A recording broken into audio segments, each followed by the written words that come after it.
Chapter 594. Vermilion Bird Avenue. Little Jing Kong didn't go back to Clearwater Alley after school. Instead, he pestered Lu Quan to come here to find Gu Jiao. Lu Quan knew that Gu Jiao was recuperating. He didn't want the little guy to know the truth, so he deliberately said that he didn't know the way. Little Jing Kong patted his chest and said, "I've been here before. I remember the way." Little Jing Kong was the most difficult child to fool in the family. Lu Quan had no choice but to bring him here. Gu Jiao's injury had greatly improved, but her wrist and waist were still wrapped in gauze. The little guy could tell that Gu Jiao was injured at a glance. Little Jing Kong couldn't bear to blame Gu Jiao for hiding the truth from him. He went to the study to find his bad brother-in-law who was writing a letter. He put his hands behind his back and said in a deep voice, "You're a bad brother-in-law who lies." "How did I lie?" Xiao Heng asked. "Jiao Jiao is obviously injured, but you didn't tell me." Little Jing Kong said bitterly. "Just because of this." Xiao Heng smiled faintly and said, "I didn't lie to you. I just didn't tell you the whole truth. My mother does have an old problem of angina, and Jiao Jiao is here to accompany her." Little Jing Kong frowned and thought carefully. What he said seemed to make sense, but why did he feel that something was wrong? "Well, have you finished your homework today?" Xiao Heng decisively changed the topic. "Have you memorized the poetry collection of the Yen Kingdom that Ming sent you last time?" "I'm almost done, but there are a few that I don't know." Little Jing Kong said with his hands on his hips, "But I've already made progress." "Don't try to change the topic. I'm not a child anymore. You can't fool me anymore." Xiao Heng's mouth twitched. The little monk's ability had improved. He knew that he shouldn't be led by the nose. Also, you're only 5 years old. If you're not a child, then what are you?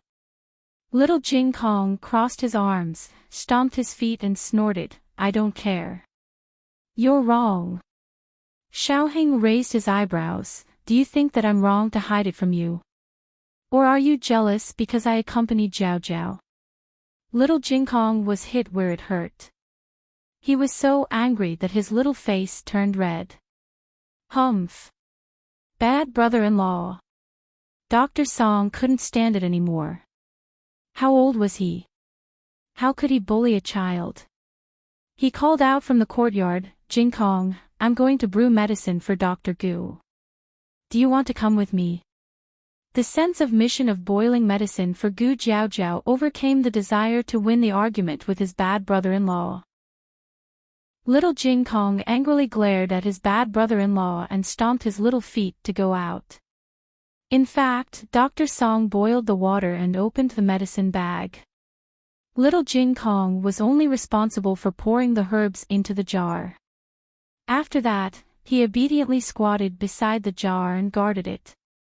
Gu Jiao Jiao didn't like to drink medicine. Because it was boiled by Little Jing Kong, she gave him face and drank it.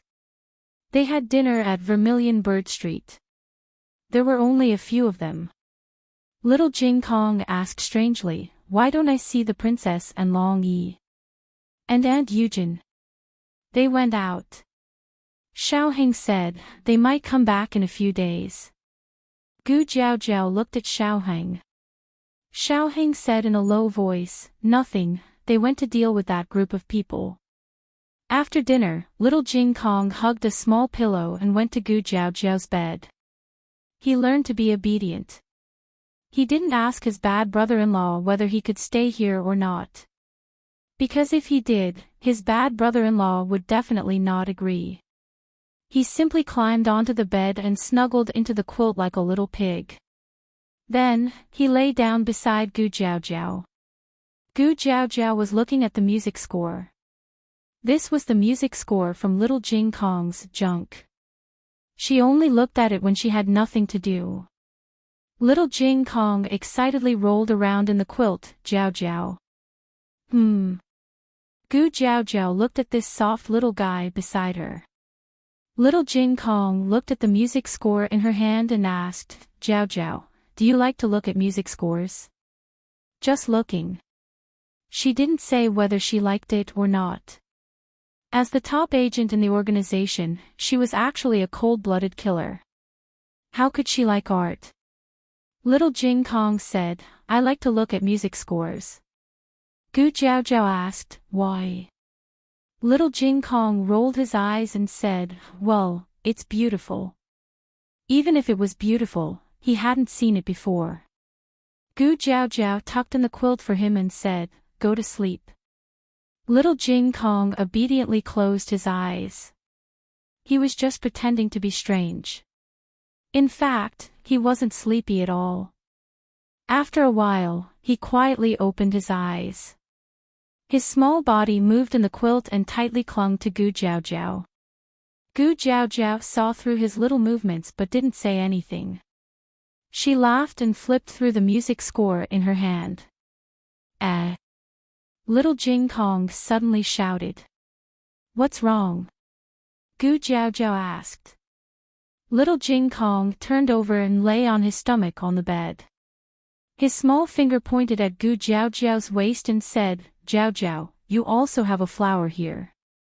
Gu Jiaojiao was wearing a short jacket and pajamas. She didn't care that the corner of her pajamas was sticking up, revealing her slender and snow-white waist. Gu Jiaojiao couldn't see the position of her waist. She said, oh, is it a very big flower? Yes, it's this big. Little Jing Kong gestured with his fingers. It was quite small, about the size of a knuckle. It should be a birthmark. Did she have so many birthmarks on her small body? Little Jing Kong pointed at her waist and asked curiously, but why isn't this flower red? It's green. He liked red flowers. But if it grew on Jiaojiao's body, then a green one was not bad either. Gu Jiaojiao couldn't see it herself. But even if she saw it, she wouldn't care. She even compromised with the birthmark on her face, not to mention the invisible one on her back. Gu Jiaojiao patted the little guy's head and said, your hair has grown a little longer. You can tie it into a ponytail soon. Go to sleep. Sleep early and wake up early, you'll grow taller. Okay. This time, little Jing Kong closed his eyes and really fell asleep after rolling on the bed a few times. Xiaoheng pushed the door open and entered. He glanced at Gu Jiaojiao's small bag under the quilt and said, is he asleep? Yes, Gu Jiaojiao said. Then I'll send him back. Xiaoheng said. He seemed to be afraid that Gu Jiaojiao would misunderstand, so he explained, there will be classes at the Imperial College tomorrow. This road is too congested in the morning. It's too late to go to the Imperial College from here. Gu Jiaojiao closed the music score and said, okay. Xiaoheng picked up the sleeping little guy from the quilt and put his clothes on him. The little guy didn't wake up no matter how hard he tried. Xiaoheng poked the little guy's chubby little face and turned to Gu Jiaojiao and said, remember to take the medicine later. I'll come back after sending him back. Gu Jiaojiao agreed again with a calm look. Okay. Xiaoheng carried the little guy out of the yard and handed him to Lu Quan. Take Jing Kong back. Ah, yes.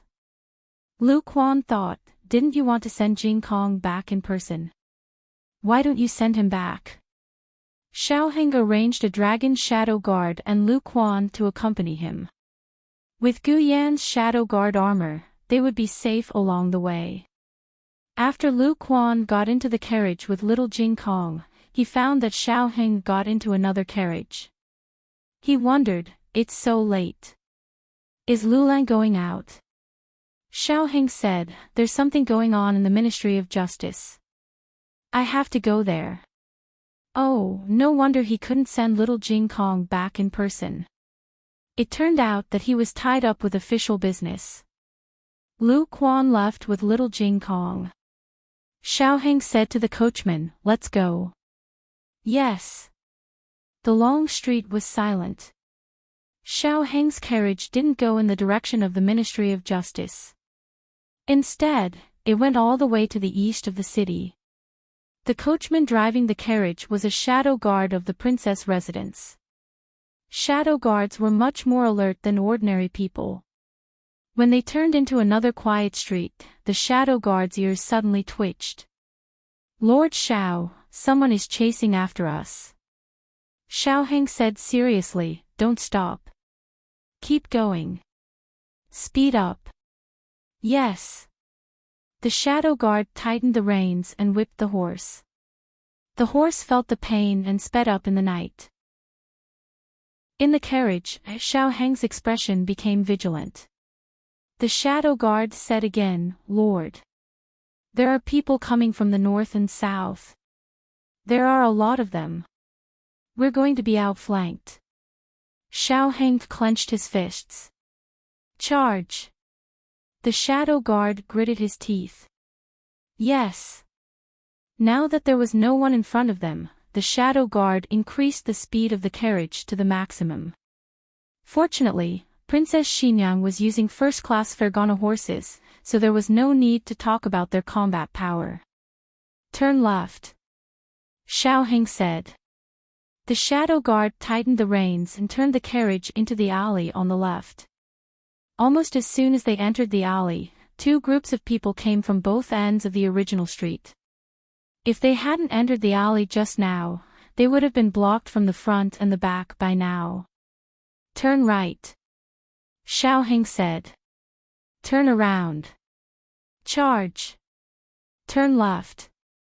Xiaoheng relied on his familiarity with the capital's terrain to forcefully avoid the pursuit of three groups of people. But in the end, this was just a coincidence. In the face of absolute encirclement, he had no choice but to admit defeat.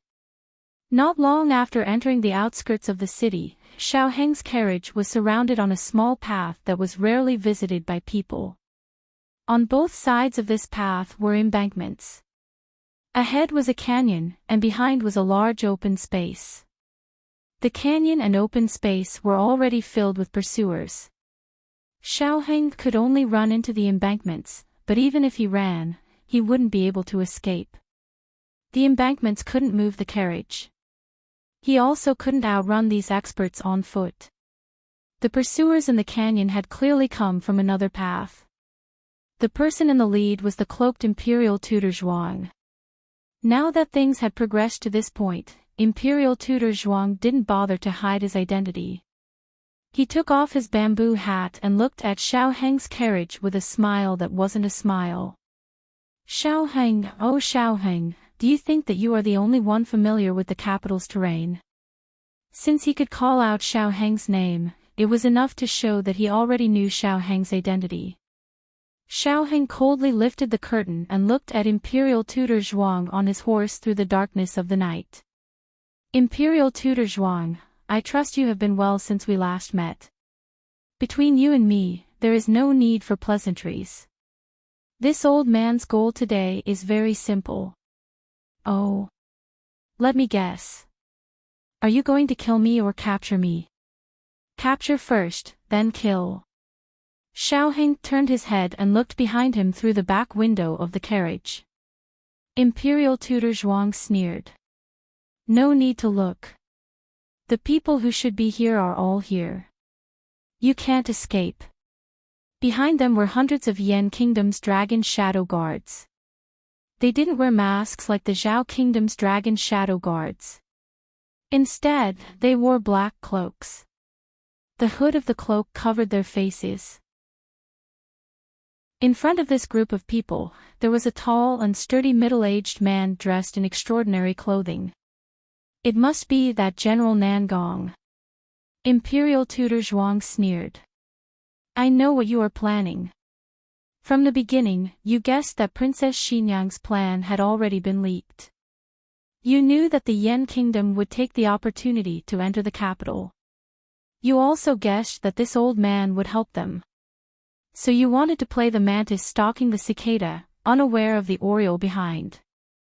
This is the only way to the Langshan barracks.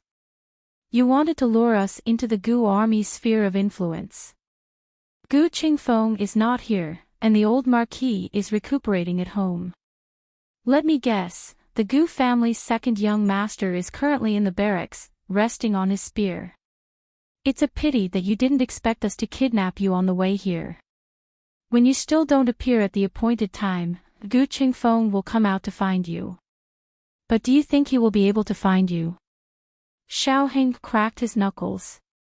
Imperial Tutor Zhuang, repent and be saved. Imperial Tutor Zhuang laughed arrogantly. This old man guessed correctly, didn't he? Then this old man will continue to guess for you. Are there mechanisms and formations set up in the canyon ahead? Even if the Gu army doesn't arrive in time, you can still kill most of us in the formations and mechanisms. Xiao Heng's expression changed. Imperial Tutor Zhuang took in Xiao Heng's expression and understood that he had guessed correctly. He laughed loudly. Xiao Heng, oh Xiao Heng, I have to say that your plan is truly flawless. You are even more resourceful than this old man's grandson, Zhuang Yuheng. If it weren't for the fact that you have always opposed this old man really wanted to properly cultivate you. Unfortunately, you are the son of Marquis Xianping, so you are destined to be this old man's stumbling block. How about it? Does it feel good to be 1 foot tall while the devil is 10 feet tall? Xiao Heng clenched his fists tightly. General Nangong picked 10 powerful dragon shadow guards. You guys, go take a look at the canyon. Yes. The 10 people urged their horses towards the canyon. The canyon didn't seem any different than usual. Of course, it was also possible that they weren't familiar with this canyon. The leader dismounted his horse and whipped the horses causing the horse to painfully rush over. Nothing happened. Thus, he carefully followed. The other 9 people also planned to follow. At this time, he had already left the canyon. He saw something and raised his hand to signal for them to stop. Then, he took out a thin rope and tied it to a protruding rock. He passed through the canyon and returned to his companion's side. He pulled on the thin rope with his bare hands and the rock fell. Then, there were several loud rumbling sounds as giant rocks fell from the canyon. Arrows and spears flew out and hidden weapons and silver needles covered the sky. It was as if tigers and dragons were roaring, lightning flashed and thunder rolled.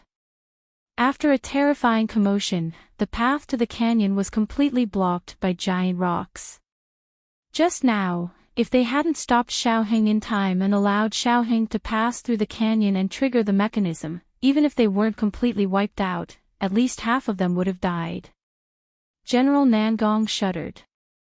Grand Tutor Zhuang sneered, it's a good plan, but this old man still has the same words. Xiaoheng, you're not this old man's match. General Nangong coldly said, don't waste words with him. Quickly capture him and get down to business. Grand Tutor Zhuang said, Xiaoheng, will you obediently allow yourself to be captured, or will this old man send someone to capture you? Xiaoheng lifted the curtain and got off the carriage. Grand Tutor Zhuang made a hand gesture. 2 guards of the Zhuang family and a dragon shadow guard of the Yan kingdom walked towards Xiaoheng's carriage.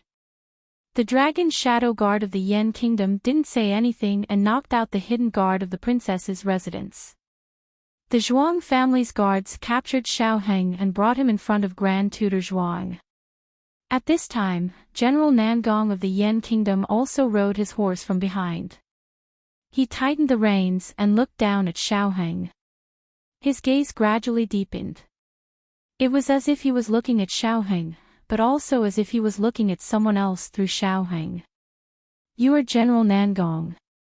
Xiaoheng fearlessly met his gaze. A general of a kingdom, his aura was enough to crush the backbone ministers of the Zhao kingdom. However, this 19-year-old youth dared to stare directly at him. General Nangong faintly curved his lips.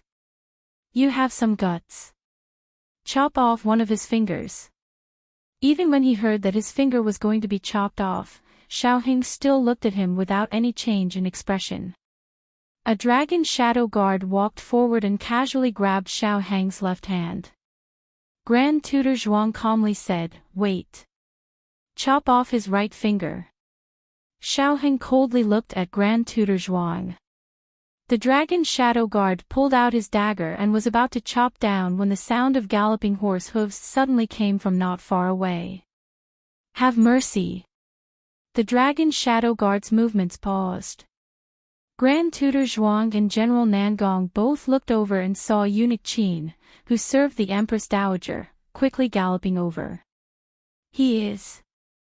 General Nangong frowned. Grand Tutor Zhuang smiled and said, "The Empress Dowager's trusted aide, eunuch Qin." When eunuch Qin's horse galloped into the open space, it was blocked by the Zhao Kingdom's dragon shadow guard and imperial bodyguards. General Nangong made a hand gesture and everyone moved aside to make a path. Eunuch Qin dismounted and panted as he looked at Grand Tutor Zhuang. The Empress Dowager has ordered, to have mercy, as long as you let Xiaoheng go, the Empress Dowager, whatever conditions the Empress Dowager has, she will agree to them." Grand Tutor Zhuang slightly narrowed his eyes. "Is this the Empress Dowager's intention, or are you faking her decree?" "Naturally, it is Aijia's intention." Accompanied by a majestic and domineering voice, a spacious carriage slowly came from behind. It didn't seem to be fast, but it actually moved 100 steps in an instant. Grand Tutor Zhuang's eyes moved. In the end, he had been suppressed by the Empress Dowager's aura for many years. There was an instinctive fear in his bones. However, when he thought of the current situation, he quickly felt relieved. He and Empress Dowager Zhuang had already broken up. He was no longer her subject. General Nangong made a hand gesture and Empress Dowager Zhuang's carriage drove straight in and stopped not far in front of Grand Tutor Zhuang and General Nangong. She came almost alone. Now, other than eunuch Qin, there was only one eunuch driving the carriage, and this eunuch didn't know martial arts. General Nangong looked at Empress Dowager Zhuang's carriage with a faint smile. "The Zhao Kingdom's Empress Dowager really makes me have a whole new level of respect for you." "Eunuch Qin." Empress Dowager Zhuang lightly ordered. Eunuch Qin understood and walked forward to open the curtain for Empress Dowager Zhuang. Empress Dowager Zhuang sat in the low-key and luxurious carriage. She was not afraid in the face of danger. "General Nangong of the Yan Kingdom, why don't we make a deal? You can pretend that Xiaoheng has died here today. Aijia promises that he will never appear in front of the world in the future. In exchange, Aijia can agree to 3 conditions, any conditions." General Nangong smiled. "Empress Dowager Zhuang is really generous. I heard that this boy and Empress Dowager Zhuang are not related by blood. Empress Dowager Zhuang can even ignore her own grandnephew, Prince Ning. Why are you so stubbornly protecting an outsider?" Empress Dowager Zhuang was not angry. She said with dignity, "This is Aijia's business. You don't have to worry about it. Aijia only wants to ask General Nangong if you are willing to make this deal." Grand Tutor Zhuang turned his head and said, "General Nangong, don't believe her. She is cunning. If you let Xiaoheng go, she will no longer be afraid of shooting the rat for fear of breaking the vases. She can turn around and lead the army to destroy you. I know that generals' men of sacrifice are very powerful, but I don't think generals' men of sacrifice can walk out of an army of 100,000. Empress Dowager Zhuang said coldly, "Does General think that if you kill Xiaoheng here, Aijia will let you leave the Zhao Kingdom alive? If General Nangong doesn't believe me, you can try. If you dare to touch a hair on Xiaoheng's head today, Aijia will bury all of you with him." General Nangong narrowed his eyes slightly, as if he was thinking about the possibility of this result. Empress Dowager Zhuang understood the principle of giving a sweet date after a slap. She continued to guide him patiently. This is a good deal. No matter who Xiaoheng is, he will no longer appear in the world with his current identity. He will also not go to the Yen Kingdom to interfere with any of your affairs. Aijia believes that General is only following orders. General's loyalty is valuable, but are the lives of General and so many of his men not valuable? This is a win-win situation for you and me. Why would General not consider it? If General is worried that Aijia will break her promise in the future, there is no need. Didn't Aijia agree to General's 3 conditions? I believe that General will always have a way to get hold of Aijia's weakness. General Nangong, don't believe her. She's my younger sister, and I know her character better than anyone else. She's never had any credibility. Grand Tutor Zhuang could not watch Empress Dowager Zhuang and General Nangong reach a deal. If that happened, he would lose his value. Empress Dowager Zhuang continued to poke at General Nangong's weak spot. General Nangong is still hesitating. Could it be that you are doubting Aijia's sincerity? Is Aijia going alone not enough to show Aijia's determination to negotiate with General Nangong? The Nangong family is ranked 11th in the Yen Kingdom. Although our Zhao country is a lower country, we still have the ability to help the Nangong family. General Nangong's gaze fell on Xiaoheng's face. Xiaoheng's hands had been tied up by Grand Tutor Zhuang's guards. He stood proudly under the blue dome of heaven, without the slightest trace of embarrassment or fear. His eyebrows were very similar to a person's. A pair of almost identical eyes flashed in General Nangong's mind. A bit of hesitation appeared on his face. Grand Tutor Zhuang saw that the situation was not good. He suddenly pulled out his horsewhip and whipped Xiaoheng. He was a civil official and did not have much strength. However, he could not withstand the force of the whip. It swept across Xiaoheng's delicate skin. An eye-catching whip mark instantly appeared on one side of his face. Empress Dowager Zhuang's eyes darkened. Zhuang Changde, you're crazy. Changde was Grand Tutor Zhuang's courtesy name. Empress Dowager Zhuang had never called Grand Tutor Zhuang that in her life. General Nangong was also somewhat displeased. However, it did not seem to be because Xiaoheng had been whipped. Instead, it seemed that this whip had caused his eyebrows to swell. It no longer reminded people of the proud and unruly eyes in their memories. General Nangong slowly said, Empress Dowager Zhuang, your conditions are very tempting. However, I am afraid that I cannot reach an agreement with you. Moreover, because you recognize me today, I cannot let you live in this world. General Nangong. Xiaoheng suddenly spoke. Do you really want to go against me? General Nangong arrogantly said, I am not going against you. I am going to kill you. You are not qualified to be this general's opponent. Xiaoheng's hands were tied. He looked at him seriously. General Nangong, don't bully a young man because he is poor. General Nangong was slightly startled. He raised his hand and gave the order. Do it. Leave no one alive.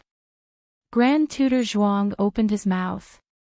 General Nangong, a dragon shadow guard, brandished his sword and ruthlessly chopped towards Xiaoheng's head. At this critical moment, there was a whoosh in the night sky. An arrow fiercely and domineeringly shot over and fiercely pierced through the dragon shadow guard's heart. After the arrow pierced through his body, it was nailed to the ground in front of General Nangong's horse. The tail of the arrow swayed, showing how fast and fierce it was. However, this was not an ordinary arrow. Its body was longer and the arrowhead was larger. It had terrifying barbs and looked like a ferocious beast. General Nangong's heart sank. He had never seen an arrow like this before. An ominous premonition surged in his heart. In the next second, the ground under his feet began to tremble. The dust and sand began to rustle.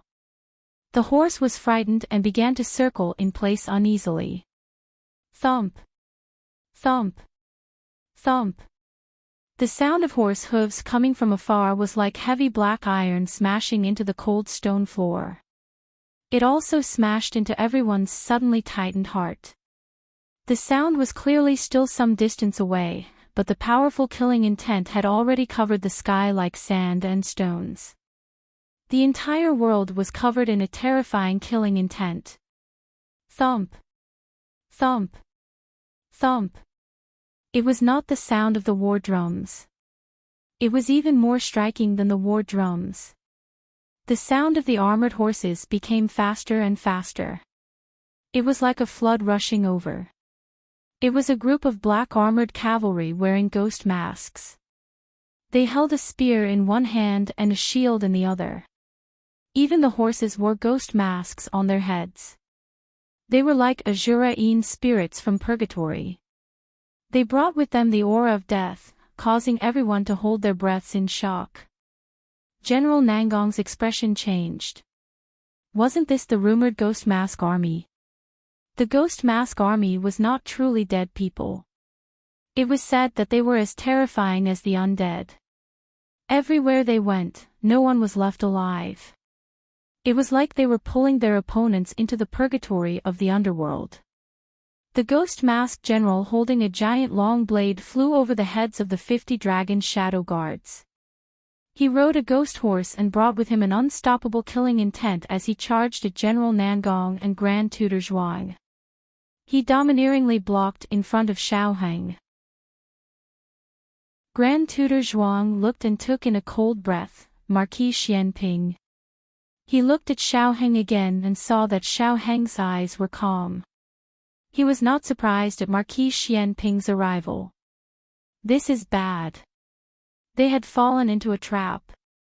After all this time, they had escaped and found a flaw in the mechanism.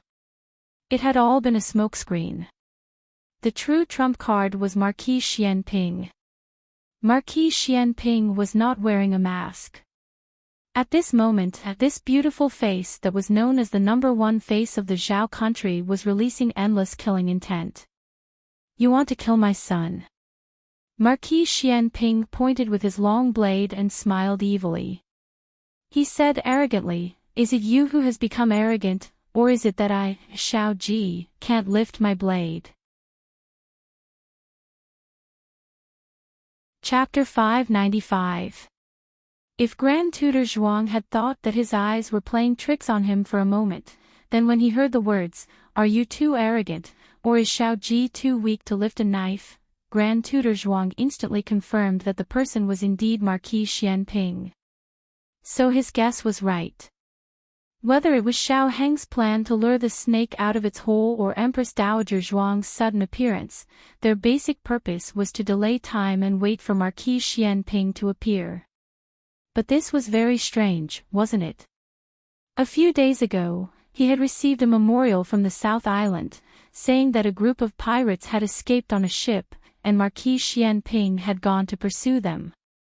Could it be that those so-called memorials were all fake? Marquis Xianping was just trying to cover it up. In fact, he was already on his way back to the capital. Grand Tutor Zhuang gritted his teeth and looked at Marquis Xianping, then looked at Xiaoheng.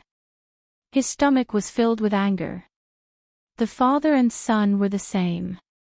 They were even more scheming than the old foxes in the court. Marquis Xianping glanced at the whip wound on Xiaoheng's face, and his dangerous eyes fell on Grand Tutor Zhuang's hand that was holding the reins. Which hand hurt my son? This was the second time that Marquis Xianping had admitted that Xiaoheng was his son. He didn't pretend in front of Grand Tutor Zhuang at all. This was not a good sign. Xiaoheng's identity was still a secret, but there was a kind of person in the world who could keep a secret forever. Grand Tutor Zhuang's eyelids suddenly twitched. He had never been so afraid of Marquis Xianping. After all, in terms of official status, he was no worse than Marquis Xianping. He even had a lot of experience. But now, he was terrified. He subconsciously looked at General Nangong. No need to look. He can't escape. After Marquis Xianping said this, General Nangong frowned. Before he could react, Marquis Xianping had already stabbed the handle of his broadsword into the ground. Immediately after, his horse leaped forward. Grand Tutor Zhuang's horse was startled and jumped around in disarray, letting out a series of neigh. Grand Tutor Zhuang did his best to stabilize himself, but Marquis Xianping's hand had already reached towards him without any explanation. Marquis Xianping grabbed his collar and mercilessly pulled him down from the horse. Marquis Xianping! Grand Tutor Zhuang cried out in alarm. Ho your ass! Marquis Xianping roughly threw him to the ground. He was a military general. His usual noble and elegant demeanor in front of others was only a facade. Deep down, he was barbaric and wild. Most people wouldn't use violence against an old and weak civil official like Grand Tutor Zhuang. No matter what, they would still enforce the law in a civilized manner. But was Marquis Xianping a normal person? He wasn't even a human being. Marquis Xianping had no qualms about bullying this thin and weak old man. Not only did he throw him to the ground, he also tightened the reins in his hands. He raised the horse's hooves and stepped on Grand Tutor Zhuang's right hand and left hand. There were two crisp cracking sounds in the air, followed by Grand Tutor Zhuang's unbearable howls of pain. After Marquis Xianping finished stepping, he turned the horse around and looked at him innocently. I asked you which hand it was. You didn't answer, so I had no choice but to cripple it. Grand Tutor Zhuang was stunned. There was actually such a shameless and arrogant person in the world. Taking advantage of others and still pretending to be innocent, this was probably referring to him. Grand Tutor Zhuang had spent most of his life in the bureaucracy. Thanks to selling a good younger sister to the palace, his life had been smooth sailing these past few years. Even if someone wanted to trip him up, they mostly used a roundabout and subtle method. Who would believe that his hand would be crippled in front of everyone?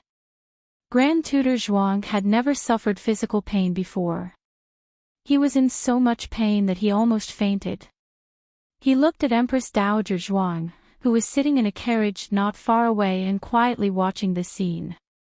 Empress Dowager Zhuang's eyes were very calm. She had let go of this older brother who had eaten her flesh and blood for her entire life. Zhuang Jins, you're so ruthless.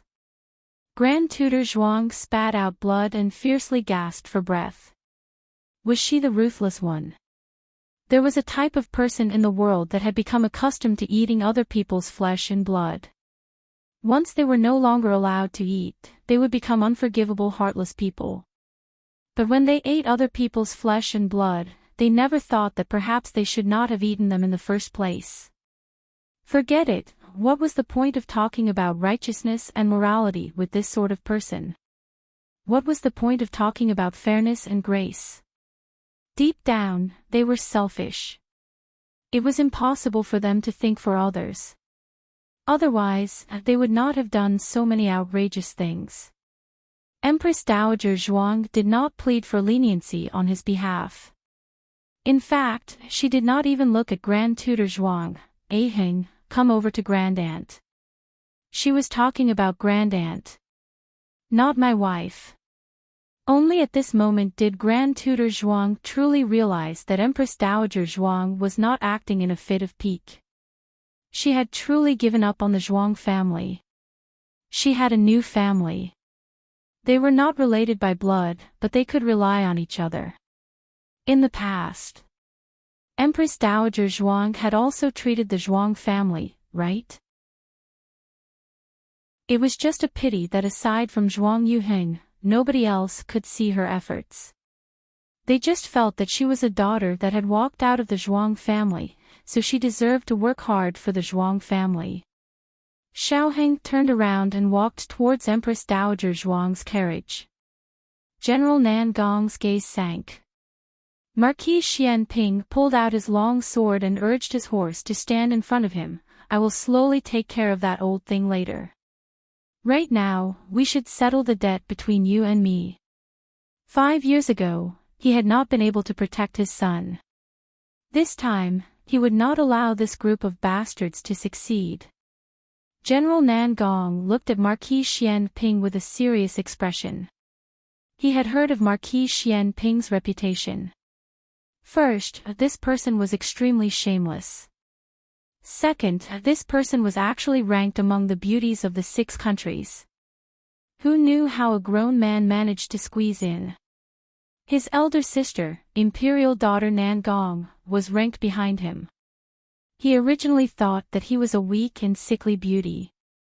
Who knew that he was an unyielding martial arts expert?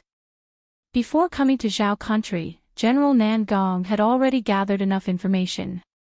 He squinted his eyes and looked at Marquis Xianping's waist.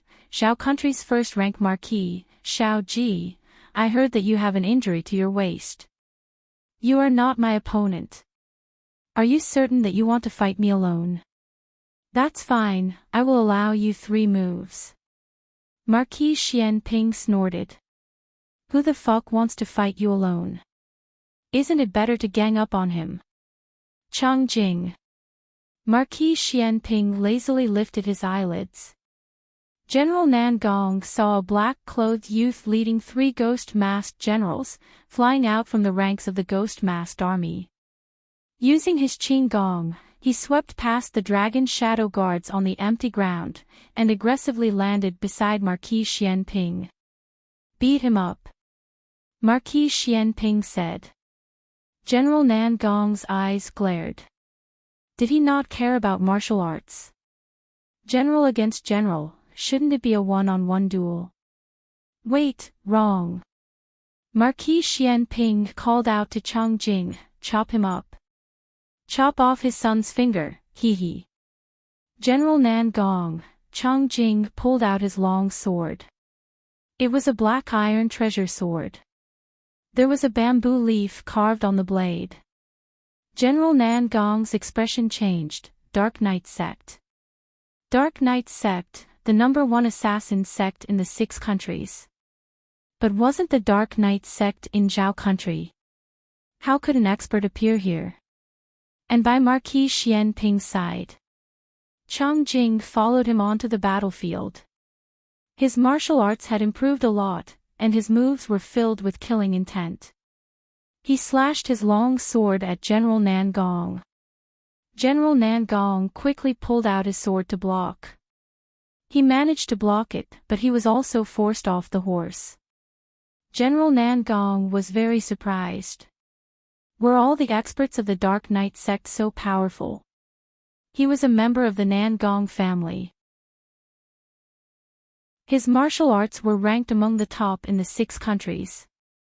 Soon, he understood why this black-clothed youth's martial arts were stronger than ordinary experts of the Dark Knight sect. He had seen that long sword before. The tassel on the hilt was bestowed by the king of Zhao country. He was there at the time. The owner of the long sword was the current leader of the Dark Knight sect, Chang Kuan. Chang Kuan. Chang Jing, when he looked at Chang Jing again, he was in a bad mood. This was the young leader of the Dark Knight sect. Marquis Xianping, how much did you pay to hire the young leader of the Dark Knight sect? The Nan Gong family will pay double. General Nan Gong didn't know whether to be ruthless or not. If he didn't kill the young leader of the Dark Knight sect, he would die. But if he killed the young leader of the Dark Knight sect, he would still die when the Dark Knight sect came to the Nan Gong family for revenge. General Nan Gong wasn't a pervert like Marquis Xianping. He was a cultured soldier. But tonight, he cursed in his heart. Marquis Xianping didn't care about General Nan Gong's complicated feelings. He rode his horse, held his long sword, and leisurely attacked the Shadow Dragon guards and guards of Zhao country. His ghost-faced army had 3,000 people. They might not be a match for the Shadow Dragon guards of Zhao country, but no one was stronger than them when it came to fighting together. General Nangong's men were divided into two groups. One group was on the open ground, and the other group was in front of the valley. Empress Dowager Zhuang's carriage and them were in the middle of the two groups. After Marquis Xianping entered the battle state, he seemed to have changed into a different person. He rode on a tall horse and waved the flag in his hand with a dignified expression. The 3,000 troops dismounted and divided into three groups.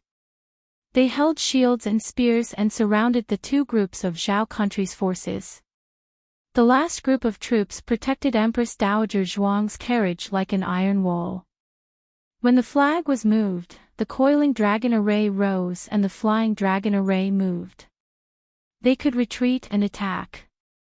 Every change of the array was invulnerable.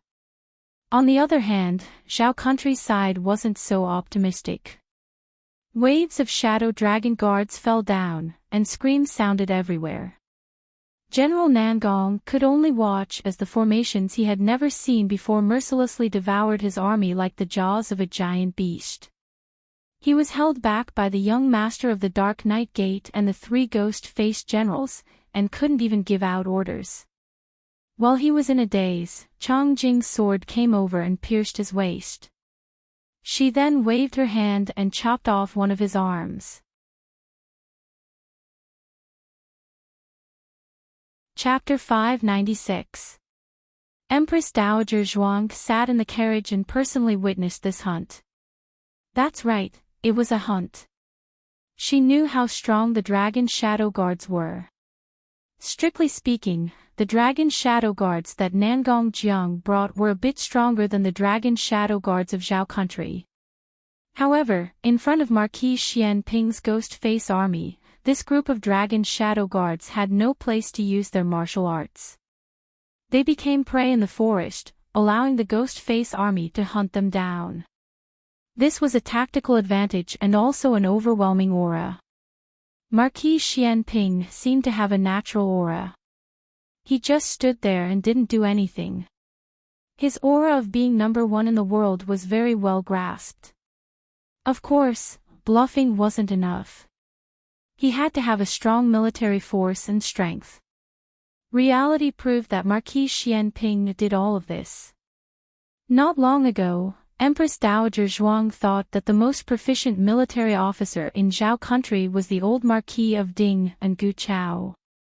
Now that she saw how Marquis Xianping dealt with the dragon shadow guards of Yan country, she knew that Marquis Xianping's understanding of the battlefield and tactics had reached a level that no one could match. If this kind of person was born in a large family like the Nangong family, who knows what kind of achievements he would have. It didn't take long for the hunt to end, leaving only a few survivors. Take the captives back for interrogation.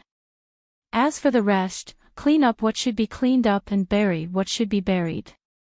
Clean up meant taking the other side's weapons and belongings. On this point, Marquis Xianping and Gu Jiao's methods were the same. They couldn't waste any war resources. As for properly disposing of the corpses, it was mainly to prevent a plague. General Nangong saw that the situation was hopeless and he had lost an arm. He didn't have time to fight with the young master of the Anya sect. He threw a black gunpowder and turned to run. Chongjing held a long sword and chased after him with a cold expression. Marquis Xianping wasn't worried about Chongjing's safety. In the capital, other than those old things and Long Yi, no one could touch Chongjing. Moreover, Nangong Li had lost an arm. Marquis Xianping came to the front of Empress Dowager Zhuang's carriage and dismounted. He bowed to the closed curtain of the carriage and said, "I came late to save you and frightened you." Marquis Xianping did not really come to greet her.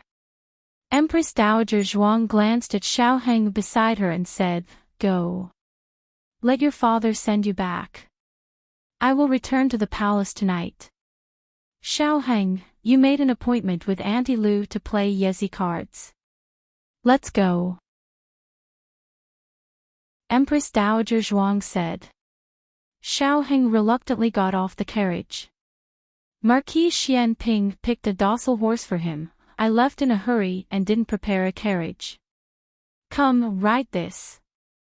Xiaoheng expressionlessly walked up to the horse, grabbed the saddle, and was just about to step on the stirrups to get on. Marquis Xianping suddenly reached out and grabbed his waist, intending to lift him up like when he was a child.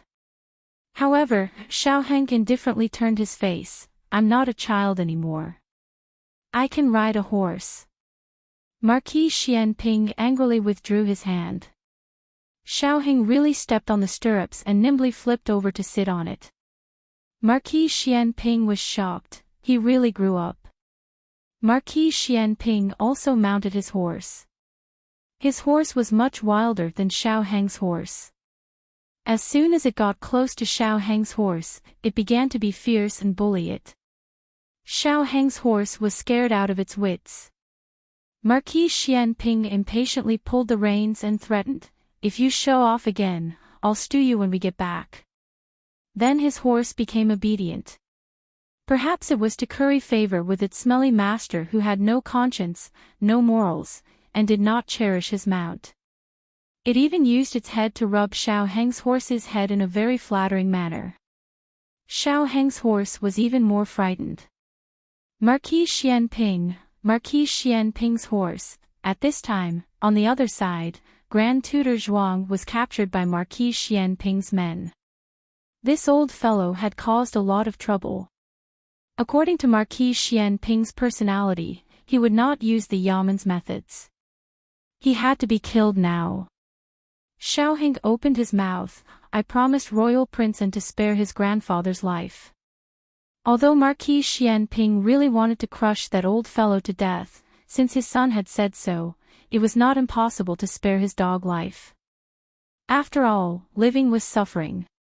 He would just let him live a life worse than death. Xiaoheng opened his mouth first.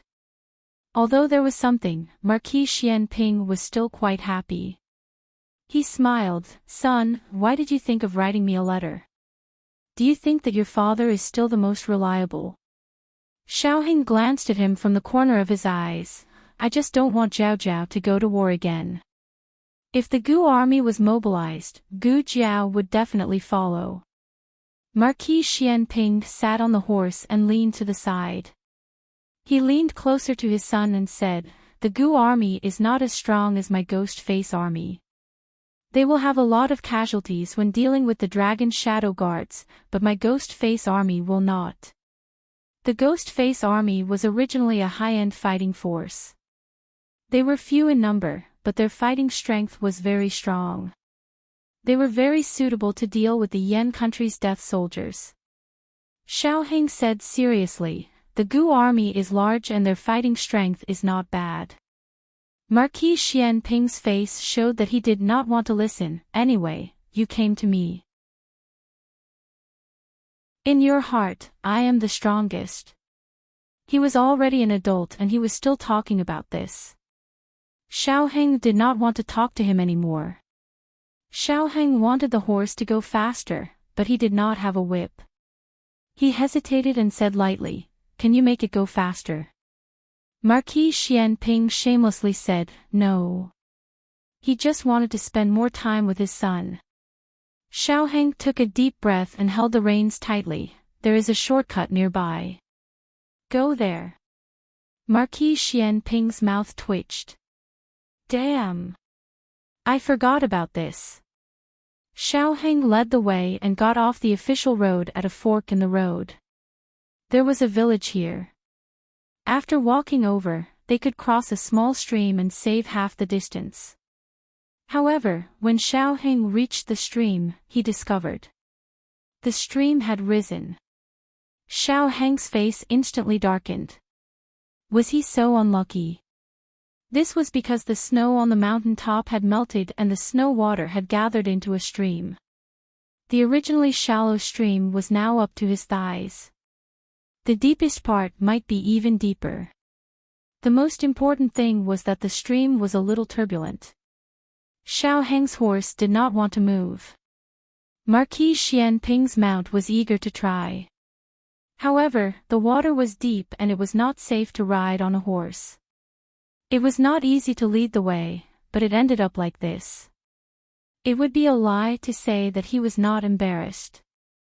Xiaoheng gritted his teeth and decided to turn back. If he lost face, then so be it. Unexpectedly, before he could speak, Marquis Xianping spoke first. He dismounted and said to Xiaoheng, "Come down. Walk over." Xiaoheng was a man. His bottom line was to turn back, but if he said that he could not swim over in front of his father, he would find it hard to say. He took a deep breath and dismounted. Steeling his heart, he strode toward the fast stream. Unexpectedly, just as his feet stepped on the water, he was grabbed by a pair of strong hands and thrown onto his back. Xiaoheng felt the world spin. By the time he reacted, Marquis Xianping had already carried him on his back and used 2 hands to support his legs. Without any hesitation, he swam into the cold stream. On the battlefield, he had encountered all kinds of terrible and dangerous terrains. For Marquis Xianping, this kind of stream could be crossed with his eyes closed. However, that was when he was alone. It did not matter if he fell or bumped into something. Now that he had his son on his back, he became especially careful. He did not dare to take a single step. He had to step in every circle and choose the most suitable place to step. When a person's heart had someone else's weight, their life would also have that person's weight. Marquis Xianping walked for a long time in a stream less than 2 zhang wide. He did not let Xiaoheng feel the slightest bit of stagger. After walking to the other side, Marquis Xianping's waist and abdomen were completely soaked. Xiaoheng's shoes were only slightly wet. Marquis Xianping had no intention of putting him down. He continued to carry him forward. Xiaoheng lay on his back and said with a serious expression, "Put me down. I'll walk by myself." Marquis Xianping walked steadily, as if he was flying.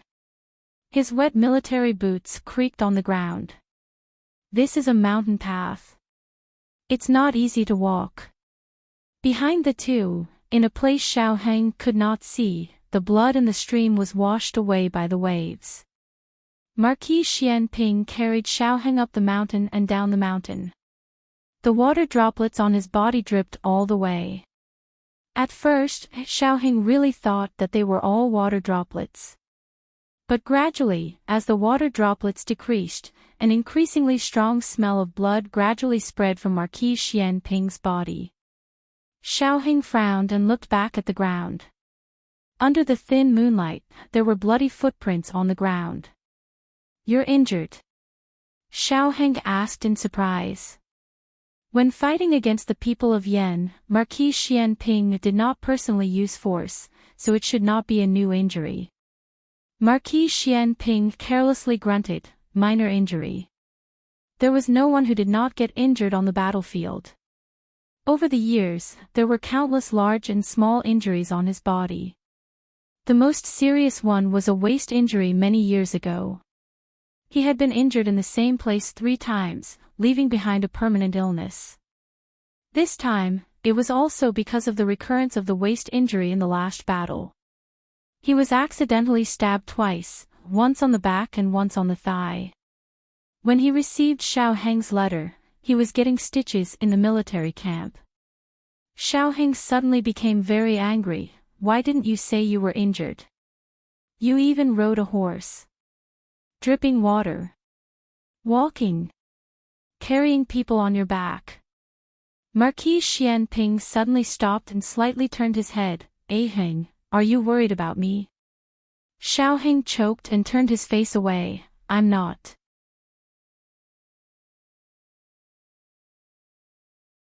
Chapter 597. There are novels with connotations that can't be found online here. Marquis Xianping didn't put Xiaoheng down. It wasn't until Marquis Xianping's horse took Xiaoheng's horse back to the official road that the two of them rode back to the inner city of the capital. Not going back to Chishui Alley. Marquis Xianping saw that Xiaoheng was not leading the way. Xiaoheng said in a low voice, "Yes, I'll stay with my mother for the next few days." Marquis Xianping didn't ask any more questions. Although he and Princess Xinyang have been husband and wife for many years, they didn't interfere with each other and didn't disturb each other. Therefore, this was the first time he came to the house in Zhuke Street. He watched Xiaoheng go in and planned to leave. However, Xiaoheng opened his mouth and stopped him. "You deal with your injuries first." In order not to sound like he was concerned about him, he added, "There's a doctor here." "Your mother, she's not here." Marquis Xianping raised an eyebrow. "I was wondering how you became so bold and dared to take your father back." He had been looking forward to it for so long. It was not easy for him to get a little bit of concern from his son. It was impossible for Marquis Xianping to miss the opportunity to get along with his son. No matter what, he had to wait until his son called him father again. Marquis Xianping dismounted from his horse. When he carried Xiaoheng over the mountains, he didn't even frown. Now that he was home, he acted. In order to show the seriousness of his injury, he limped into the house in an exaggerated manner. Xiaoheng looked at his left leg and his face instantly darkened. "You hurt your right leg." Marquis Xianping, at this time, it was already the second half of the night. Gu Jiao was also injured and needed to rest. Xiaoheng didn't wake her up, but Dr. Song was here and had just finished taking Gu Jiao's temperature. Xiaoheng placed Marquis Xianping in his room and invited Dr. Song over. Dr. Song was a sensible person. After he came to Zhuke Avenue, he had already vaguely guessed Xiao Lulang's identity, but he didn't ask much. Seeing Xiao Lulang bring Marquis Xianping back, he still didn't ask anything. Xiaoheng took out a set of his own clothes for Marquis Xianping to change into. To be honest, there was still a difference in the stature of the father and son. Marquis Xianping practiced martial arts all year round, so he was naturally more burly than Xiaoheng. However, the two of them were actually about the same height. Marquis Xianping looked at the clothes that weren't too short and couldn't help but sigh once again. His son had really grown up. Dr. Song began to deal with Marquis Xianping's injuries. Xiaoheng thought that there were only 2 knife wounds on his body. But who would have thought that when Dr. Song opened his coat, the old and new scars on his back almost made Xiaoheng stunned. Marquis Xianping had a handsome jade-like face, which made people subconsciously think that his body was the same as his face. Who would have thought that he was already covered with cuts and bruises? In Marquis Xianping's eyes, these small injuries were not injuries. What he remembered was the knife on his back and the knife on his right leg. Marquis Xianping looked up and saw his son looking at him in a daze. He forgot that his son hated these fighting and killing things the most. The toys he made for his son when he was a child, his son didn't like any of them. These scars must be very ugly. Marquis Xianping hurriedly pulled up his clothes and said to Xiaoheng, "You go out first." Xiaoheng's eyelashes trembled. He turned around and walked out with a complicated expression. Your wounds have been stitched more than once, right?" Dr. Song looked at Marquis Xianping's 2 important injuries and said. Marquis Xianping vaguely replied, "I've stitched them once or twice." Marquis Xianping's wound was stitched once when he came back from the battlefield. After that, he tore the wound when he was traveling non-stop. He stitched them once or twice when he changed horses at the station. Dr. Song earnestly said, It's very dangerous for you to be like this. If you are injured, you should take a good rest. The most taboo is to tear the wound repeatedly. This is more serious than a direct stab. Then, will I be crippled?" Marquis Xianping asked. Dr. Song sighed and said, "You are lucky. My family has special medicine. Otherwise, your legs will really be crippled." Marquis Xianping's wound was already red and inflamed. He soaked it with water just now. Dr. Song has never seen such a disobedient patient. If it weren't for the family's anti-inflammatory medicine, even the gods can't save him. Dr. Song cleaned Marquis Xianping's wound. He couldn't help but sigh at Marquis Xianping's special physique. In the case of repeated tearing, it can still grow. It's just a local infection. It will be a bit troublesome to treat and nurse it. I'll remove the thread first. Dr. Song said. Remove it. Marquis Xianping didn't care. It may hurt a little. Dr. Song said while removing the thread. When he turned his head, Marquis Xianping had already fallen asleep. Marquis Xianping seemed to have sensed something. He tried to open his eyes and said in a daze, "What did you say?" Dr. Song said, "Nothing, I'm done. I'm going to give you an injection." Marquis Xianping looked at the infusion bottle and infusion needle that Dr. Song brought over. He tilted his head and continued to sleep.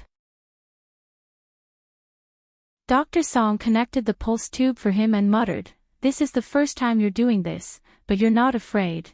There were too many injuries on Marquis Xianping's body that needed to be dealt with. It was already half an hour later when Dr. Song came out of the house. Xiao Heng was waiting for him in the corridor. Dr. Song walked forward with his medicine box and said, "Xiao Darren." Xiao Heng turned around and asked, "How is he?" Dr. Song said, "He fell asleep. The injuries on his body have been dealt with. To be honest, his injuries are a bit serious. The wound on his back is so long, and the wound on his leg is so deep." Xiao Heng looked at the length and depth of Dr. Song's hand. His handsome eyebrows suddenly wrinkled. Dr. Song sighed and said, "Does he not want to live anymore? If he was injured, he should recuperate in the barracks. Why did he rush back?" Dr. Song didn't know anything about the Yan country. Xiao Heng's throat moved a bit, and his heart was filled with mixed feelings. Then, can it be cured? Dr. Song said truthfully, "It can be cured, but it's hard to say whether there will be any sequelae. It seems that he still has to wait for Jiao Jiao to wake up and ask her if she has a cure." This was Princess Xinyang's house. Xiao Heng didn't intend to let Marquis Xianping stay overnight.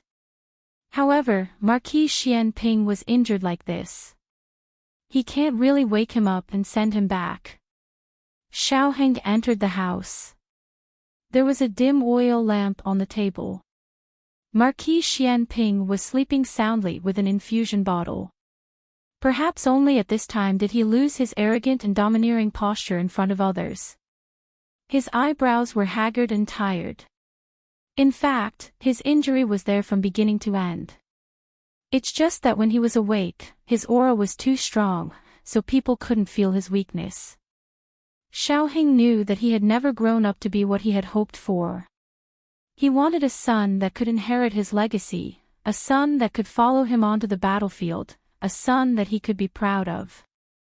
But regardless of whether it was him who had been gifted at a young age, or him who had become the Chancellor of the Imperial College at a young age, or him who had climbed up step by step from a quagmire to gradually display his abilities in court, none of them could make him proud or satisfied.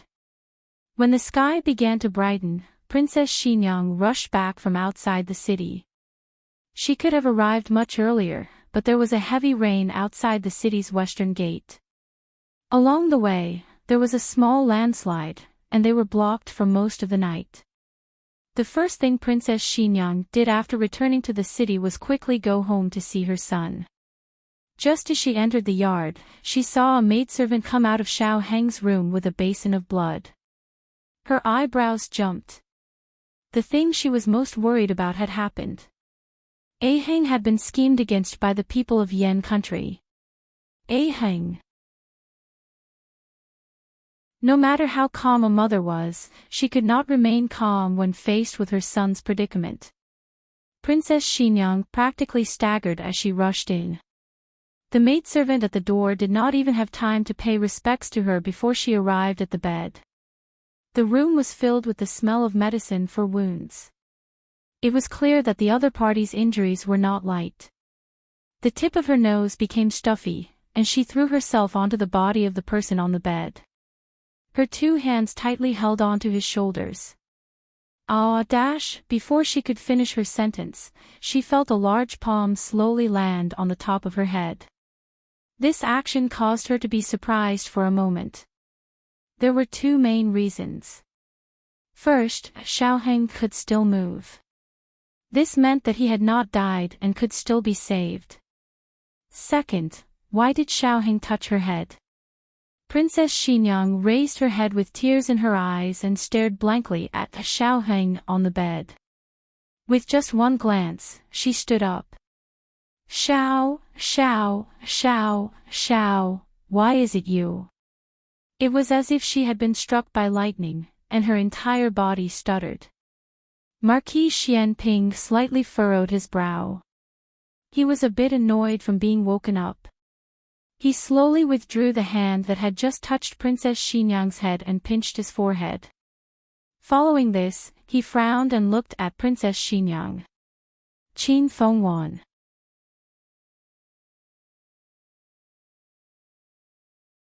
Chapter 598. This was very awkward. The awkward one was Princess Axian Yang. Someone as thick-skinned as Marquis Xianping would not feel awkward. He was just very confused. Princess Axian Yang's face still had 2 lines of undried tears. Marquis Xianping was even more confused. I haven't died yet. Is there a need for this? Crying like this? Is the important point that you haven't died yet? I, Princess Axian Yang, Qin Fengwan, will not shed a single tear for you, Marquis Xianping. Also, what's with your tone of confusion when you said Qin Fengwan? You don't even know who I am, yet you dare to treat me so familiarly. Princess Axian Yang could not continue her silent criticism. Why are you here? When did you return to the capital? Princess Axian Yang did not know about last night's plan. My son brought me back. Marquis Xianping confidently said. When he mentioned Xiaoheng, his tone was very relaxed. This meant that Xiaoheng was fine. The medicine in the room and the basin of bloody water that the maidservant had just brought out should be Marquis Xianping's. Princess Axian Yang let out a sigh of relief. Her son being fine was fine. As for the man, it did not matter. Princess Axian Yang wiped away the tears on her face and raised her chin like a proud peacock. Once you've recovered, return to your manner. Marquis Xianping looked at her with a baffled expression. Qin Fengwan, the person who threw herself at me seemed to be you. Can you not act like you dislike me every time you take advantage of me? Princess Axian Yang glared at him. Marquis Xianping earnestly said, if you were like this during the consummation, then forget it. You said you ate the wrong medicine, and I believed you for the time being. But you didn't eat the wrong medicine today, right? Princess Axian Yang choked. Isn't that because you were lying in Aheng's bed? I thought you were him. Marquis Xianping put his arm behind his head and looked at her without blinking, as though he was considering the truth of her words. After a while, he shook his head. Qin Fengwan, I don't believe you. Princess Xinyang. This person had been thick-skinned for a long time. Princess Xinyang felt that if she were to argue with him, the one who would be angered to death wouldn't be the thick-skinned one. Princess Xinyang ignored him and turned to leave the courtyard. Xiaoheng had just come out of Gu Jiao's room and was about to bring Gu Jiao to treat Marquis Xuanping's injury. Seeing that something was wrong, he hurriedly pulled his wife back into the room. Stop! Princess Xinyang shouted. Xiaoheng's body trembled. He pushed Gu Jiao into the room and closed the door with both hands. Gu Jiao poked her head out of the door. What's wrong? Xiaoheng hurriedly blocked her with his body and whispered, Go in quickly. Gu Jiao blinked strangely. Oh. Xiaoheng closed the door for Gu Jiao, then turned around and walked towards his mother with a smile. Mother, good morning. Princess Xinyang snapped, what do you mean by early? What's going on? Xiaoheng told her about what happened last night. My injury was too serious, so I brought him back to have Jiao Jiao take a look. Princess Xinyang coldly said, why didn't you tell me about such an important plan earlier? You're still close to your father. Xiaoheng, why are you jealous? This was a trap. The fewer people who knew, the more realistic the situation would be, and the more likely it would be to lure Grand Tutor Zhuang and the people of Yen.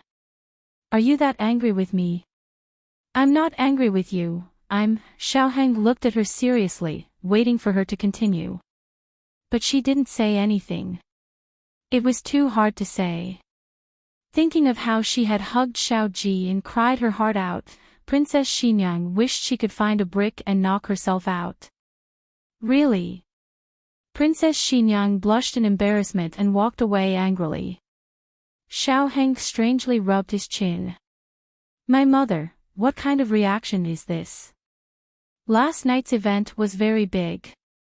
The news that Marquis Xianping returned to the capital with a ghost army gradually spread in the capital. This was Marquis Xianping's secret army, which had never been used in the Battle of the South Island. Now that it suddenly appeared in the capital, it naturally caused a big sensation. The emperor summoned Marquis Xianping into the palace. Because Princess Xinyang was acting as regent and was Marquis Xianping's wife, she was also summoned into Pure Flower's palace. Marquis Xianping entered the palace in a wheelchair. This was Dr. Gu's medical advice and couldn't be disobeyed. The other carriage had gone out to purchase, so there was only one carriage. Marquis Xianping couldn't ride a horse right now, so he could only ride with Princess Xinyang. Princess Xinyang also had Yujin sit inside. Open the windows and lift the curtains. Marquis Xianping glanced at her but didn't say anything. After getting off the carriage, Marquis Xianping said to Princess Xinyang, Chang Jing hasn't returned from capturing someone. Princess Xinyang didn't push him and found a eunuch to push him in. Marquis Xianping first reported the situation on the South Island. All of the pirates had been cleared out. Not only that, Marquis Xianping had also fought on the sea and expanded Zhao country's sea by hundreds of li. Now, Zhao country's banners were fluttering in the wind on Jadeite Island, the furthest south island. This was a pleasant surprise. To be honest, the emperor had previously muttered to Eunuch Wei about why the south had started fighting first but still hadn't ended it. Who would have thought that Marquis Xianping would act on his own initiative and turn all of the islands into Zhao countries? The emperor could imagine Marquis Xianping wielding a large saber with one foot on the mast and looking down arrogantly at the people on the islands. Those who surrender will be spared. Are your injuries okay? The emperor asked. Minor injuries, Marquis Xianping said. The emperor's gaze swept over Marquis Xianping and Princess Xinyang. Speaking of which, why did you two enter the palace together? Marquis Xianping said lightly, oh, last night I rested with the princess. Everyone was shocked. You rested with the princess, you too? Princess Xinyang quickly changed the topic. Your Majesty. Imperial tutor Zhuang colluded with the people of Yen. There was such a thing. The emperor's attention was successfully diverted. Imperial tutor Zhuang's crimes were too numerous to list and could not be explained in a few words. Fortunately, Xiaoheng had already written his crimes into a memorial that night. Princess Xinyang directly presented the memorial to the emperor. The emperor had already learned from Empress Xiao that Xiao Lulang was Xiaoheng and that his birth mother was a female slave from Yen. But from the fact that the people of Yen had repeatedly chased after Xiaoheng, it was likely that the female slave from Yen had some other secrets. The emperor asked, that General Nangong is called Nangong Li. Where is he? Marquis Xianping said. Chang Jing went to give chase. His subordinates captured a few people alive. Will your majesty personally interrogate them, or will this official interrogate them? You interrogate them, the emperor said. Marquis Xianping nodded, then thought of something and said, Aheng said to leave imperial tutor Zhuang with his lowly life. Everything else is up to you. Imperial tutor Zhuang had committed so many crimes that even dying 100 times would not be enough, but since Marquis Xianping had personally made this request, the emperor would not refuse to give him face. It was just that Imperial tutor Zhuang's position as an official would be completely lost. The glory of the Zhuang clan would also be destroyed. Then let's confiscate the property and send him into exile. The emperor looked at the contents of Xiao Heng's memorial and said, the previous emperor's blank imperial edict was destroyed by Zhuang Yuheng. He can be considered to have performed a great service, so he will be exempt from punishment. Princess Xinyang said, ever since that child met Aheng, he has become different from before. It's mainly because our son taught him well. This is called one is marked by the company one keeps. Marquis Xianping spoke a rare literary phrase. And Princess Xinyang did not argue with the hour, in a rare moment. The emperor was confused. Did you two really spare no effort in praising your son? The empress misses you very much. Go to Kuanning Palace in a bit to visit her. The emperor said to Marquis Xianping. Yes. Leaving Pure Flower's palace, Princess Xinyang planned to leave the palace. Marquis Xianping called her from his wheelchair. Are you not going to visit little Qi? Qin Chuyu had been poisoned. Although he had been cured, he was still in the process of recovering. Even if Empress Xiao did not like Princess Xinyang, she still doted on her son, Xiaoheng. Princess Xinyang also doted on Qin Chuyu. Princess Xinyang pondered a bit. Going with Marquis Xianping was better than going alone. At the very least, she would not have to stare at Empress Xiao. The two brought Eugene and a eunuch pushing the wheelchair to Kuanning Palace. Empress Xiao saw that her brother was sitting in a wheelchair and thought that he was disabled. Unable to hold back, she began to cry. Princess Xinyang thought of Empress Dowager Zhuang. They had both entered the palace as empresses, but Zhuang Jin's was no longer Zhuang Jin's.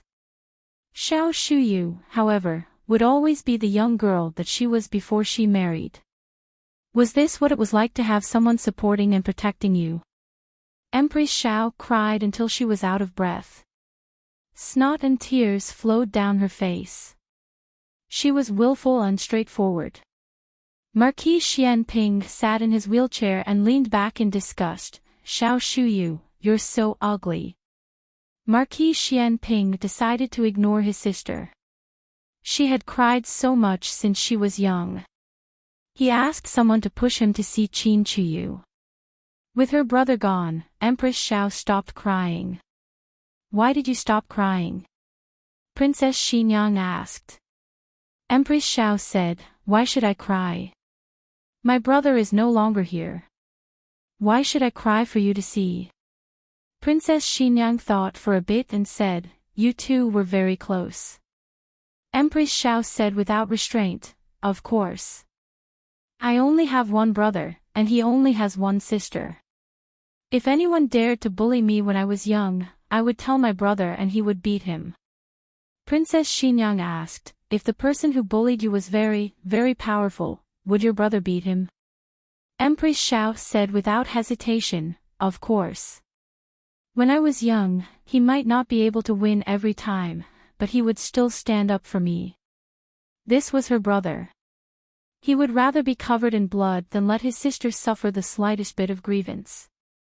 Even if he could not defeat the other party, he would still bite off a piece of flesh from the other party. He wanted to warn everyone that no one could bully the person that he, Xiao Ji, wanted to protect. They ate lunch in the palace. Marquis Xianping couldn't eat the exquisite but tasteless imperial food in the palace. Empress Xiao had the small kitchen make a table of delicious home-cooked dishes. Thanks to Marquis Xianping, Qin Chuyu didn't have to eat porridge today. He sat at the table and looked at the sumptuous dishes on the table, drooling. In front of Princess Xinyang was a bright plate of braised pork tendons with scallions. After Marquis Xianping sat down and talked to Empress Xiao, he inadvertently moved the plate of braised pork tendons with scallions and placed a plate of vegetarian three delicacies in front of her. Empress Xiao suddenly remembered that Princess Xinyang seemed to have started eating vegetables in recent years. Right. When they finished eating, Empress Xiao said to Marquis Xianping, "Old Princess Consort Liang's family will be coming to the capital in a few days." Princess Xinyang's hand that was holding the bowl and chopsticks paused. "Old Princess Consort Liang." Marquis Xianping said, "The Emperor's ninth grandaunt." Empress Xiao smiled. "Brother, you still remember her?" Marquis Xianping said, "I don't have a deep impression of her, but old Prince Liang does." Old Prince Liang was the previous emperor's ninth uncle. He was 8 years older than the previous emperor, and the two grew up like brothers. When the previous emperor fought for the throne, old Prince Liang put in a lot of effort. The previous emperor was very grateful and thought highly of him. He even went to the Yen Kingdom to buy the Shadow Dragon guards. "Is his body still healthy?" Marquis Xianping asked. Empress Xiao shook her head with a grave expression. "It said that he's not very healthy. This time, he didn't come from his fief and only had old Princess Consort Liang bring her own son. Ninth granduncle is kind-hearted and loves the people like his own children. He did a lot of good things for the people in his fief. I hope he can live a long life." As she spoke, Empress Xiao looked at Princess Xinyang. Speaking of which, ninth granduncle and ninth grandaunt loved Princess Xinyang very much. They even brought Princess Xinyang to live with them for a while. Ninth grandaunt praised Princess Xinyang for being sensible. She also said that it was a pity that Princess Xinyang wasn't her daughter. She dreamed of having such a beautiful daughter.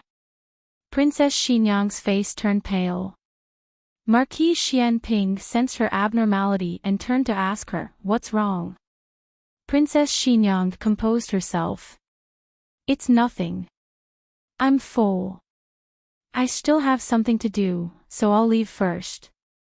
She put down her bowl and chopsticks, got up, and walked out. Empress Xiao looked at her unhappy back and was confused. "Did I say something wrong?" Marquis Xianping looked deeply at Princess Xinyang and said, "I'm also full. I'll come see you and little cheat another day." "Hey! You only ate a little." Empress Xiao frowned, puzzled. "What's wrong with you two?" Qin Fengwan. At the palace entrance, Marquis Xianping called Princess Xinyang. Princess Xinyang stood in front of the carriage, her pale face half-turned. "I can't sit in the same carriage as you. Have the Empress send you another carriage." Marquis Xianping looked at her. "Don't you just have to open the window and lift the curtain?" Princess Xinyang pinched her fingers, her eyes red. Her voice trembled as she said, "Not now." Marquis Xianping pushed the wheelchair toward her. She suddenly squatted on the ground, hugged her head, and screamed, "Don't come over." Marquis Xianping stood up and walked over, looking at her with a frown. "Qin Fengwan, Qin Fengwan." Princess Xinyang's eyes turned black, and she fainted.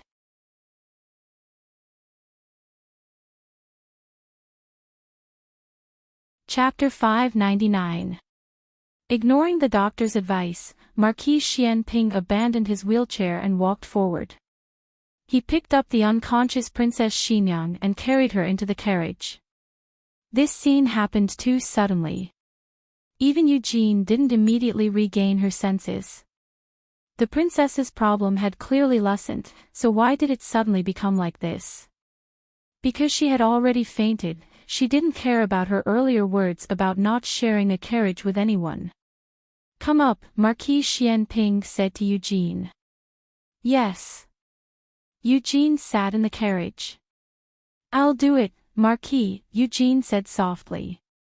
Marquis Xianping looked at the pale Princess Xinyang in his arms. He considered the possibility of her waking up halfway and fainting from his fright. In the end, he nodded and handed Princess Xinyang to Eugene. Eugene hugged Princess Xinyang and gently held her hand. Marquis Xianping frowned. Although he and Princess Xinyang didn't interfere with each other, they were still husband and wife and had done it before. Now, he could only watch as she lay in another woman's arms. What was going on? Marquis Xianping's face was filled with irritation. He suddenly stood up and lifted the curtain. Eugene froze and asked, "Marquis, what are you doing?" Marquis Xianping said coldly, "Get off the carriage and ride a horse. Otherwise, she'll faint from fright when she wakes up." "But your injury..." Before Eugene could finish, Marquis Xianping had already gotten off the carriage and robbed a servant's horse to ride. Xiaoheng had gone to the Ministry of Justice to deal with official business. Gu Jiao had been lying in bed for several days. Today, she could finally move freely. She first went to the courtyard to loosen her muscles and bones. Then, she picked up the red-tasseled spear and practiced a set of spear techniques. Martial arts had to be practiced every day. Otherwise, it would be easy to become rusty. Halfway through her practice, Marquis Xianping and Princess Xinyang returned. Gu Jiao knew that they had entered the palace. When they left, they sat in the same carriage. When they came back, it was Marquis Xianping riding a horse and Princess Xinyang sitting in a carriage. Did they have a fight? Marquis Xianping calmly dismounted and threw the horsewhip to the maidservant guarding the door. Then, he said to Gu Jiao, who was in the courtyard, "The princess has fainted. Go and take a look." "Oh." Gu Jiao put away the red-tasseled spear and looked around. "Give it to me." Marquis Xianping extended his hand towards Gu Jiao and took her red-tasseled spear.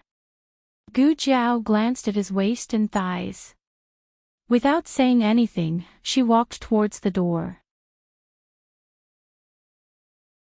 Gu Jiao carried the unconscious Princess Xinyang back to her room and placed her on the soft bed. Eugene followed in and asked worriedly, "Jiao Jiao, will the princess be all right?" Gu Jiao first looked at her pupils, which were normal. Then he put 3 fingers on her wrist and began to feel her pulse. "What's the situation? How did she faint?" Eugene lowered her eyes and said, "She fainted at the palace gates. Before she fainted, she went to Pure Flower's palace and Palace of Earthly Tranquility. I didn't go with her, so I don't know what happened. When she came out of Palace of Earthly Tranquility, her complexion didn't look good. When we arrived at the palace gates, the princess said to the Marquis that she didn't want to ride in the same carriage as the Marquis. The Marquis asked the princess a few questions, and then the princess fainted. She fainted when he asked her. Did he say something that made her angry?" Gu Jiao undid Princess Xinyang's lapels and tightly bound belt so that she could breathe better. Princess Xinyang's angina had long been cured, so her fainting had nothing to do with angina. Instead, it seemed that she had fainted because she had been provoked. Eugene's words were clearly hiding something. After Gu Jiao undid Princess Xinyang's clothes, she pulled over a thin blanket and covered her. She turned to look at Eugene. "Aunt Eugene, if you don't tell me the truth, it will be very difficult for me to make an accurate diagnosis for the princess." Eugene wanted to say something, but hesitated. After Marquis Xianping put away Gu Jiao's red-tasseled spear, he walked in. It was even more difficult for Eugene to speak. Gu Jiao pointed to a chair on the side. "Sit." Marquis Xianping was definitely the most disobedient patient. If she told him not to move, his wound would definitely swell again. The atmosphere in the room was very strange. Marquis Xianping looked at Eugene with a gaze that was so intense that Eugene couldn't breathe. Eugene looked at the unconscious Princess Xinyang and struggled internally. In the end, her desire to heal Princess Xinyang prevailed. She lowered her head and said slowly, "Princess Xinyang can't come into contact with men. Whenever a man gets too close to her, she will feel uncomfortable." To what extent? How close? How uncomfortable? Gu Jiao asked seriously. That is. Eugene could be considered an orderly person. After a short period of nervousness and confusion, she sorted out Princess Xinyang's situation. If it's outside, the limit is 3 steps. If it's inside, Princess Xinyang can't be in the same room as a man. Marquis Xianping frowned. So that time in the attic, she was really scared. She still refused to admit it. This happened a few months ago. At that time, Gu Jiao hadn't gone to the frontier fortress.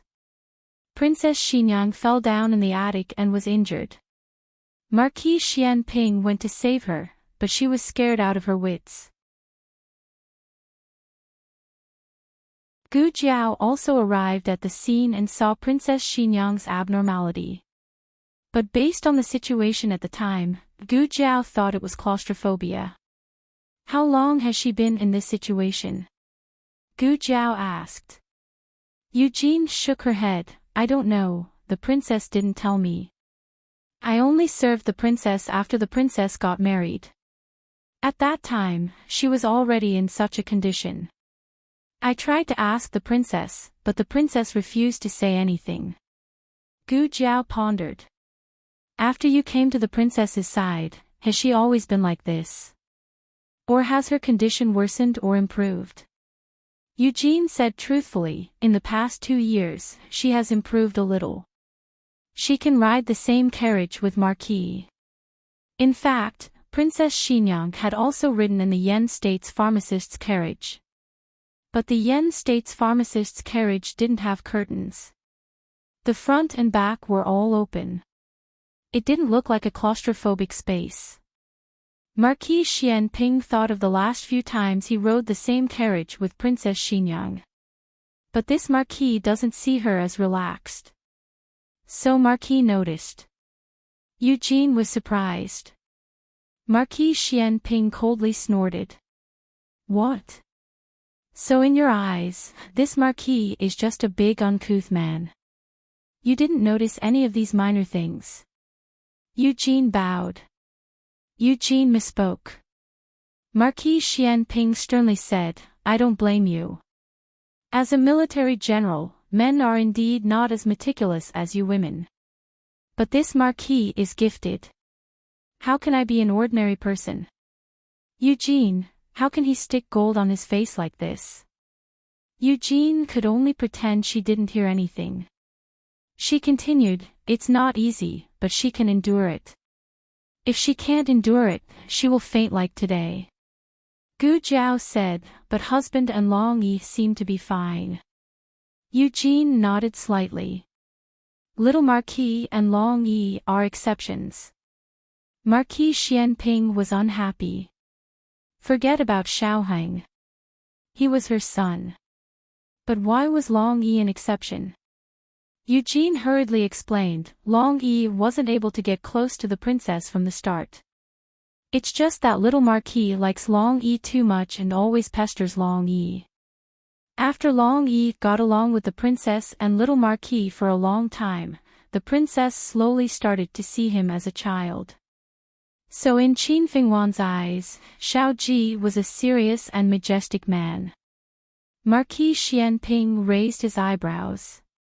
Wait, there's still something wrong. Eugene looked at Marquis Xianping and said earnestly, Marquis, the princess doesn't mean to dislike you. She just can't get along with men. Please don't blame her. Marquis Xianping frowned and muttered, so that night, she really ate the wrong medicine. Marquis, what did you say? Eugene didn't hear clearly. Marquis Xianping said indifferently, nothing. So he was trying to make an antidote for a woman. Gu Zhao finished measuring Princess Xinyang's blood pressure and said, and Eugene said that the princess's condition has improved in the past 2 years, but she suddenly fainted today. She must have suffered some trauma in the palace. Marquis, do you remember? Of course, Marquis Xianping had an impression. It was only after Empress Xiao mentioned old Liang and his wife that Princess Xinyang started to feel strange. After leaving Vermilion Bird Avenue, Marquis Xianping returned to his estate. Steward Liu didn't go to war and hadn't seen his master for several months. He was so excited that his eyes shone. Marquis! You're finally back. Enough. Marquis Xianping waved his hand impatiently and sat on a chair. Do you know old Liang? Steward Liu said, I know. His Majesty and Princess Xinyang's 9th great-uncle.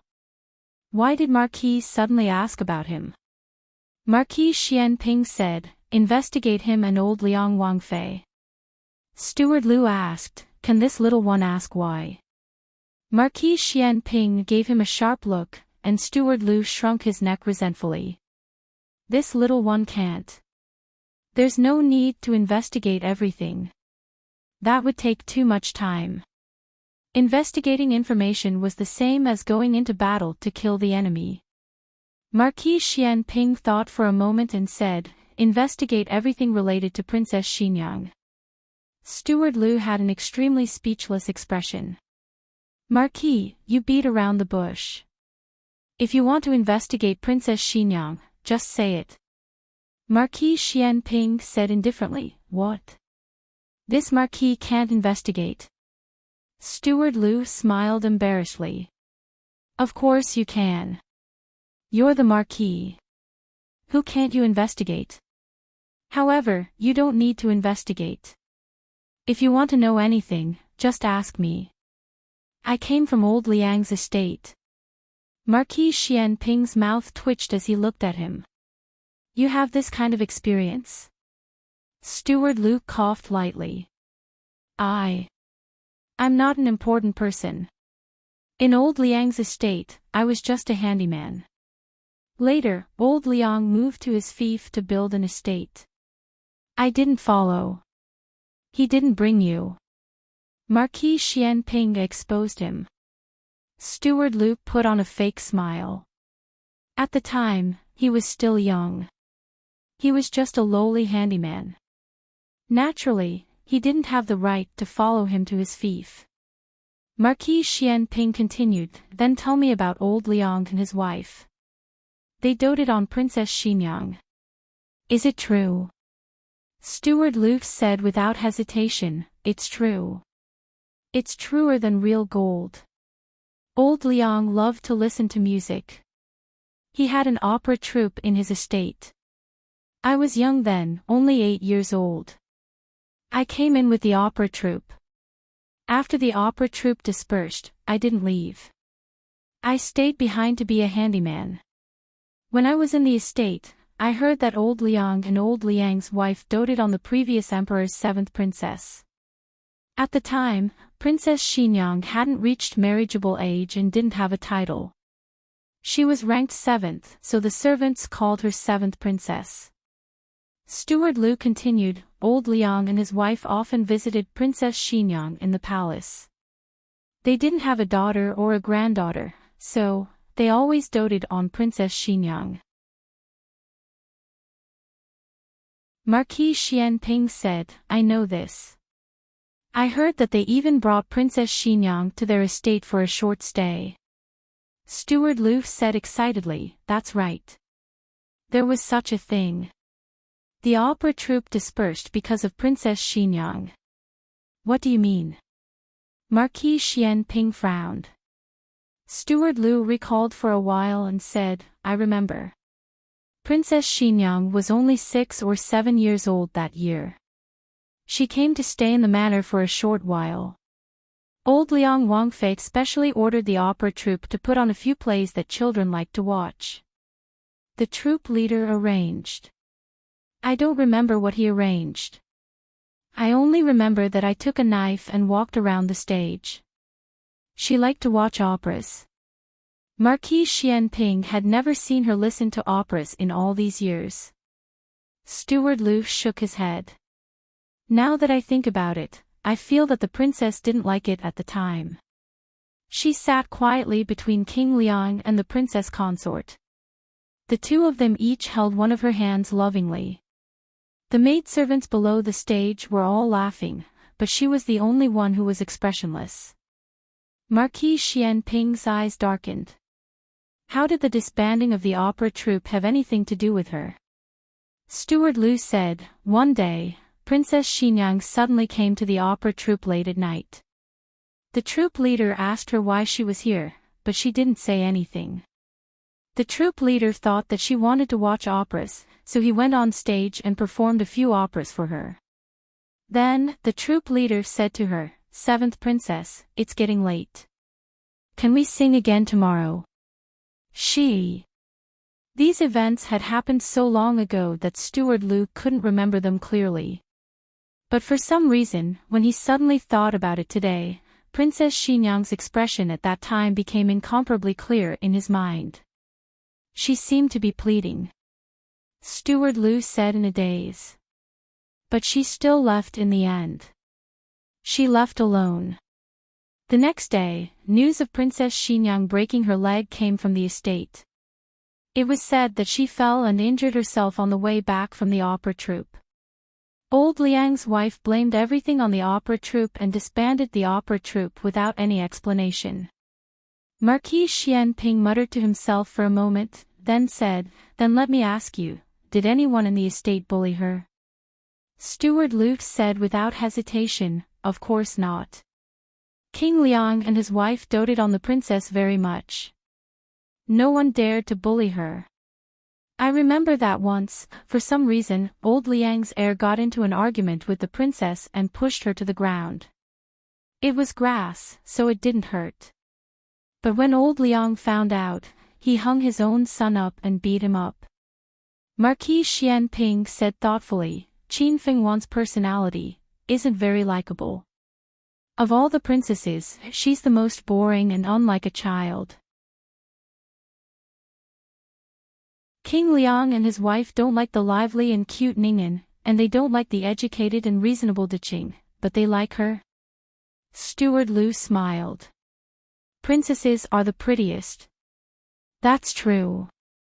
Of all the princesses, Princess Xinyang was the prettiest since she was young. In the afternoon, Marquis Xianping still went to Vermilion Bird Avenue. Gu Jiao was brewing medicine in the small kitchen. Marquis Xianping walked over and asked Gu Jiao, "She hasn't woken up yet?" Gu Jiao threw a piece of ginger into the medicine pot. She woke up once, drank the medicine, and went back to sleep. Marquis Xianping's eyes focused. Can her illness be cured? Gu Jiao said, "Mental illness needs mental medicine."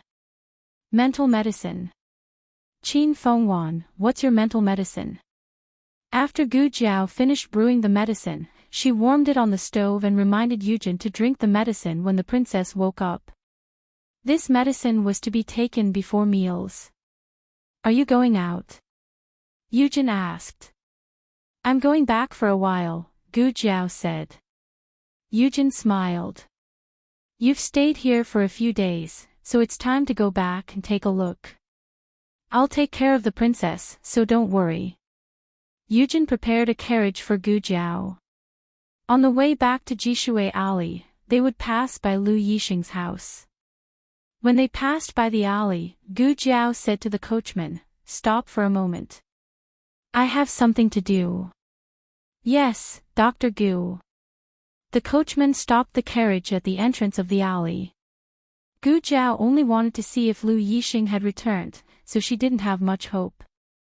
Who knew that before she could knock on the door, a white figure would rush over from the wall and rush into her arms? Little Sure. Gu Jiao hugged the little fatty in her arms.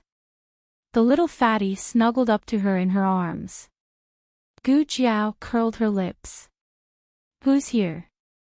Lu Yixing pulled open the wooden door from the courtyard and saw Gu Jiao outside. Gu Jiao was dressed in green and still looked like a young girl, but there was a hint of killing spirit between her brows. Lu Yixing's gaze froze. Gu Jiao said, "You're back." She said she was back. This meant she knew he had gone out earlier. Lu Yixing explained, "When Mama is old, so I sent her back to the countryside, to return to her roots." When Mama was the old servant who used to serve in the courtyard. She was old and weak, so it was difficult for her to move around. Lu Yixing took her to live in the countryside for a period of time. Gu Jiao suddenly understood. "I see." Then Lu Yixing said, "She passed away." Her children were all gone, and it was Lu Yixing who sent her off. She passed away in her sleep. She passed away peacefully. Lu Yixing stepped aside. "Come in and have a seat." Gu Jiao carried the little fatty into the courtyard. "I was just passing by today. I didn't expect you to be at home. Yuan Tang asked me to bring you something. I'll bring it to you later." Lu Yixing brought Gu Jiao into the central room and poured her a cup of tea. Someone was cooking in the backyard. It was Anu, the last servant by his side. Gu Jiao's eyes fell on the several boxes on the chair. "Did you just come back, or are you leaving again?" Lu Yixing followed her gaze and looked at his and Anu's luggage, saying, "I was actually going to find you. I'm going to say goodbye to you." Gu Jiao's expression froze. "You're leaving the capital?" "Yes." Lu Yixing smiled with relief. "I'm leaving, but I may not only leave the capital." "You're leaving Zhao country," Gu Jiao said. Lu Yixing smiled helplessly. "I can't help it. Who told me to lose a bet with someone? I still understand the principle of accepting defeat." Gu Jiao said, "So you still remember?" Lu Yixing took out the 3 hairpin flowers from the brocade bag. "I always remember, but when Mama is not in good health, I can't leave her here alone." Gu Jiao nodded. "It's like something he would do." Thinking of something, Lu Yixing said seriously, "But don't have too much hope. I'm just going to study. I won't be conferred the title of Marquis or Prime Minister." Gu Jiao didn't refute. Lu Yixing put away the 3 hairpin flowers one by one. "Before I leave, I have a question to ask you." Gu Jiao said, "Go ahead." Lu Yixing hesitated for a moment, then gathered his courage and asked, Why are you so good to me? Is it really just because I'm a patient of the clinic?" "No," Gu Jiao said. Lu Yixing's eyes lit up, then, Gu Jiao curved her lips. "You've already asked a question." Lu Yixing choked, and after a long time, he smiled bitterly. "That's true." Gu Jiao saw a bamboo flute standing on the box. "Do you like to play the flute?" Lu Yixing said warmly, "Yes." Gu Jiao said, "Oh, when are you leaving?" Lu Yixing said, "We'll leave in 2 hours. My identity is special, so it's inconvenient for me to leave the city when there are many people." Gu Jiao nodded and looked at him. "Is the carriage ready?" Lu Yixing smiled. "It's ready." Gu Jiao said, "Then I'll go and get the things from Yuan Tang for you." Lu Yixing opened his mouth. "You don't have to make a special trip. I'll ask if Nuv to go and get it for you." "Okay."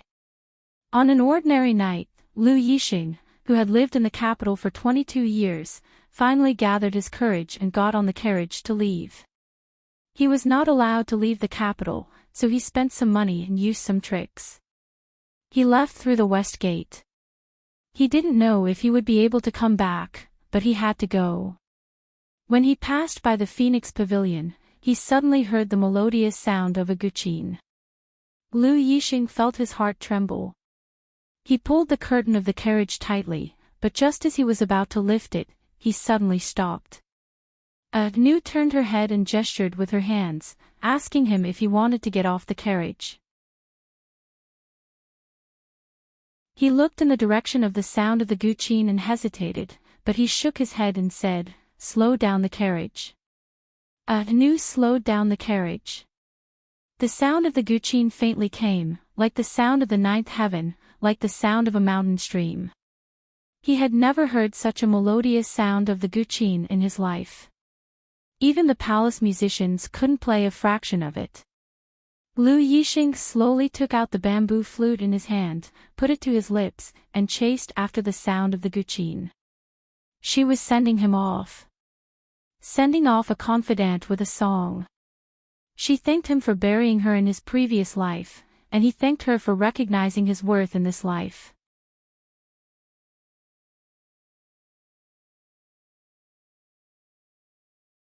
Chapter 600. The novel will be updated faster. There are all kinds of novels that can't be found on the internet. Jiao Jiao. On the carriage back, little Jing Kong excitedly swung his short legs beside Gu Jiao. "You play the zither so well. You play better than my master." Gu Jiao asked, "Does your master know how to play the zither?"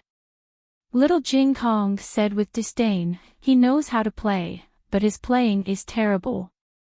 Gu Jiao imagined the scene of an old monk with a white beard playing the zither with slow movements, but the sound of the zither was out of tune. She said, "Your master has a wide range of hobbies." Little Jing Kong waved his hand. "It's nothing. My master loves to drink. A monk can drink. Is your master a monk?" Gu Jiao wiped the zither case on her lap with a handkerchief and said, "He's old. It's better not to drink." Little Jing Kong nodded like a chick pecking at rice. "Yes, yes." The carriage arrived at the city gate, which was closed. However, Gu Jiao had a token in her hand, so the guards opened the gate for her. When they passed through the gate, little Jing Kong suddenly asked, "Jiao Jiao, why did we come so far to play the zither?" Gu Jiao said, "I'm sending a friend here. He's going on a long journey." Little Jing Kong tilted his head and asked, "Is it the friend who plays the flute?" "He plays the flute very well." "Love me, love my dog." Gu Jiao smiled. "Yes, I think it's good too." Children's focus was different from adults. If Xiao Heng was here, he would definitely ask who the friend was, a man or a woman. Little Jing Kong said seriously, "It must be Jiao Jiao's very good friend. Will he come back?" "I don't know." Gu Jiao truly did not know that in the dream she had when she returned to the Marquis's estate, Lu Yixing had returned. But now, the trajectory of everything was not the same as in the dream. No one could guarantee that they would meet again in the future. The city gate slowly closed. Gu Jiao lifted the curtains and turned around to take one last look at the official road outside the city. "Goodbye, Lu Xiang." Lu Yixing was a poor man. All he had was a suitcase and a basket of books given to him by Gu Jiao. He took little Shi away because he missed her. The house was left empty. No one was hired to take care of it, and it was not sold.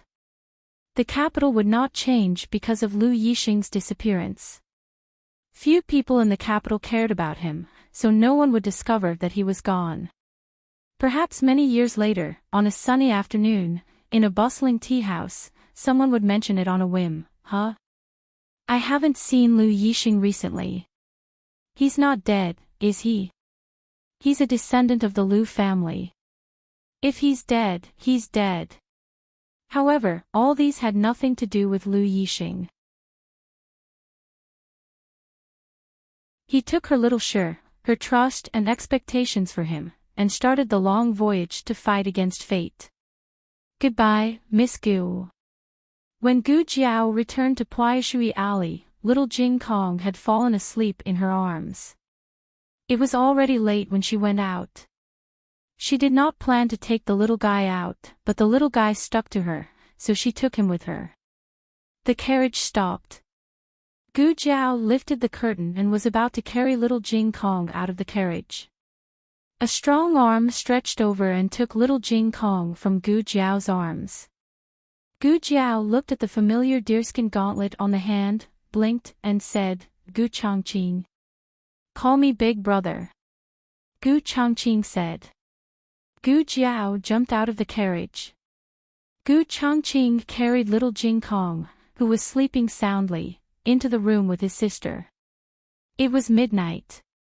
Everyone in the family had gone to bed, but Xiaoheng did not come back.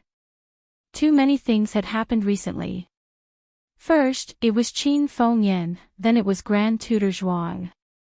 There were too many official documents to write, so Xiaoheng had to stay in the Ministry of Justice tonight.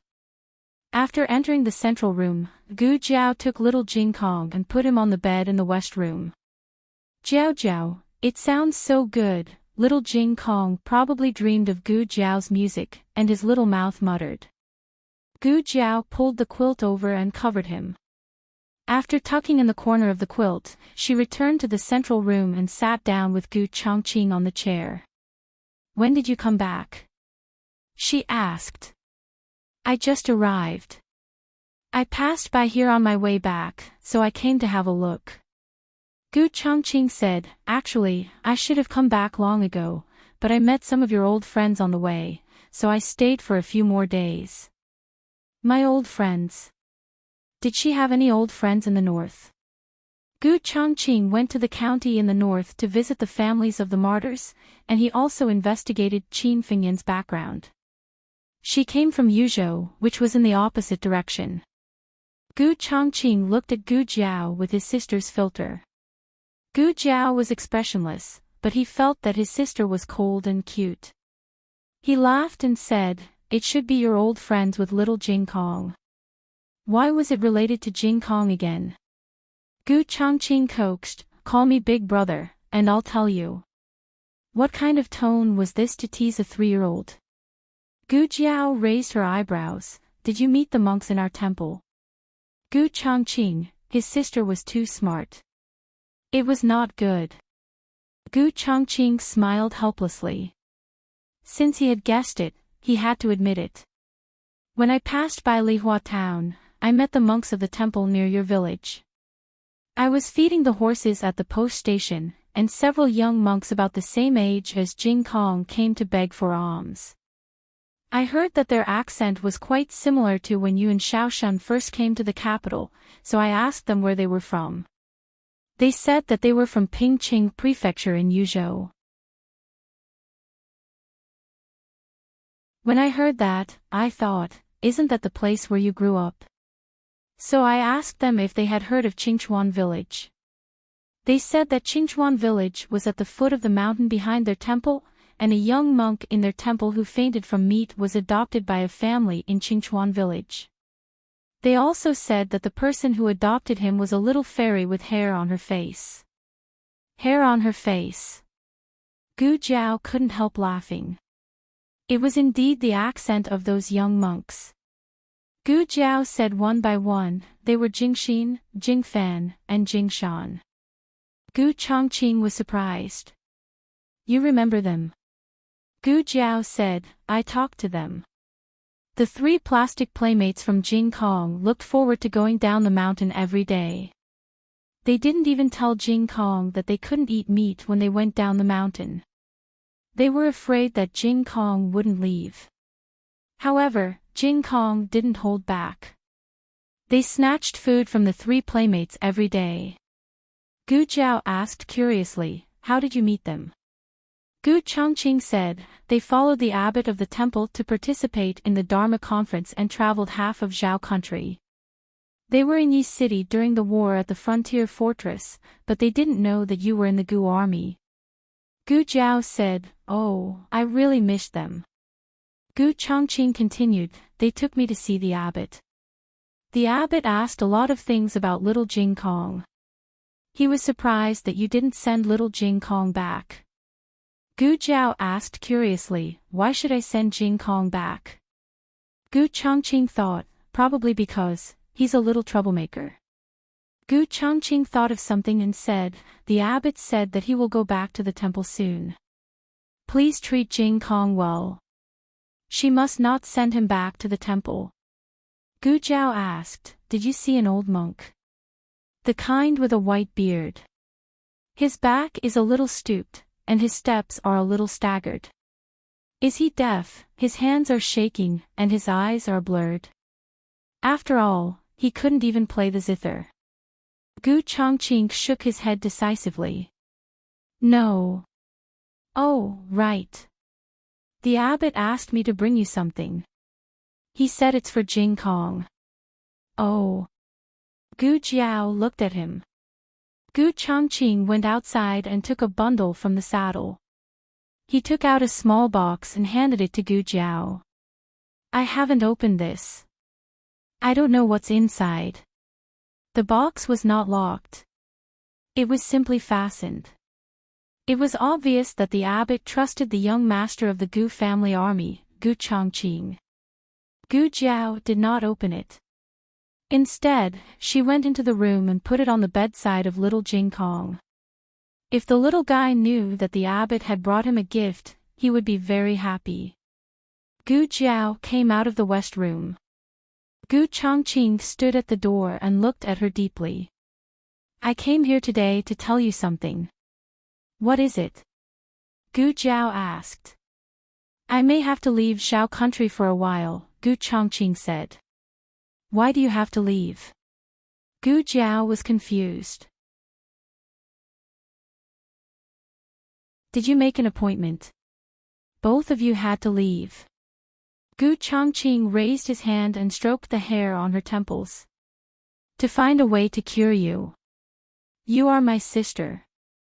I don't want to see you lose control in blood and killing intent. I also don't want to see you hurt yourself to restrain your desire to kill.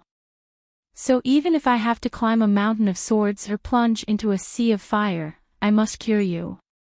When I was talking to the abbot, I mentioned your situation by accident."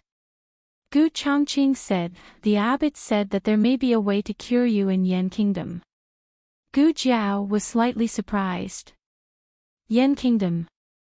Gu Changqing said, "In fact, Qin Kingdom is also famous for its medical skills.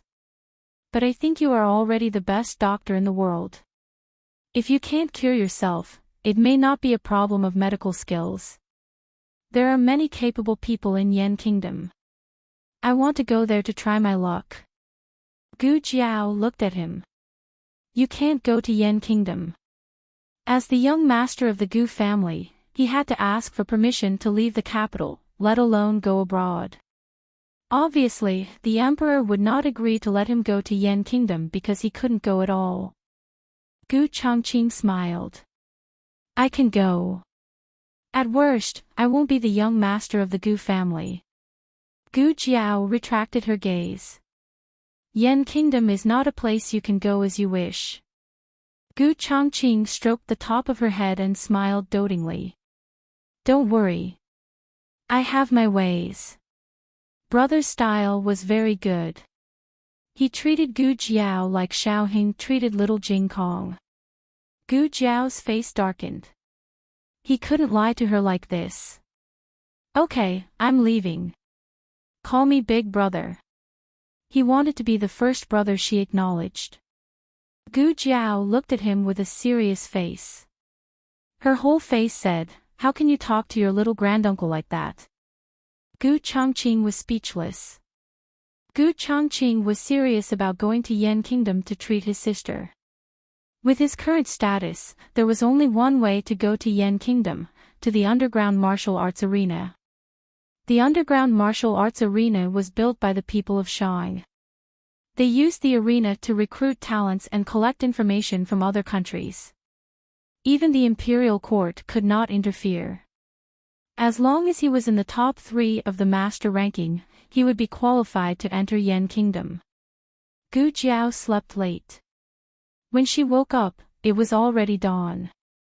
Little Jing Kong was already practicing boxing in the backyard. Kill! He punched out and a row of chickens fell down. They were quite cooperative. Gu Jiao dressed neatly and went to the backyard to wash up. Xiao Heng was also washing his face. This person was too good-looking. Everything he did was pleasing to the eye. He wrung a towel and made it look like an ink painting. "Did you just come back from the yamen?" Gu Jiao greeted him. He was still wearing the official uniform of the Ministry of Justice. Unexpectedly, Xiao Heng ignored her. Didn't he hear her? Gu Jiao's eyes moved, and she came to his left. "Husband." Xiao Heng turned right to dry the towel. Gu Jiao blinked strangely and went to his right. "Husband." Xiao Heng turned left to pour the water in the wooden basin. This time, if Gu Jiao still couldn't tell that he was throwing a tantrum, it wouldn't make sense. She thought about it and realized that she hadn't done anything. Xiao Heng just came back to change his clothes. He had to go to the Hanlin Academy later. Working in 2 departments was so tiring. After he left, Gu Jiao called little Jing Kong, who was practicing boxing. "What happened to your brother-in-law?" Little Jing Kong scratched his head. "Nothing. He's fine." Gu Jiao looked at the empty door. "Didn't you notice that he was angry?" "Is he angry with you or with me?" "Angry." Little Jing Kong scratched his mushroom head and his eyes lit up. "Ah. I know. Bad brother-in-law must be jealous of me." "Jealous of you?" Gu Jiao looked at the little guy suspiciously. Little Jing Kong proudly shook his little head. "That's right. I went out of the city with Jiao Jiao yesterday. I even heard Jiao Jiao play the guqin. Bad brother-in-law doesn't exist. He has never heard Jiao Jiao play the guqin. I was the first to hear it. Jiao Jiao likes me the most." Gu Jiao did not bother to correct him. What did you say to your brother-in-law?" Little Jing Kong said seriously. "I said, Jiao Jiao and I went out of the city to see off Jiao Jiao's friends. Jiao Jiao played the guqin to see them off. Jiao Jiao and his friends played the guqin in harmony. It was unparalleled in the world. That was not how the guqin and the guqin should be played. Also, he played the flute." Gu Jiao closed her eyes and slapped her forehead. She screwed up.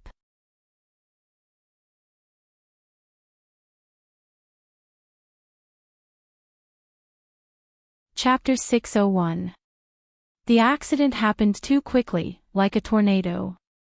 Princeton had lived next door for so long without a fire in his backyard.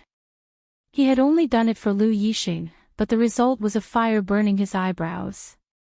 "Jing Kong, oh Jing Kong, you really know how to trick me." On this side, Gu Jiao was thinking about how to coax her husband. On the other side, Xiao Heng was called into the palace by Empress Xiao. "Aunt." Xiao Heng saluted to Empress Xiao. "There are no outsiders here. Don't be so courteous. Come and sit." Empress Xiao said to Xiao Heng. Xiao Heng obeyed and sat next to Empress Xiao. Empress Xiao looked at his slightly furrowed brows and asked, Heng, what's wrong? You don't seem very happy. Are you worried about your mother?" "My mother." Xiao Heng had been busy at the Board of Punishments all night and did not know about Princess Axian Yang. Empress Xiao asked, "You don't know? Your mother fainted at the entrance of the palace yesterday. I called you over to ask how she is." Although she and Princess Axian Yang did not like each other, she was still Xiao Heng's mother. Xiao Heng's eyes flashed with worry. "I don't know. I was at the Board of Punishments yesterday and did not go to my mother's side. I will go take a look in a bit." Empress Xiao grabbed his wrist. "Don't worry. I still have something to tell you." Today, Marquis Xian Ping did not sleep in. He got up early and went to Zhu Ke Street. Unexpectedly, there were a few carriages parked in front of Princess Axian Yang's residence. This was very strange. After all, aside from Gu Jiao and Xiao Heng, Princess Axayan Yang did not have many visitors. These luxurious carriages clearly did not belong to the young couple. The driver brought the wheelchair over. Marquis Xian Ping frowned. The driver quickly said, "It was Dr. Gu's orders.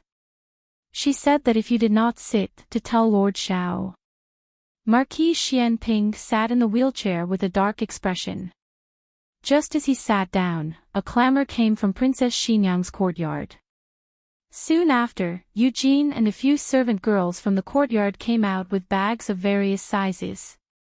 As she walked, she looked back as if she was saying to someone, "You should take these things back.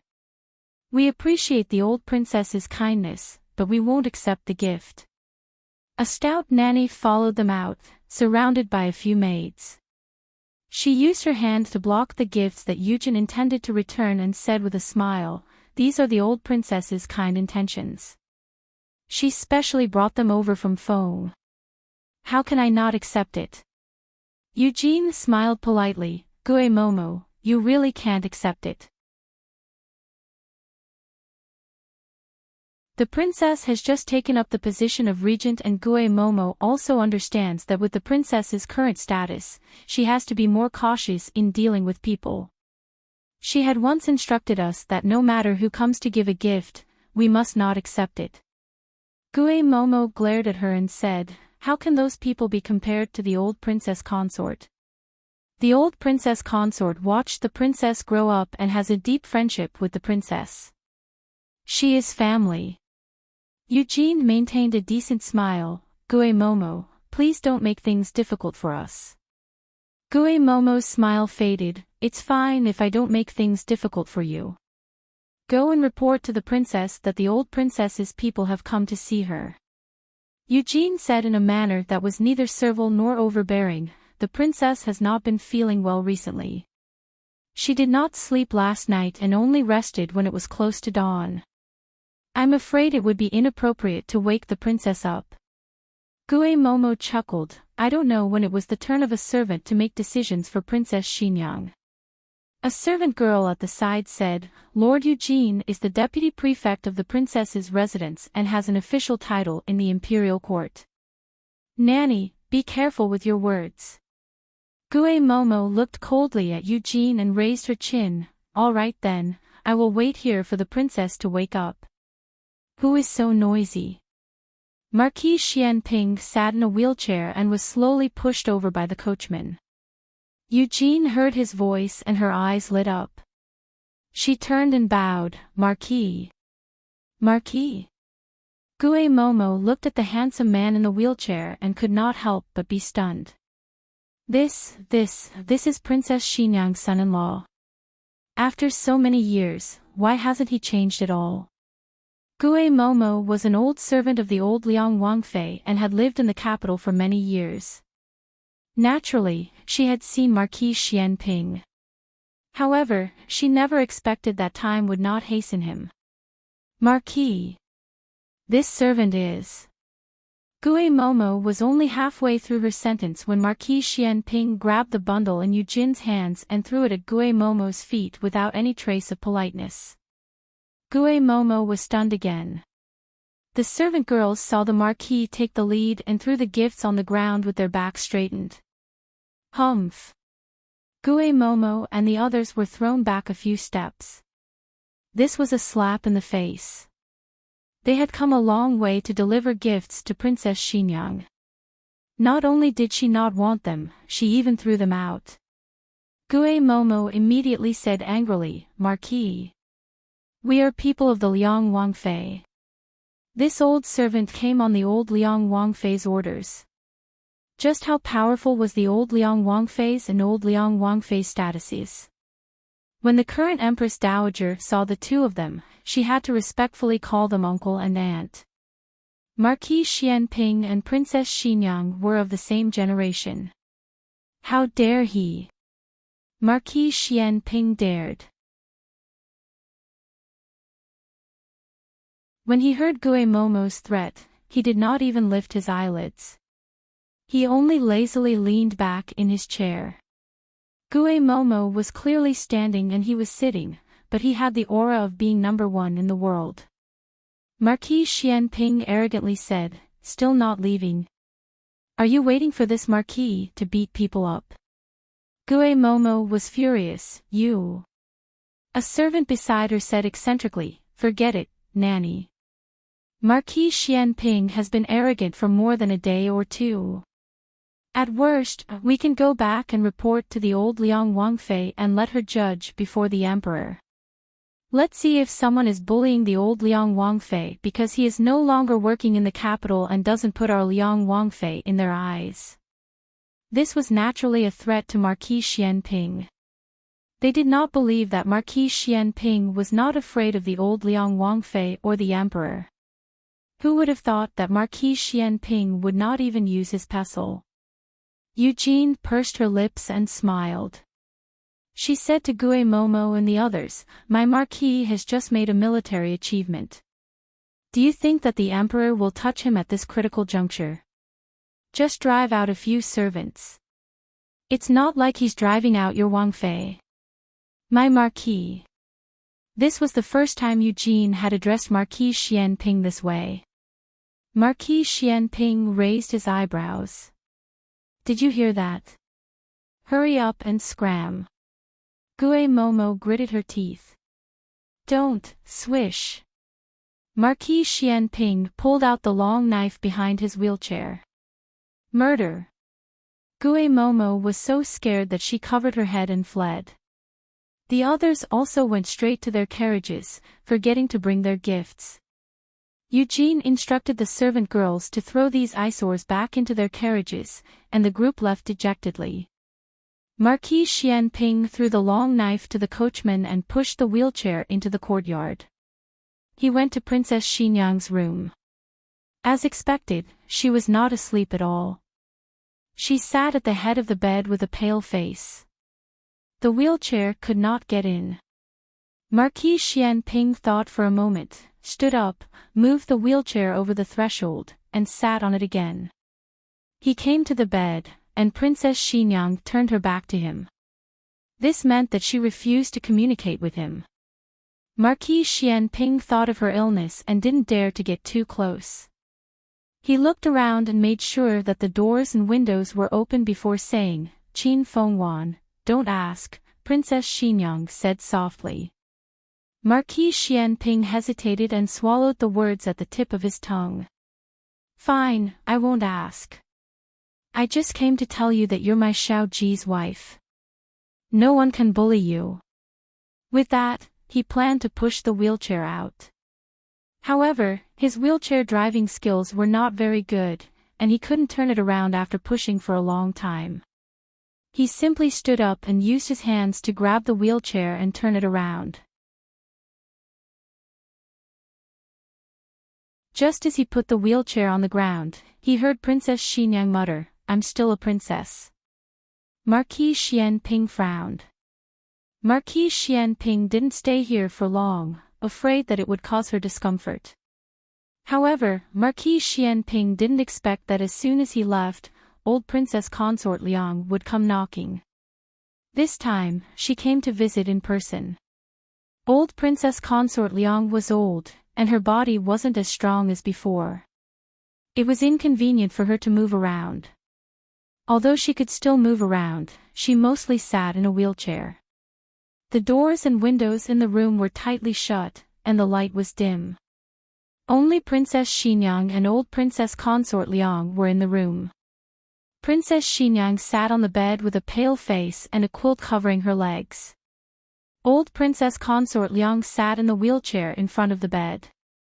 Her two old and skinny hands held Princess Xinyang's hands tightly as she called out in a choked voice. Nan Nan. Nan Nan was Princess Xinyang's pet name. Princess Xinyang listened with a pained expression. She didn't dare to go in, but she also didn't dare to openly eavesdrop. She could only sneak closer to the door and try to prick up her ears. She knew she shouldn't do this, but if she didn't do this, how could she understand the princess's illness? She heard Princess Xinyang say softly, don't call me that. It's disgusting. Disgusting. This reaction, Eugen heard old Princess Consort Liang say guiltily, Nan Nan, are you still angry at granduncle and grandaunt? Do you blame granduncle and grandaunt for not taking good care of you? Back then, you broke your leg in the manor and were trapped in the well for a night before being found. It was granduncle and grandaunt's negligence. Granduncle and grandaunt should have put in more effort. Also, your marriage with Marquis Xianping. He's an unreliable person. If I had known. Granduncle and grandaunt would have stopped this marriage no matter what. Enough. Don't be angry. If granduncle and grandaunt did anything wrong, just say it. You can get angry at granduncle and grandaunt will accept it. Granduncle and grandaunt suddenly went to the fief because we had no choice. Originally, we wanted to take you with us, but you're a princess in the end. You can't stay with us forever. Don't think that granduncle and grandaunt abandoned you. Princess Xinyang was about to collapse. Some truths could never be spoken. But it wasn't that the other party didn't know. It was because she didn't dare to speak the truth. Old Princess Consort Liang used a handkerchief to wipe her tears. She cried sincerely and guiltily, you can blame granduncle and grandaunt however you want, but your granduncle is old and about to die. Before he leaves, he wants to see you. Your granduncle loves you the most. Since he used to love you so much, you should go and see him for the last time. Princess Xinyang clutched her chest and retched. Retch. Her eyes were red as she glared fiercely at her. How could this person have the face? How could she have the face to say such things? Princess Xinyang was so angry that her entire body trembled. Old Princess Consort Liang did not give up. She pleaded with a sorrowful expression, but her eyes were filled with a woman's jealousy and disdain. Princess Xinyang could not hold on any longer. Her body trembled violently, and large drops of tears fell down. She wanted to escape, but she had nowhere to go as if she was trapped by a demon. The world spun, and the sounds in her ears became slow and indistinct. Until she heard old Princess Consort Liang scream, "Ah!" A tall and muscular figure strode in. His large, calloused hand grabbed old Princess Consort Liang's collar and dragged her out of the wheelchair. Like dragging a sack, he ignored old Princess Consort Liang's screams and dragged her all the way through the courtyard. Then, he threw her out of the door without a trace of politeness. Old Princess Consort Liang was old. With this drag and fall, she almost lost half her life. Princess Consort Gue Momo and the others scrambled over. Old Princess Consort Liang leaned weakly in Gue Momo's arms. She panted as she looked at the tyrannical man. Xian. Xian. Marquis Xianping looked down at her. This marquis respects the old and loves the young, but I do not respect old beasts. Everyone turned pale with fright. Was Marquis Xianping crazy? He actually dared to speak like this. Gue Momo looked at him angrily. Marquis Xianping. How dare you humiliate old Princess Consort Liang like this? Aren't you afraid of being beheaded?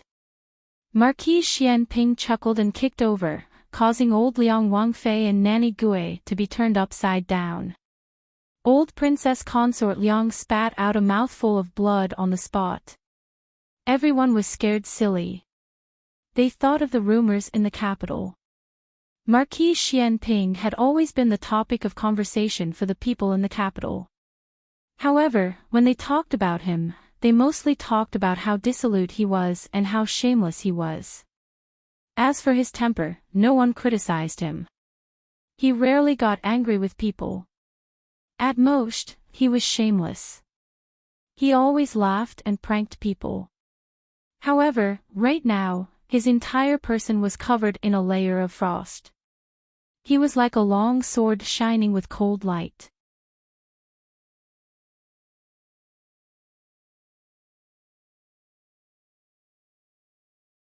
Chapter 602. The newest chapter of this book is not finished. Old Liang Wangfei had brought guards with her when she came out, but everyone was intimidated by Marquis Xianping's presence. No one dared to charge forward and fight him. Marquis Xianping was a military general who had been on the battlefield. He had killed more than 1,000 enemies. How could these guards who had not seen the world compare to him? Old Liang Wangfei was momentarily stunned by Marquis Xianping's aura. Most people in the world bullied the weak and feared the strong. However, as the saying goes, the strong feared the unreasonable, and the unreasonable feared the reckless. Marquis Xianping was the reckless. Gue Mama's face paled. You are too much. If His Majesty knew you treated my Wangfei like this, he would definitely kill you. Kill you. Scram! Marquis Xianping shouted. Gue Mama, who had been clamoring earlier, rolled and crawled over to help her mistress up. She dragged her mistress onto the carriage and left with her tail between her legs. She had come to Vermilion Bird Avenue twice in one day and had been humiliated both times. She would probably have a knot in her heart for the rest of her life. After old Liang Wangfei and her entourage left, the carriage driver hurriedly pushed the wheelchair over. Marquis Xianping sat down in the wheelchair as though nothing had happened. Eugene walked forward with a complicated expression. Looking at the carriage that was leaving, she said worriedly, Marquis, you hit old Liang Wangfei. Marquis Xianping had suddenly appeared. Without saying a word, he had burst through the door and dragged old Liang Wangfei out. Eugene seriously suspected that he did not know who was inside. Unexpectedly, Marquis Xianping only lightly responded, Your Marquis knows. Eugene, your Marquis. Was there anyone who called themselves that? Marquis Xianping was a decisive person. He did things cleanly and efficiently, never dragging his feet. He rarely felt conflicted, but right now, he was conflicted. Should he go or not? His brow furrowed, but in the end, he still pushed the wheelchair in. Princess Xinyang was still sitting at the head of the bed, her hands clutching the quilt tightly, her eyes glazed over. Marquis Xianping knocked on the open door. Princess Xinyang's eyelashes fluttered as she came back to her senses. Only then did Marquis Xianping stand up and move the wheelchair in. He came to the front of the bed and realized that he had acted too quickly. He had only dragged the old woman out and hadn't thrown her wheelchair out. Eugene, he called out. Eugene entered the room and looked at the empty wheelchair at the side. She nodded knowingly and pushed old Princess Consort Liang's wheelchair out. Princess Xinyang raised her hand and calmly wiped away the tears on her face. She didn't look at Marquis Xianping. Instead, she looked at the other side of the bed and asked, What did you find? She was asking about what they had found, not what they had heard. Indeed, no one who had heard old Princess Consort Liang's well-meaning words would think that old Princess Consort Liang had done anything wrong.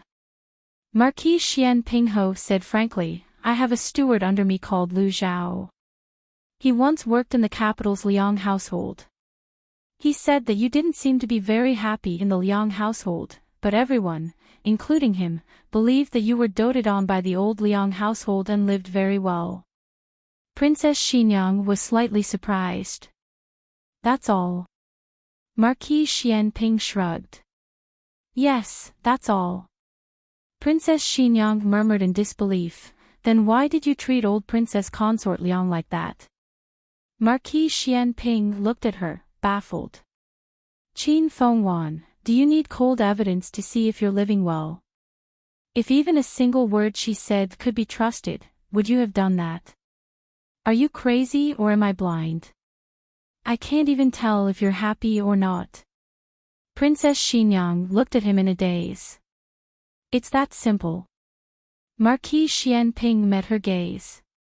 How difficult is it? Princess Xinyang laughed self-deprecatingly. Yes, how difficult is it? Mother. Can I not see ninth granduncle later? What's wrong? Your ninth granduncle and ninth grandaunt came specially to see you. They bought your favorite snacks. Don't you like ninth granduncle and ninth grandaunt a lot? Alright, don't be willful. Mother knows you're still angry about me punishing you for copying, but Mother is doing this for your own good. Your imperial father has so many children, and Mother doesn't have a son.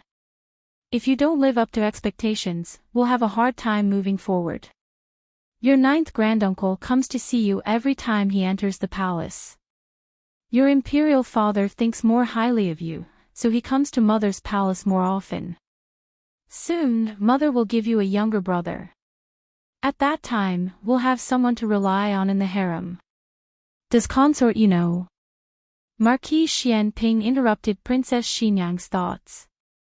Princess Xinyang clutched the blanket tightly and said in a normal tone, "Know what? Nothing at all." Marquis Xianping looked deeply at her and said, "Old Liang Wang was greatly respected by the previous emperor, but he suddenly resigned from all his positions in the capital. He took his family to his fief and became an idle prince without an official position. He didn't return to the capital until the previous emperor passed away to offer his condolences." Little Qi, what nonsense are you talking about? You can't speak without evidence, understand? Father, Little Qi is the smartest princess in Zhao country. Your studies are the best of all the princesses. Unfortunately, you're not a man. Father has high hopes for you. Little Qi, don't disappoint Father. But Father, Little Qi is really scared. Princess Xinyang's knuckles turned white. In this world, if even her father couldn't protect her, then who else could? She had already lost all her faith. She stood in the abyss where she couldn't shout. No one would ever hear her. Marquis Xianping said, "If the previous emperor can't kill him, I'll kill him." Princess Xinyang's eyes trembled, and she turned to look at Marquis Xianping. Marquis Xianping stood up and stared at her. "Qin Fengwan, I'll kill this person." Princess Xinyang opened her mouth, and her eyes reddened. "Are you crazy?" Marquis Xianping didn't say anything and turned around with a dignified expression. Princess Xinyang stopped him. "You don't even like me. Why are you doing this?" There was no love between them. The only connection was probably their son, Xiaoheng. How much feelings did Marquis Xianping have for Qin Fengwan? At first, he had indeed married her with great expectations.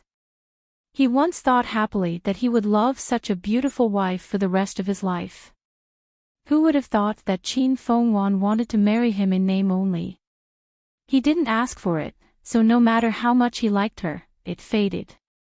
But fate made fools of people. He actually had a child with Qin Fengwan. "Whether I like you or not, you're Xiao Ji's wife and my son's mother." After saying this, he strode out as if he wasn't injured at all. The coachman came to the door in a panic. He didn't dare to enter and could only say to Eugene outside, "My marquee wheelchair." Eugene pushed the wheelchair out. The coachman took it and ran out. "Marquis! Marquis! Your wheelchair!" Marquis Xianping whistled at the empty alley, and a proud, tall horse galloped over. It was Marquis Xianping's mount. Marquis Xianping mounted the horse. At this moment, Xiaoheng came over from the palace to visit Princess Xinyang. He had just gotten off the carriage and almost bumped into Marquis Xianping's horse. Marquis Xianping tightened the reins and turned the horse in another direction. Xiaoheng saw that he was in a hurry. Although he didn't pay much attention to him, he still said, "You haven't recovered from your injuries. You can't ride a horse." He had to listen to his son, but not now. Old Liang Wangface said that the old thing didn't have long to live. He was afraid that if he didn't hurry, the old thing would die peacefully on the bed. He didn't deserve to die so happily. Marquis Xianping rode on horseback and said to his son, "You're a man now. Take good care of your mother. Don't let those dubious people bully your mother." Xiao Heng was taken aback. Of course he would take good care of his mother. He didn't need to be told. But why did he say this? Didn't he always treat him like a 3-year-old child? Your mother's mood isn't good. Be good. Don't make her angry in the next few days.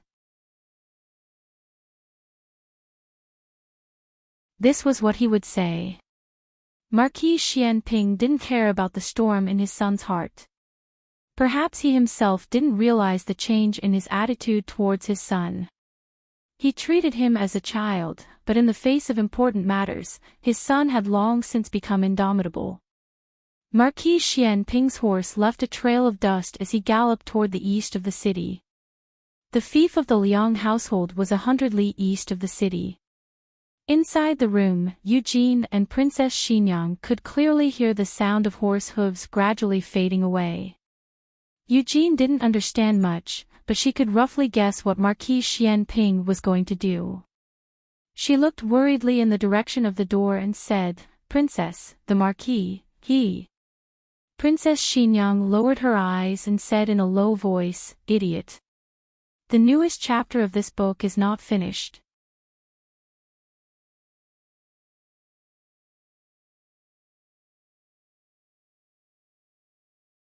Chapter 603.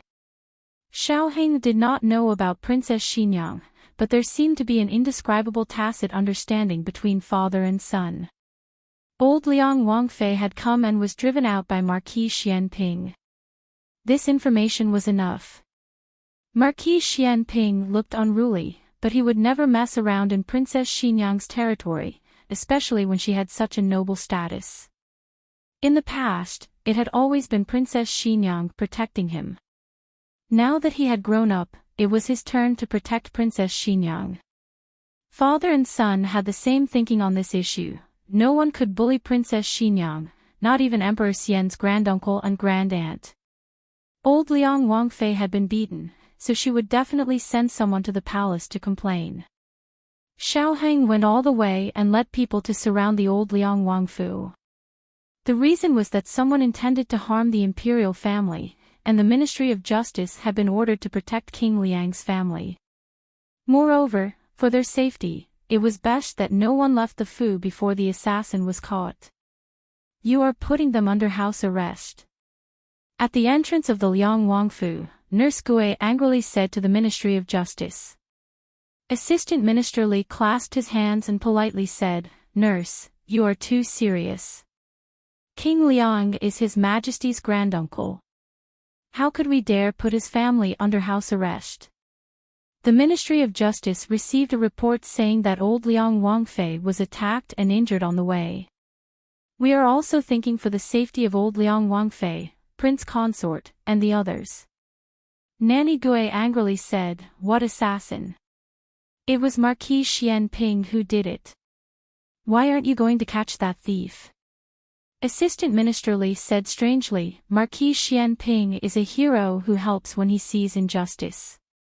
He was the one who chased away the assassin." "Nurse, are your eyes playing tricks on you? You!" Nurse Gui was so angry that she was dumbfounded. The murderer was clearly Marquis Xianping. How did he become a hero? How could he reverse right and wrong like this? Old Liang Wangfei naturally would not let it go. After all, she had grown up in the capital. Even if she lost her official position, her foundation was still there. She would find a way to spread the news. Unfortunately, Xiao Heng had already gone to the Palace of Earthly Tranquility. Empress Xiao would not give those people a chance to send the news to the Imperial Palace. "Your Majesty." Empress Xiao made a trip to Pure Flower's palace. "I heard that old Liang Wangfei was attacked by an assassin on the streets. It was Qinqia's older brother who saved her.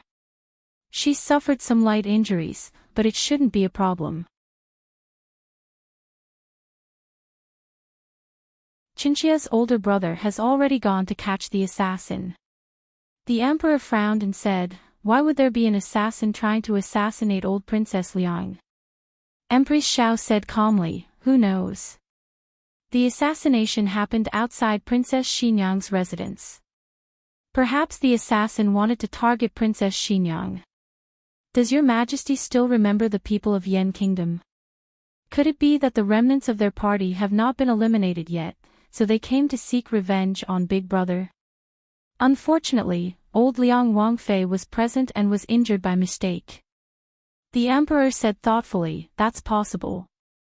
Empress Xiao's eyes flashed, as she said with a smile, "It's better to be safe than sorry. The Board of Punishments has already protected the Liang Palace. Ahing will pay close attention to the Liang Palace's movements. Your Majesty, there is no need to worry."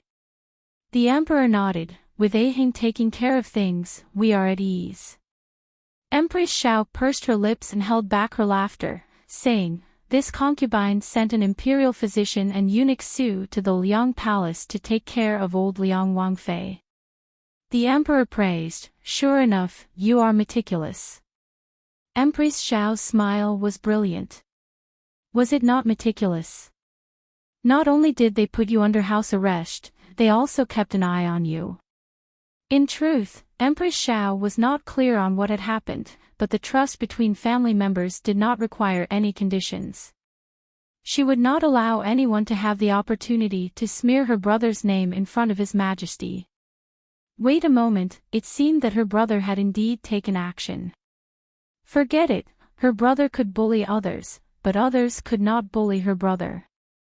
There were many patients today, so Gu Jiao remained in the medical clinic for the entire day. Only when it was close to evening did she finally have a bit of free time.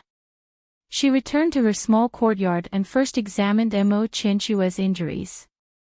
She then examined Hua Xiao's. Mo Qianchua had been injured earlier than Hua Xiao, but her injuries were also severe. Even now, she had not fully recovered. On the other hand, Hua Xiao's stitches had already been removed. The reason that she was still here was because she did not want to go to the Board of Punishments prison. "Why are you at a loss today? Is there something on your mind?" Mo Qianchua sat on the bed and asked Gu Jiao. She was still in the same room as Hua Xiao, and Hua Xiao was sleeping on a small bed. Gu Jiao asked, "Am I?" Mo Qianchua looked at her and said, "You are. Since you came in, you have furrowed your brow 3 times. Gu Jiao herself did not notice. Hua Xiao laughed, "Dr. Gu just saved the 7th prince and made a great contribution. What is there to be depressed about? It shouldn't be that you had a fight with husband, right?" Gu Jiao looked at her in confusion. "How did you know?" Hua Xiao thought to herself, "I was just randomly guessing." Who would have thought that I would be able to guess this?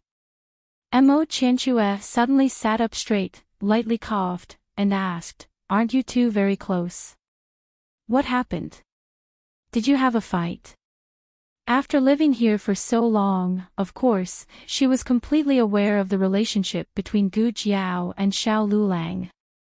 She really did not expect that the guy who said that he would never marry in his life in the Yan Kingdom would pretend to be Xiao Lulang and marry a little girl from the Zhao Kingdom. She did not know what he was thinking. Didn't he say that he would not live long and could not harm the girl? Was he coveting Gu Jiao's medical skills, so he would rather sacrifice his body? No wonder she saw that his body was so much stronger than when he was in the Yan Kingdom. Mo Qianchua's train of thought was running wild. Gu Jiao shook her head, "We didn't have a fight. He just ignored me." Puff! Hua Xiao laughed even more miserably. "If you quarrel, at least he is willing to talk to you. If he ignores you, it shows how dangerous your relationship is." "Is it?" Gu Jiao did not understand this. Mo Qianchua hurriedly said, "If he ignores you, then he ignores you. You also ignore him. But I want to talk to him, Gu Jiao said seriously. Mo Qianchue's face instantly darkened. Hua Xiao laughed so hard that she trembled. If Mo Qianchue was unhappy, she was happy. If Mo Qianchue was not happy that the two of them were stuck together, she would help them get back together. Hua Xiao sat on her small bamboo bed, waved the round fan in her hand, and smiled charmingly. Why don't you tell me what happened between you two? Gu Jiao was tidying up the small medicine box. Hearing this, she paused and told her that she went to see Lu Yixing off. Except that she did not mention Lu Yixing's name. Hua Xiao said, so you mean that your husband has never heard you play the zither, but you played it for another man? Humph. Mo Qianchue threw the pillow heavily on the bed in a fit of anger. Gu Jiao, why do I feel that the backyard is on fire again? Gu Jiao thought for a moment, it seems so. Hua Xiao laughed and said, of course he is angry. I'm afraid that he has fallen into a vinegar jar now. 10 jars of old vinegar are not enough to drink. Gu Jiao said, is it so exaggerated? Hua Xiao waved the cattail leaf fan and said, but it's okay. You two are a couple. When he comes back at night, you just have to coax him. How to coax him? Gu Jiao asked. Do I need to teach you this? You two are a couple. Hua Xiao glanced at Gu Jiao. Seeing that she was still confused, Hua Xiao covered her eyes with the cattail leaf fan and whispered, he usually likes. Hua Xiao, shut up. Mo Qianchue threw a pillow at her. Hua Xiao dodged sideways. Anyway, she had finished talking. But Dr. Gu's reaction was not right. Hua Xiao frowned and said, you don't even know what kind of he likes best. Have you two consummated your marriage? Gu Jiao rolled her eyes. Hua Xiao's eyes widened. You really haven't consummated your marriage? I heard that he used to be a cripple. Is it because his leg is also broken? He can't do it. Gu Jiao said seriously, he can do it. Hua Xiao's eyes were sharp. You didn't answer the first question. You two really haven't consummated your marriage. There is only one possibility for a man not to consummate his marriage with his wife, and that is, him. No. Yes. Or, he thinks you are ugly. You are ugly. Mo Qianchue grabbed another pillow and threw it at Hua Xiao. This time, she used some internal force.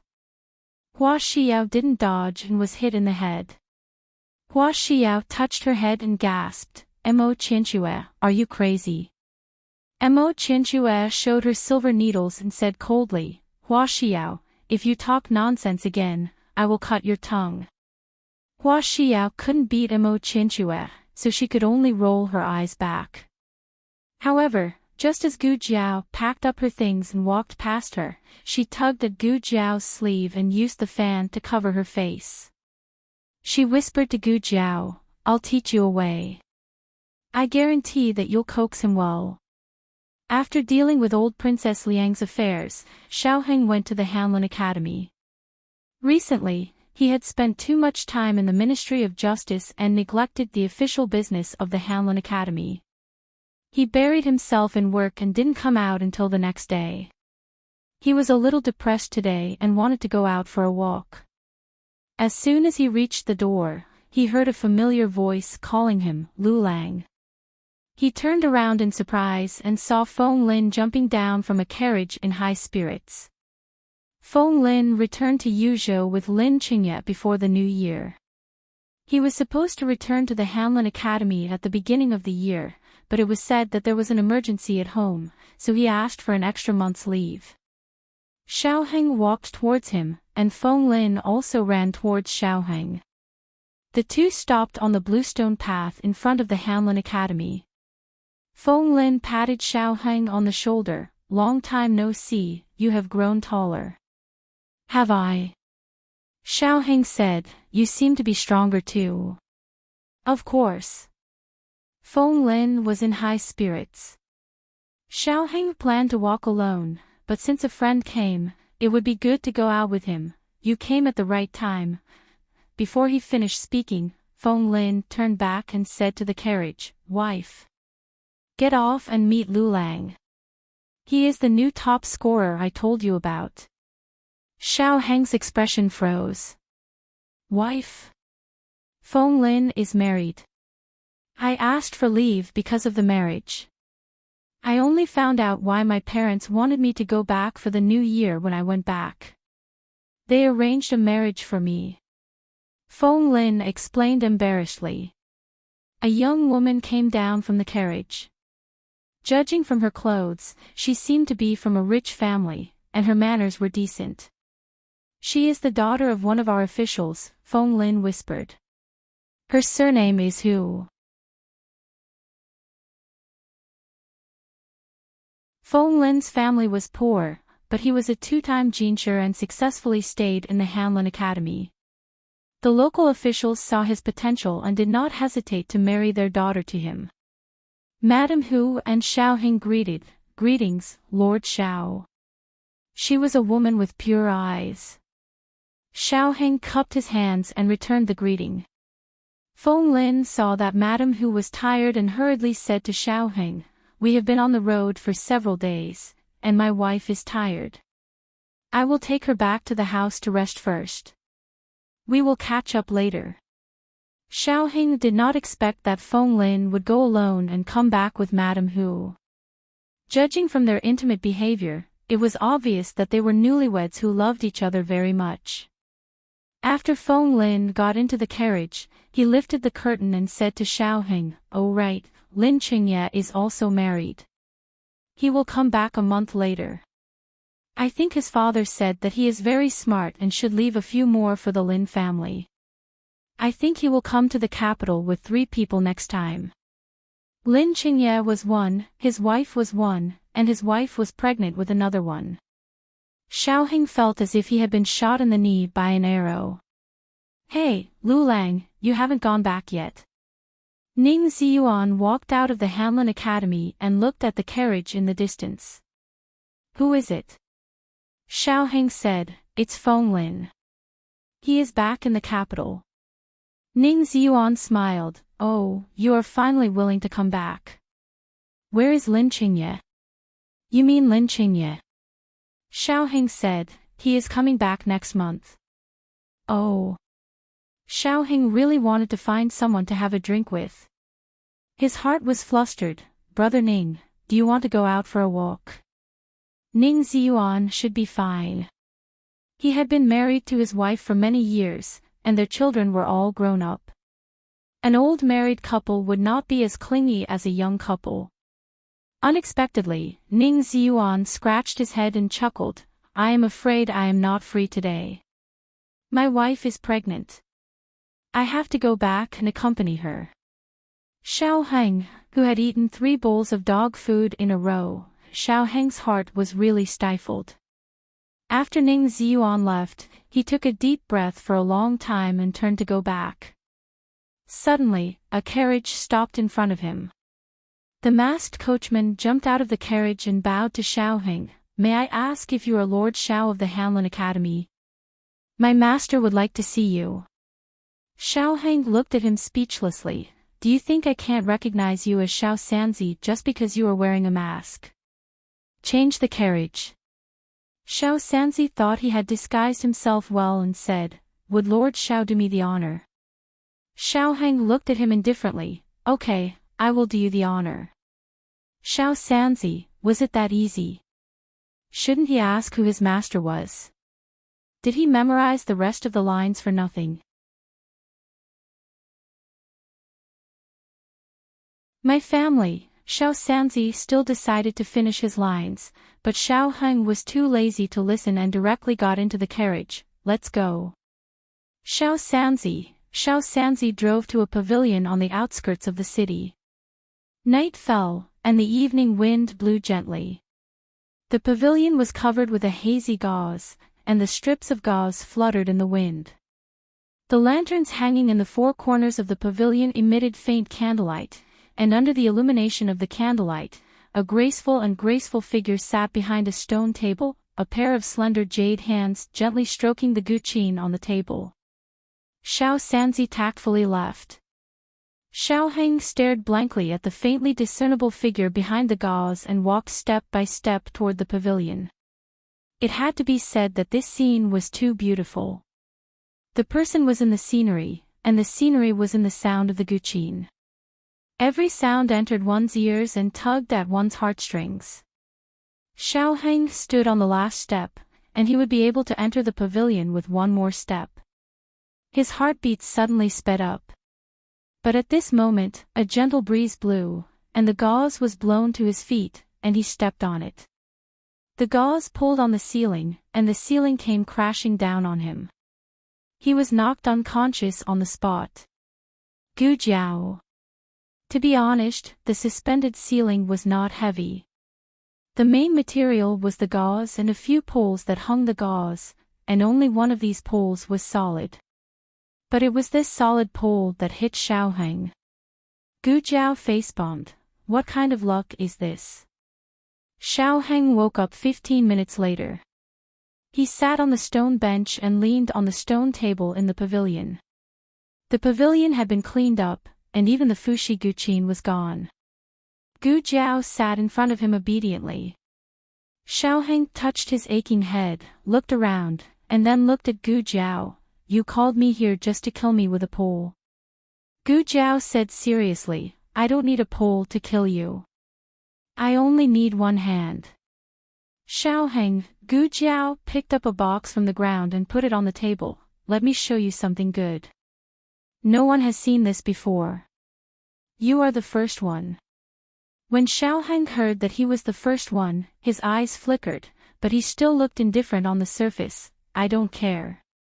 It's very fun. Gu Jiao said. She opened the box and took out a small bamboo tube. There was a strange thread at one end of the bamboo tube. She asked, Do you have a match? Xiao Heng took out a match and handed it to her. Gu Jiao took off the cap of the match and blew on it, igniting the thread at the end of the bamboo tube. Then she threw the bamboo tube, and there was a loud bang. The bamboo tube actually exploded. Xiao Heng was stunned. This is firecracker. No, firecrackers were made of bamboo. The one just now clearly wasn't. The air was filled with the strong smell of black gunpowder. Gu Jiao's lips curved. This is a firecracker. It's made of black gunpowder, but the composition is different. It won't explode and has to be ignited. Do you want to try? Xiao Heng's face was cold. What's there to try? Gu Jiao raised her eyebrows. Are you afraid that it will explode? Xiao Heng said seriously, How could I be afraid? Here. Gu Jiao took out a small bamboo tube and handed it to him. Xiao Heng's fingertips trembled, but he braced himself and took it. There's also a match. Gu Jiao said. Xiao Heng held the firecracker in one hand and the match in the other, his throat moving. Gu Jiao said, The fuse I made is very long. There's enough time to throw the firecrackers out. Xiao Heng didn't point. Gu Jiao came behind him and grabbed his stiff hands. Like this, Gu Jiao guided him to light the firecrackers. Quick, throw it out. Xiao Heng threw it out fiercely. Bang! The firecrackers exploded. Xiao Heng's eyes widened in an instant. Men had absolutely no resistance to firecrackers. Gu Jiao handed him another one. One, and one after another. A certain someone was having a lot of fun. When there was only one firecracker left, Xiao Heng was beside himself with joy. He lit the fuse and threw out the match.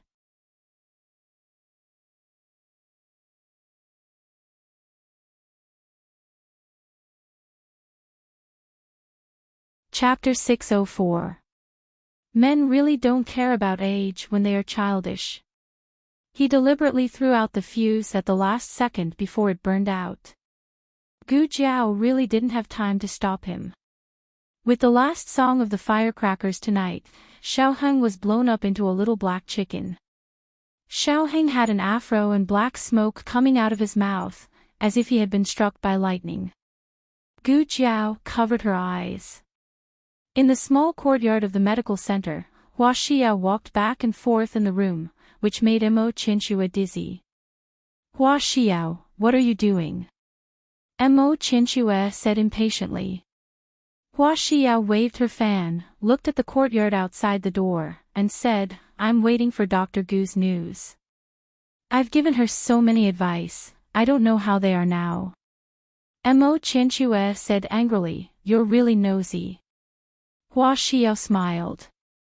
How is this meddling in other people's business? Young master is dead, Immortal Music House has been closed down, and I'm alone. The government is waiting for me to go to jail. Dr. Gu is my only thigh, so I have to hold on tight. Mo Qinxue said sarcastically, oh, I wonder who was the one who swore to be loyal to young master and scolded me for having no conscience and biting the hand that feeds me. Hua Xiao was not angry and said with a smile, I'm not like you. I've never betrayed young master from beginning to end.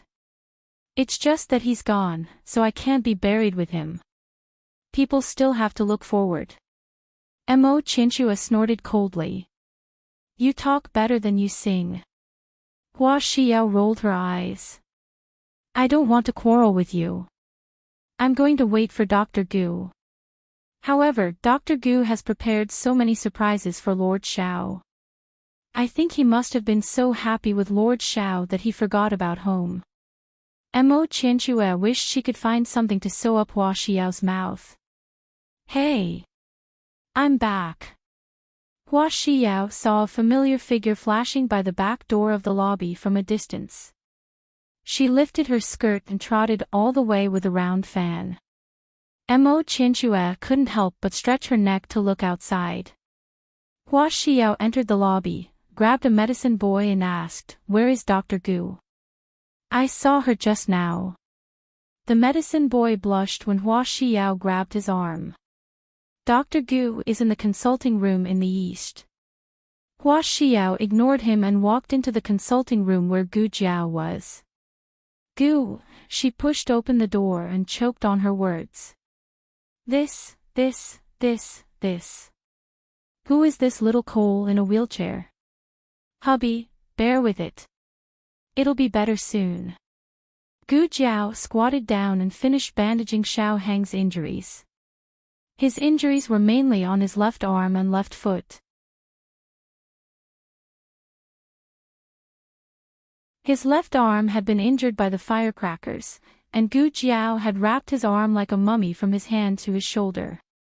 As for his left leg, it was injured when he was hit by a wooden pole. Gu Jiao helped him up and put him on the stone bench. He was not walking at that time, so he did not notice it immediately. When he was about to go back to the carriage, he found that his foot was actually sprained. Then there were some scratches and bruises, so Gu Jiao bandaged it and made it stop. It was also a mummy's leg. Hua Xiao's body trembled. Dr. Gu, people should be sincere when apologizing, but your apology is killing people. Gu Jiao pushed Xiaoheng back to Clearwater Alley in the wheelchair. It was late at night, and only the sound of footsteps and the creaking of the wheelchair could be heard in the noisy alley. Everyone in the family was asleep, and the bad brother-in-law was not there. Little Jing Kong decisively climbed into Huang Fuxian's bed with a small pillow. Because of Huang Fuxian, the threshold of their house had been changed, so the wheelchair was very easy to push. Gu Jiao pushed him to the door of the west room. Thinking of what happened tonight, she felt sorry. She promised to coax him, but how did it turn out like this? She thought for a while, bent down, and whispered in his ear, Actually, I have prepared a surprise. Before she finished the word surprise, Xiaoheng pushed the wheelchair into the room with his right hand. He turned the wheelchair, closed the door, and bolted it in one breath. Then he turned around again, leaned on the wheelchair, and covered his chest with his hand. He breathed a sigh of relief. Phew. He couldn't be surprised anymore, or he would die. Gu Jiao scratched her head. Did he manage to coax her or not? Then. Good night, husband. She said good night to the door of the west room, and turned back to the east room. Gu Jiao fell asleep quickly. Since the dream of the Gu family, Gu Jiao hadn't had a dream for almost half a year. However, her dream came again tonight. She thought she would dream of someone around her again, but it turned out to be someone irrelevant. She didn't know any of them. Or to be exact, she didn't see the faces of those people at all. It was a terrible rainstorm that lasted for a whole day and night, causing landslides and mudslides. There happened to be a village at the foot of the mountain, and the whole village was submerged. Perhaps because it was a natural disaster, it wasn't delayed or brought forward by human influence. It happened at midnight the day after tomorrow. If it was during the day, there might be people who could be alert, but they all fell asleep in the middle of the night. No one in the village could escape. After Gu Jiao woke up, she went directly to Xiao Hang's west room. Xiao Hang had just woken up. Men would feel shy when they woke up early in the morning, especially young men who were full of vigor.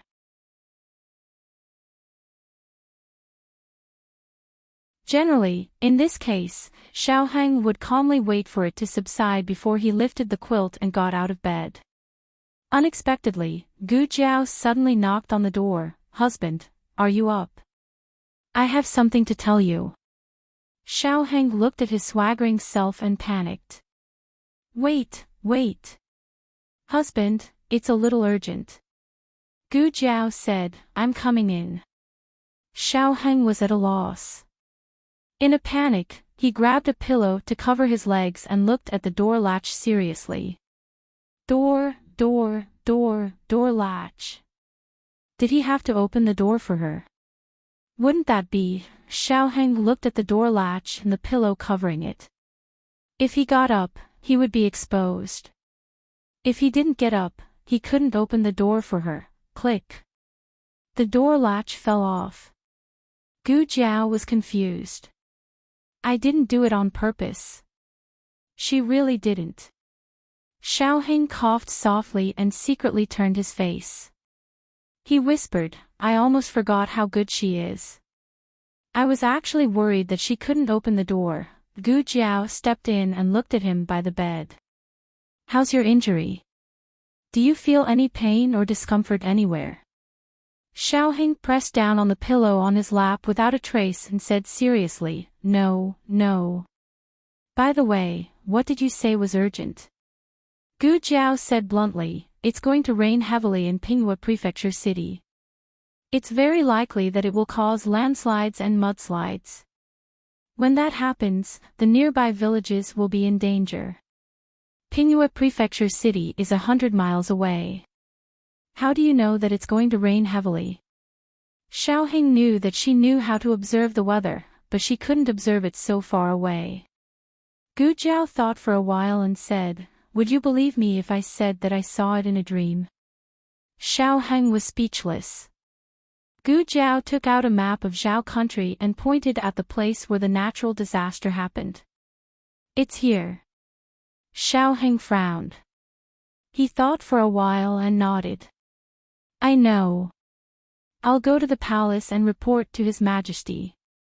I'll ask him to send people to evacuate the villages as soon as possible. Gu Jiao said, It'll start raining at noon. We have to get there before midnight tomorrow. That was the time when landslides and mudslides appeared. Gu Jiao added, It's best to send a letter by pigeon. If they rushed there, they would encounter a rainstorm on the way. Okay. Xiao Hang agreed. Although he didn't know how she saw it, Xiao Hang trusted her. Gu Jiao put away the map and prepared to leave. Before she left, she suddenly looked at the pillow on Xiao Hang's legs and said calmly, it's just a physiological phenomenon. There's nothing to hide. Xiao Heng's eyes trembled. Gu Jiao said, "Don't crush it." Xiao Heng was speechless. During breakfast, the whole family knew about Xiao Heng's injury. Xiao Heng said that it was an accident, but no one in the family was surprised. After all, it wasn't the first time he was unlucky. Recently, they had been wondering why Xiao Heng hadn't been unlucky for a long time. Did his luck change? Everyone looked at him and nodded. That's right. He was still the familiar Lulang. After breakfast, Xiao Heng sat in Lu Quan's carriage and entered the palace. Halfway there, he met Eugene, who was going out to buy things. Eugene didn't know that Xiao Heng had an urgent matter to attend to. After she recognized Lu Quan, she called out to Xiao Heng's carriage. "Young Marquis." Two carriages stopped on the street in different directions. Eugene lifted the curtain and said to Xiao Heng, "Is it worth it to go to work so early? What happened to your arm? And your leg?" Xiao Heng's arm and leg were wrapped in thick cloth. Xiao Heng didn't care and said, "I'm fine. I just fell. I have something to report to His Majesty." Eugene's heart ached. "You're injured to this extent. It's better if you don't go. I'll report to the princess."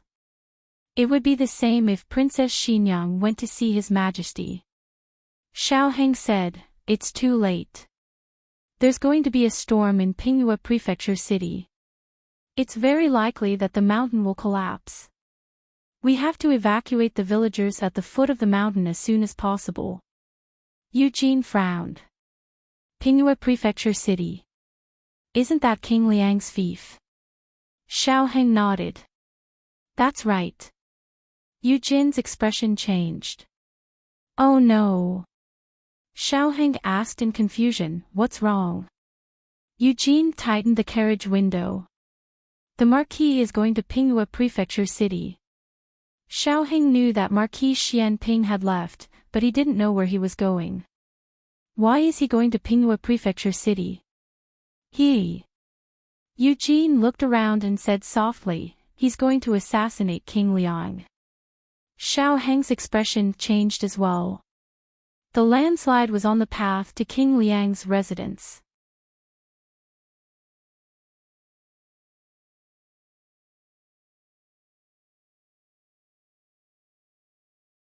Chapter 605. Princess. Bad news. Vermilion Bird Avenue. Eugene got off the carriage, lifted her skirt, and ran straight for Princess Xinyang's room. Princess Xinyang was sitting by the window, practicing her calligraphy. She had gotten over her emotions much faster this time. After just a day, she was already able to calmly do her own things. As she practiced, she asked softly, "It's so early in the morning. Why are you so flustered? This isn't like you." Eugene was suddenly hesitant. Should she tell the princess about this? She followed the princess, and the princess was her master. Marquis Xianping was just a stranger working with the princess. But no matter what, the Marquis had gone to assassinate King Liang for the princess' sake. If something happened to the Marquis, the princess would feel a bit guilty, right? Princess Xinyang asked, "What happened? Did someone from your family come looking for you again?" Eugene was a favorite of Princess Xinyang's. Her family wasn't very reliable, and would come looking for Eugene from time to time. Eugene steeled her heart and said, "It's not about Eugene's family. It's about the Marquis." Something happened to the Marquis. Princess Xinyang's hand paused. She asked calmly, "What happened to him?" Eugene said anxiously, "Didn't the Marquis go to King Liang's fief? I ran into the young Marquis just now. The young Marquis said that a natural disaster is about to befall King Liang's fief, and that it will happen on the Marquis's path." With a swoosh, Princess Xinyang's brush drew a long line on the paper. On the street, Lu Quan glanced at the curtain of the carriage. He had heard everything that Yujin and Xiaoheng had said just now. Marquis Xianping was an unruly person, but he was actually so daring as to even kill the previous emperor's granduncle. This surprised Lu Quan. To be honest, he was curious about the reason behind this, but now wasn't the time to satisfy his curiosity. Lu Lang, what do we do now? Even though he already knew his identity as the young marquis, he was still used to calling him Lu Lang. What to do? This was a huge problem for Xiaoheng. The journey to King Liang's fief was 50 kilometers long, and Marquis Xianping had already set out last night. Judging by his speed, if he wasn't stopped as soon as possible, he would run into a landslide or a mudslide. Every minute of delay was dangerous. In particular, the messenger pigeons could not reach him at all. That was used to save the villagers. There were pigeons flying back and forth between the various relay stations.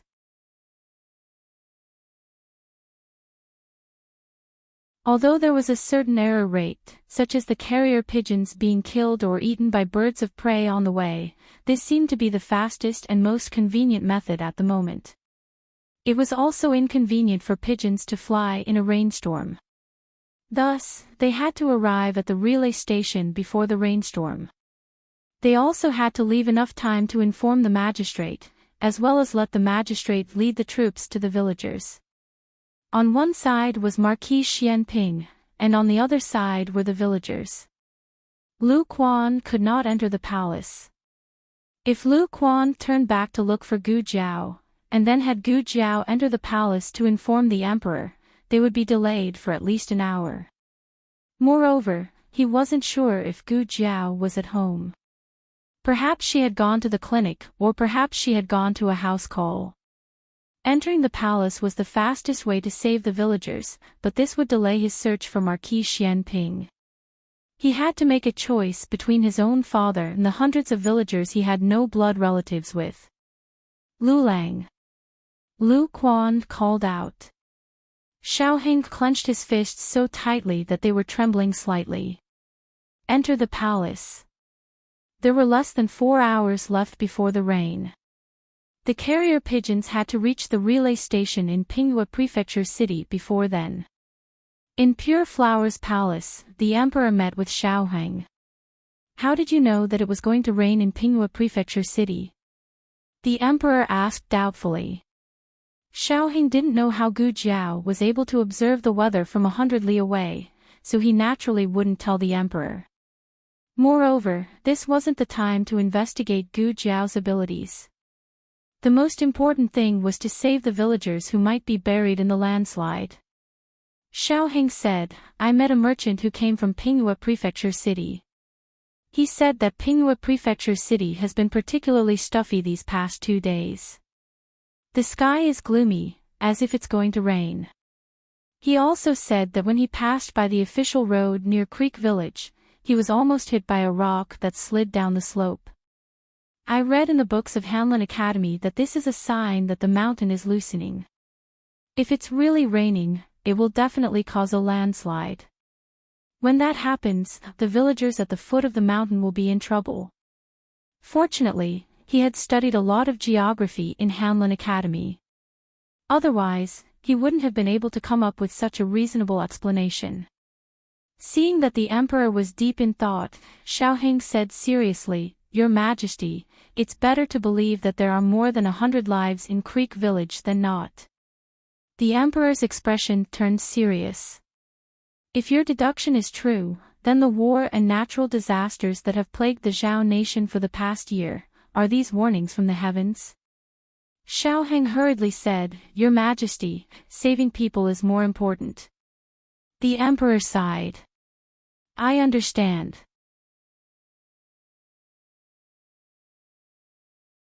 We will send people to Pinghua Prefecture City right away. Xiaoheng said seriously, I'm afraid that they won't be able to make it in time. Your Majesty, why don't we prepare for both eventualities? We'll send a carrier pigeon first. The emperor accepted Xiaoheng's suggestion and called Yunaqi over, ordering him to do it immediately. After leaving Pure Flower's palace, Xiaoheng sat in his family's carriage. He then asked Lu Quan, "Uncle Lu, have you changed the horses that I asked you to?" "I've changed them. They're all the fastest warhorses in the Imperial Guard, but..." Lu Quan looked at Xiaoheng's arms and legs worriedly. "You're injured like this, so it's inconvenient for you to travel. Let me go. If you think that I won't be able to catch up, you can send the officers from the Ministry of Justice. Otherwise, you can go find the Empress Dowager and Empress and ask them to send a few imperial experts." Xiaoheng shook his head. "You won't be able to stop him." Marquis Xianping had a stubborn temper. Once he made up his mind to do something, not even a landslide or a tsunami could stop him.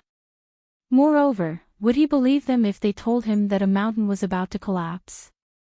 He wouldn't believe them. He wasn't afraid either. If he did, he wouldn't be Marquis Xianping anymore. He wouldn't be able to fight so many wars or assassinate the previous emperor's granduncle. But didn't the Marquis leave the capital yesterday? Can we catch up with him? Lu Quan wasn't looking for an excuse. He wanted to go alone and let Xiaoheng stay behind. Xiaoheng took out the map with his right hand and looked at the route on it. The mountain path is rugged. Even with his mount, he can only travel 60 li a day at most. He'll have covered half of the distance by noon today and will enter Pinghua Prefecture's jurisdiction. However, there will be a rainstorm later, which will greatly slow him down.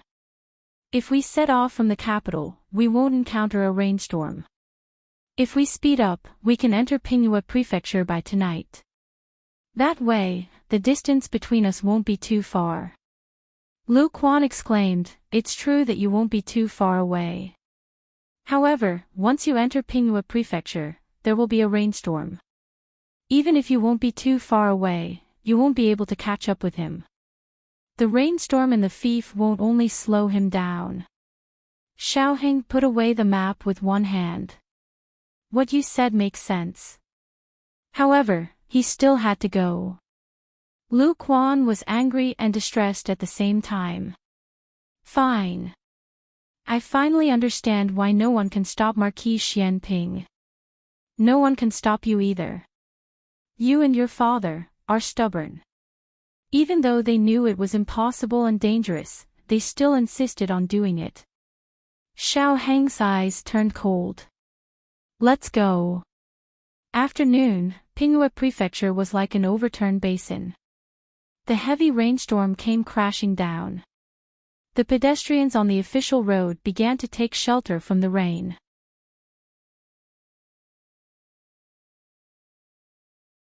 The small tea stall, which didn't have much business before, was instantly filled with people. Among all kinds of people, there was a tall and mighty figure that was particularly eye-catching. First of all, he had the most handsome face in Zhao Nation. No matter where he stood, he would be extremely handsome. Second of all, he exuded a noble and murderous aura. Even the horse next to him was more ferocious than the other horses. There was a strange phenomenon in the tea stall. In order to avoid the rain, everyone was squeezing shoulder to shoulder. However, there wasn't a single guest sitting at his table. In the past, when Marquis Xianping went to the battlefield, he didn't have such a murderous aura. He was good-looking and always had a smile on his face. He belonged to the romantic and amiable type. Today, it was because he had been suppressing the anger in his heart to chop King Liang into 8 pieces that he had suddenly become a person who did not want to come near. There was a group of robbers hiding among the guests who were taking shelter from the rain. However, the robbers were scared out of their wits. Marquis Xianping didn't come to take shelter from the rain. He came to feed the horse. After the horse was full, he opened the door and left. He reached into his pocket and took something out. He was dressed luxuriously and had an extraordinary aura. When the owner saw him take out money, his eyes lit up. In the end, he saw him take out a copper coin and put it on the table. The owner of the tea stall doubted his eyes. It wasn't a copper coin. It was a silver ingot, right? He could tell that he was a noble at first glance. Why was he so stingy? The owner of the tea stall walked over and carefully counted it 3 times. It was really a copper coin. Sir!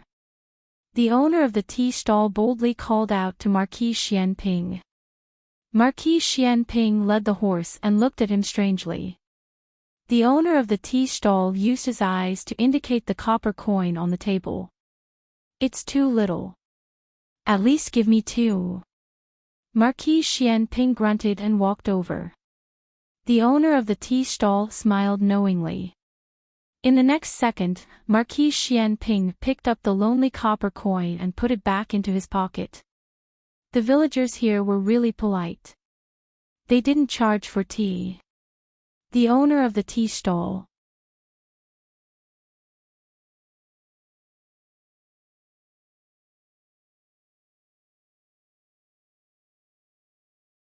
Chapter 606. Marquis Xianping left the tea shed and was still sighing.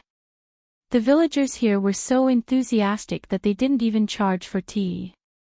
The owner of the tea shed had been here for 7 or 8 years, but this was the first time he had seen such stingy customers. It was simply too much. The torrential rain showed no signs of abating.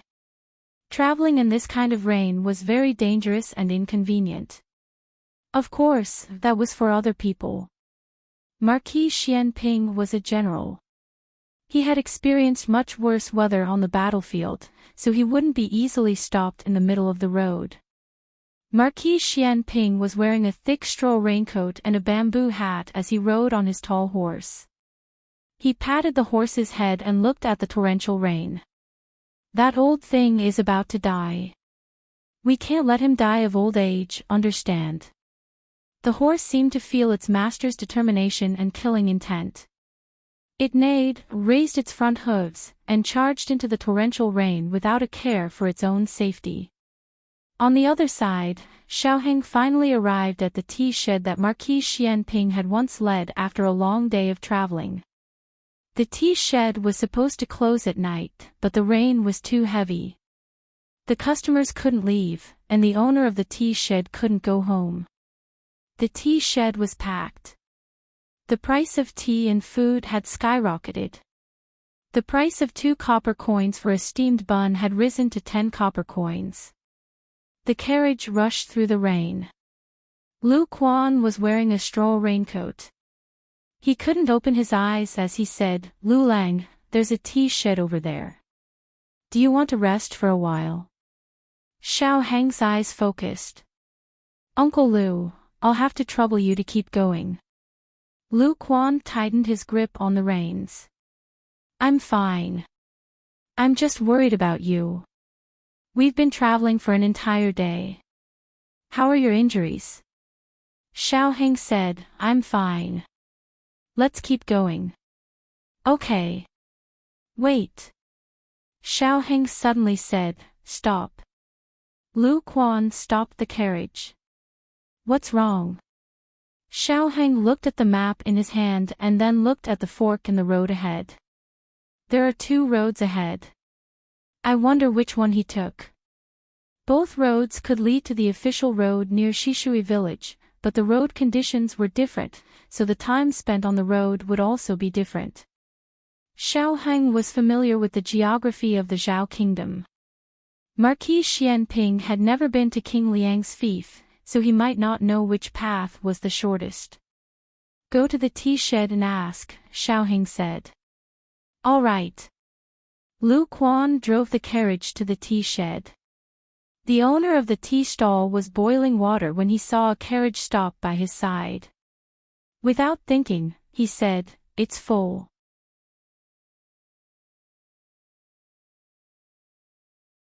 "There's no more space. You'd better go forward. There's a courier station 10 miles east." Xiaoheng lifted the curtain and looked in the direction of the tea house owner through the thick rain. "Excuse me, I want to ask you about someone." Did a tall, handsome man in his early 30s come here today. Marquis Xianping wasn't in his early 30s, but he looked too young. Even if he was in his early 30s, he still had a mature temperament. The tea house owner added a handful of firewood to the stove and replied casually, "Several came." "Which one are you talking about?" Xiaoheng wanted to say the best-looking one, but as a man, he couldn't bring himself to say that. Being handsome was already the limit of what he could say. Xiaoheng thought for a moment, then asked, "The stingy one." "Ah. You're talking about him." The tea house owner was instantly energized. His complaints flowed like the waters of the Yellow River. "I've fucking run a tea stall my whole life, but I've never seen someone so stingy.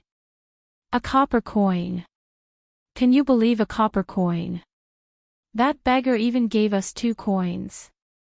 Xiaoheng endured the fire of complaints that he shouldn't have endured at his age. "Then where did he go?" Xiaoheng asked. "Over there." The tea house owner angrily pointed. "Thank you." Xiaoheng put down the curtain and lowered his head to spread out the map. "Uncle Lu, let's go." The tea house owner was confused. "No, did you ask for information for nothing? At least buy 2 steamed buns before leaving." "Stop." The tea house owner called out to Xiaoheng's carriage. Xiaoheng lifted the curtain. "Is there anything else?"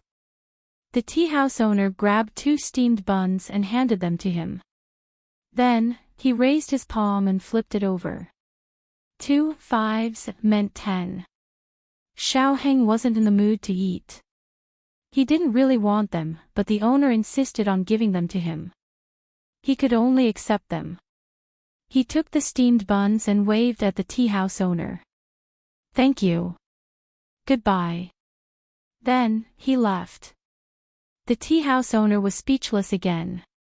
He looked at his frozen hand and then at the steamed buns that had been taken away. "Was that what I meant?" The rain was too heavy. The horses couldn't run at all. They could only move slowly. "Uncle Lu, if the rain has been this heavy, then he should have just arrived here." Xiaoheng pointed at a small village on the map. Willow Village. Lu Quan didn't understand this. He had never been to Pingle Prefecture City before. Xiaoheng had been leading the way the entire time. He asked, "Then is he far from the site of the incident?" "If he's too far away, he might not have caught up with the landslide." Xiaoheng said, if it were someone else, they definitely wouldn't have caught up. However, he was the Marquis of Xianping. No matter how dangerous the road ahead was, he would definitely find a way to reach the Liang estate. Lu Quan could hear Xiaoheng's worry. He pressed his head and sighed.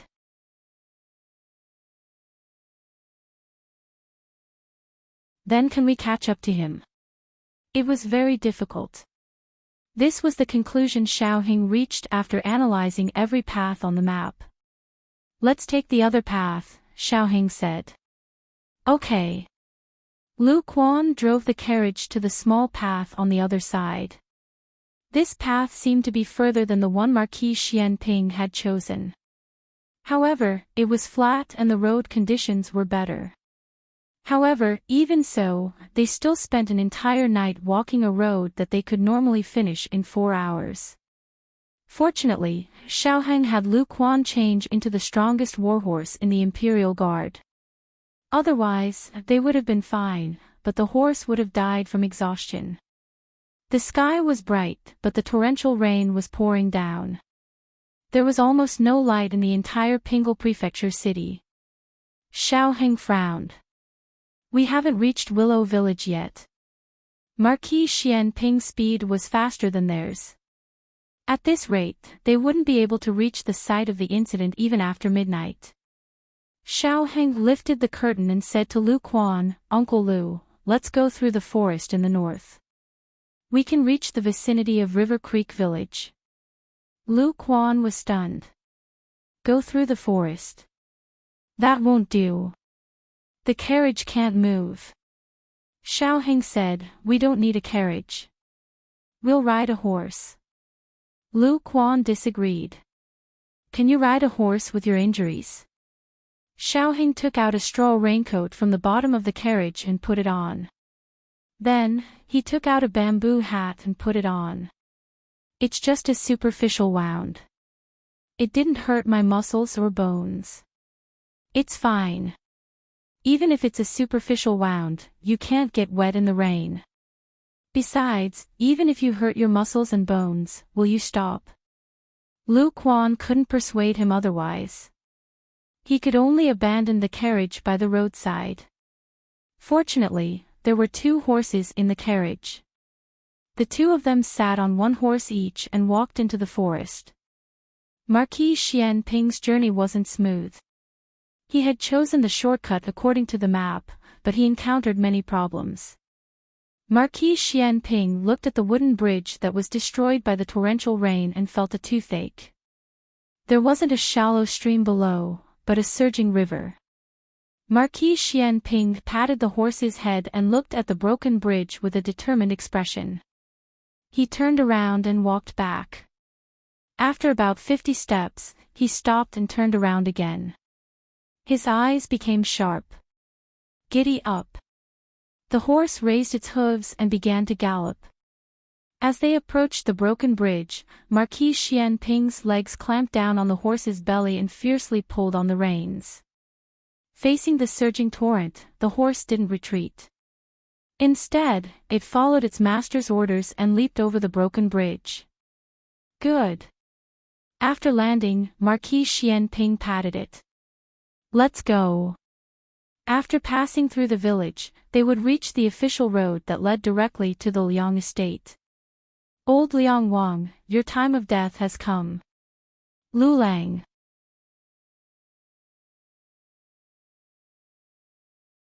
Slow down a bit. After falling down so many times, Lu Quan was almost out of strength. In their current situation, even the horses weren't willing to move. They could only lead the horses forward with great difficulty. "Look! We're here." Xiaoheng pointed at the village in the torrential rain. "That's Creek Village." "Is there?" The sky was too dark and the rain was too heavy. Lu Quan's oil lamp couldn't illuminate much. They had been walking since morning, so he didn't know what time it was. He only knew that he really couldn't walk anymore. It should be almost midnight. Xiaoheng panted as he said, "Don't go over. Just wait for me here." "That won't do, that won't do." Lu Quan sat on the ground. Xiaoheng took the oil lamp from his hand. He didn't lead the horse and walked towards the village. Lu Lang. Lu Quan didn't even have the strength to call out. The villagers in the village had already been evacuated. All the poultry that could be taken away had also been taken away. The village was empty except for his lonely figure. He passed through the village. When he reached the village entrance, he heard the sound of horse hooves approaching on the official road. "It's him. It's Marquis Xianping." Xiaoheng was too far from the official road. In the time it took to rush over, the horse was already far away. He had no choice but to walk forward in the rain while shouting, "Stop! Stop!" The sound of the torrential rain blocked out all other sounds. Even the sound of the horse hooves was weakened, let alone the sound of a distant person. But Marquis Xianping could still faintly hear a bit. It wasn't too clear. Was someone talking? Was someone calling him? It sounded like his son's voice. Then Marquis Xianping smiled. His son was in the capital, so how could he come here? He must have heard wrong.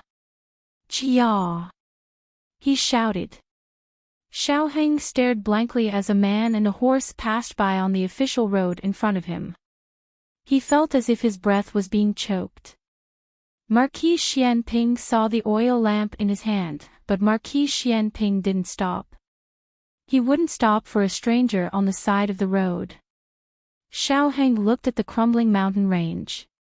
The mountain rocks were already falling down. He could almost hear the sound of the mountain collapsing. He looked at the tall figure that was recklessly rushing towards the mountain range. A voice in his heart broke through the heavy shackles. Father.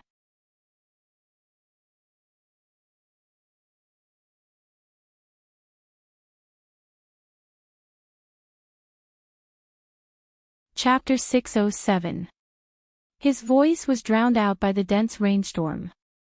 No matter how he called out, Marquis Xianping's figure disappeared into the curtain of rain. Xiaoheng's strength was finally exhausted at this moment. He fell into a puddle on the side of the official road. The torrential rain poured down, mercilessly hitting his back. He tightly gripped a stone on the side of the road. The rain was icy cold, but when it fell into his eyes, it became boiling hot. In the end, he couldn't stop him. He still left. It turned out that there were some people and some things that, once missed, would never have another chance. It wasn't that he didn't cherish his son, but rather that his son didn't cherish his father. He would never have another chance to call him father again. What did you just call me? A familiar voice suddenly sounded above his head. Xiaoheng's body trembled. He thought he had heard wrong, but he still raised his head in a daze. He saw Marquis Xianping wearing a straw raincoat and a bamboo hat, riding a tall steed that had once accompanied him on expeditions. Marquis Xianping looked at him from the horse and asked again, "What did you just call me?" Xiaoheng raised his hand that was tightly pressed into the puddle. His heart sunk, and his feelings of grief and regret suddenly stopped. He turned his face and snorted, "No, nothing. If it's nothing, then I'm leaving." Marquis Xianping said this and pulled the reins to turn the horse around. "Fa father," Xiaoheng said through gritted teeth. Marquis Xianping's lips hooked. He turned the horse around naughtily and looked smugly at his son. "You chased me for several hundred li just to call me father." "It's 113 li, it wasn't several hundred li," Xiaoheng corrected him strictly and angrily. Marquis Xianping's smile was a bit annoying. He leaned over and reached out a hand to Xiaoheng. Xiaoheng was so tired that he couldn't stand up at all. He still had the strength to raise his hand, but Xiaoheng didn't want to pay attention to him. Marquis Xianping was thick-skinned. Even if his son ignored him, he could still ignore his son. Moreover, his son had just called him father and was very obedient. Xianping Ho directly grabbed Xiaoheng's arm and pulled him onto the horse's back. With his martial arts, even if he was injured, it was more than enough to carry a grown man. The father and son rode on the same horse, with Xiaoheng sitting behind them. At this moment, the father and son finally recognized each other. Marquis Xianping Ho was in a good mood and did not suppress the smile on his lips. "I'm going to kill someone."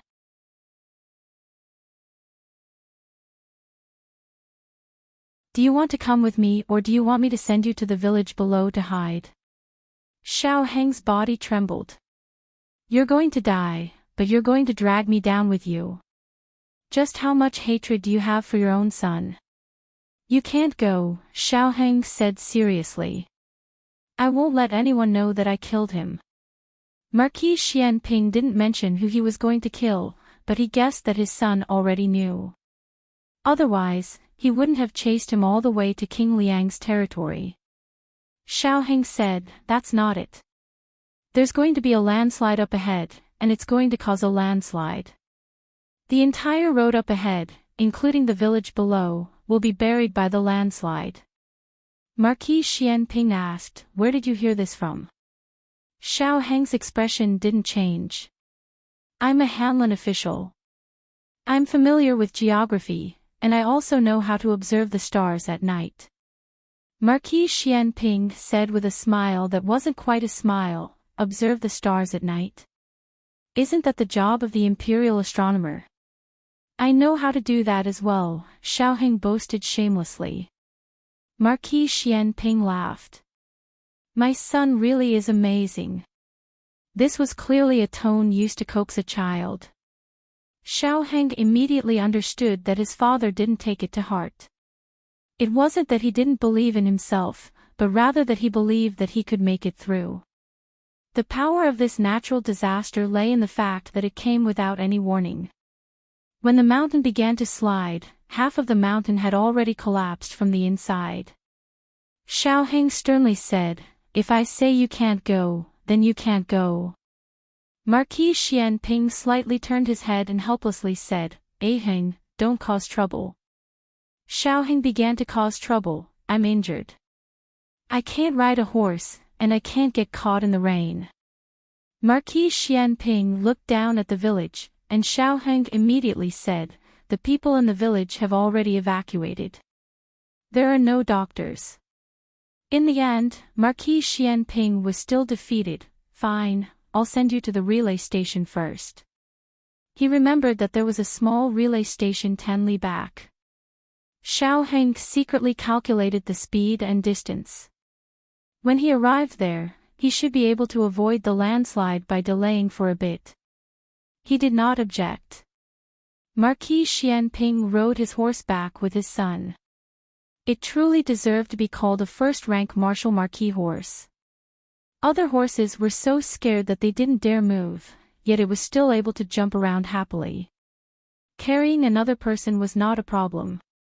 The last time Xiaoheng sat on Marquis Xianping's horse was when he was young. He sat in front, and his small body was held in Marquis Xianping's embrace. Marquis Xianping always believed that a tiger would not have a dog's son. He was a tiger, so his son must also be a tiger. That horse was taller than a person.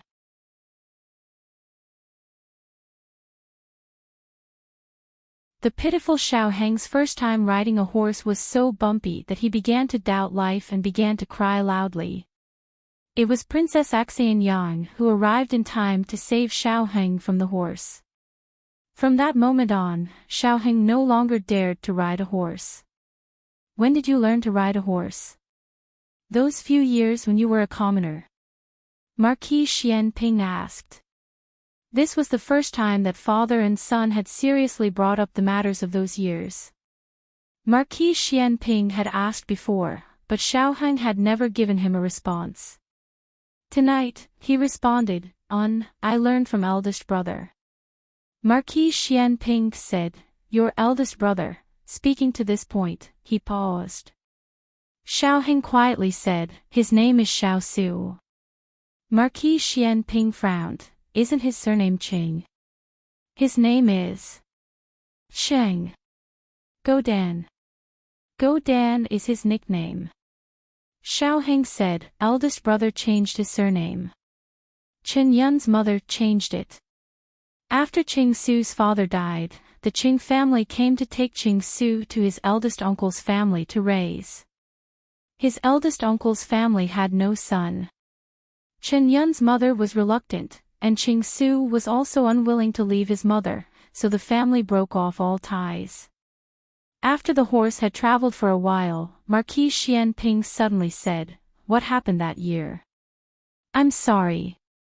Marquis Xianping was a thick-skinned ancestor, but that didn't mean that he could say anything casually. There was an awkward side to his temperament, but ordinary things couldn't trigger his awkwardness. Xiaoheng didn't ask him whether the year he spoke of referred to the year he was born or the year Xiao Lulang met with his accident. Some windows could be poked through, but there were some that didn't need to be poked through. It was fine as long as they both understood. Marquis Xianping said, "Hold on tight. I'm going to speed up. Don't fall." "I won't." Before Xiaoheng could finish his sentence, Marquis Xianping suddenly clamped down on the horse's belly. The horse understood and quickly rushed forward. Xiaoheng suddenly fell back and was almost thrown out. He almost instinctively hugged Marquis Xianping's waist. In a place where Xiaoheng couldn't see, Marquis Xianping raised an eyebrow and smiled. "Wait." His smile suddenly disappeared. He pulled on the reins and the horse smartly stopped. "What's wrong?" Xiao Heng asked. "Did you hear that?" Marquis Xianping asked with a frown. "What did I hear?" Xiao Heng's voice suddenly stopped. "It seems like a baby is crying." Marquis Xianping turned his head to look. In that village. Hadn't the village been evacuated? He hadn't heard the crying when he had rushed over. "There is a child." Marquis Xianping listened for a while and confirmed that he hadn't heard wrong. "You go first." He turned and dismounted. When he went on the official road, he didn't care about natural disasters. But when it came to his son, he believed in the power of natural disasters.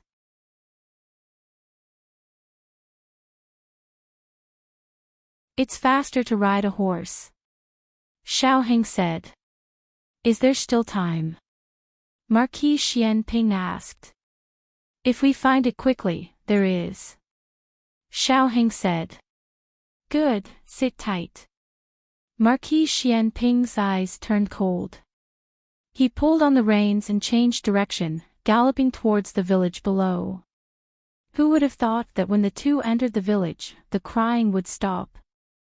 Xiao Heng said with a serious expression, "That child must be tired from crying." He cried for a while and then stopped. "When I passed by the village, I didn't hear anything." Marquis Xianping dismounted. The father and son searched door to door. When Marquis Xianping found the bedroom of the 18th family, Xiao Heng loudly shouted from the well in the backyard, "Here!" Marquis Xianping quickly went to the backyard. This was a dry well. The well was covered with a manhole cover, but it wasn't sealed and could be moved. The child should have climbed up the manhole cover and stepped on it before falling down. The manhole cover blocked most of the rain, but a portion of it still flowed into the dry well. Xiao Heng went into the room and found an oil paper umbrella to cover the well. Marquis Xianping removed the manhole cover. He planned on going down to save the child, but he found that the well was too narrow. With his body, he couldn't go down. Xiao Heng still had the body of a youth. He was tall and thin, so he could barely squeeze through. "I'll go down," Xiao Heng said. Marquis Xianping took a rope from the saddle. He tied one end to his son's waist and the other end to his own waist. Xiao Heng opened his mouth. "Your waist injury, go down," Marquis Xianping said. The child's crying and breathing were already very weak. No one knew how long he had been at the bottom of the well, not to mention that he had fallen from such a high place. Xiao Heng moved his gaze away from his waist and turned to sit at the mouth of the well. But as soon as his leg went in, a cat's cry came from the bottom of the well. Xiao Heng's hair stood on end. Marquis Xianping's expression became serious, as he stared at his son, Aheng. Xiao Heng's legs began to tremble. He was clearly a person who did not even fear poisonous snakes, however, he was afraid of cats. If this was a few years ago, Marquis Xianping would definitely have said to him, "You are my, Marquis Xianping's son. Do you not even have this much courage?" But tonight, he did not say this. He said, "Come down. I will think of another way." There was no other way. There was not enough time. It was now. They had to immediately save the child. Otherwise, they would either have to give up on the child or die with the child. Xiao Heng grabbed the rope in front of him. Gritting his teeth, he resolutely jumped down.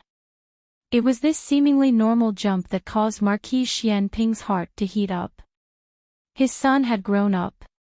He had truly grown up. It was not his height, nor was it his age.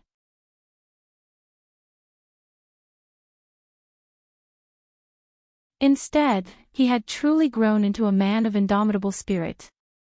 He was a young and promising Han Lin official.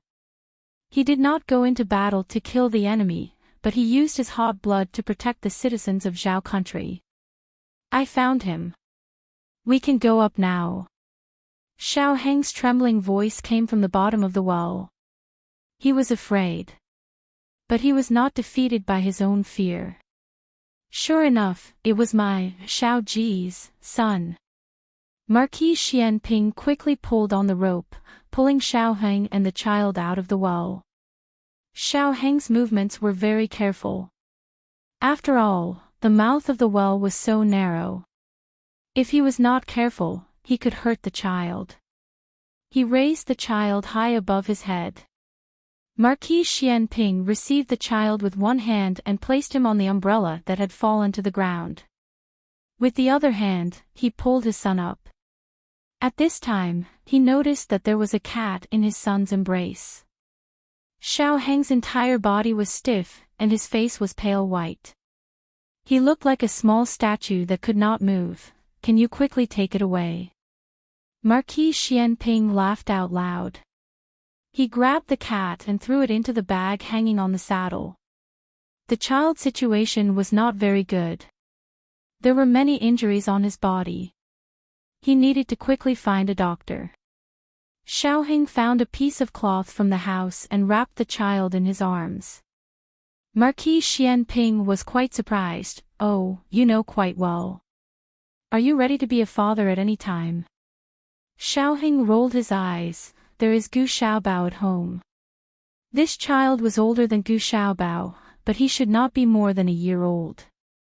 The method of wrapping Gu Xiaobao was also suitable for him. The father and son brought the child, the horse, and the cat in the direction of the official road.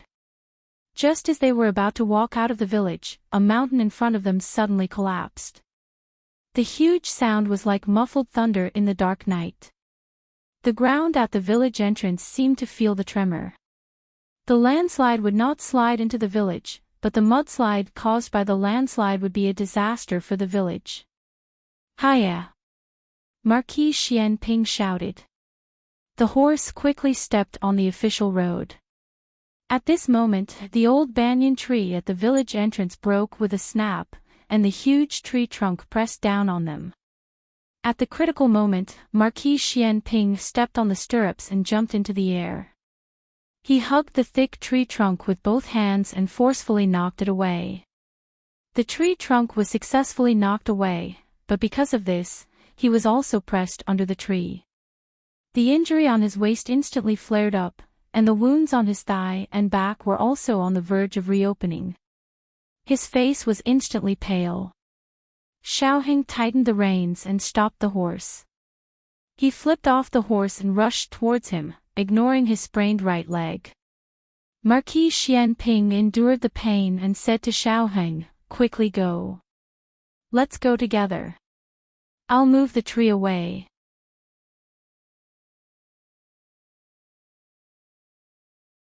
Xiao Heng bent down and tried to move the tree that was thicker than him. However, no matter how hard he tried, the tree that was pressing down on Marquis Xianping did not move at all. He took out a rope from the bag hanging on the saddle and tied one end to the tree and the other end to the horse.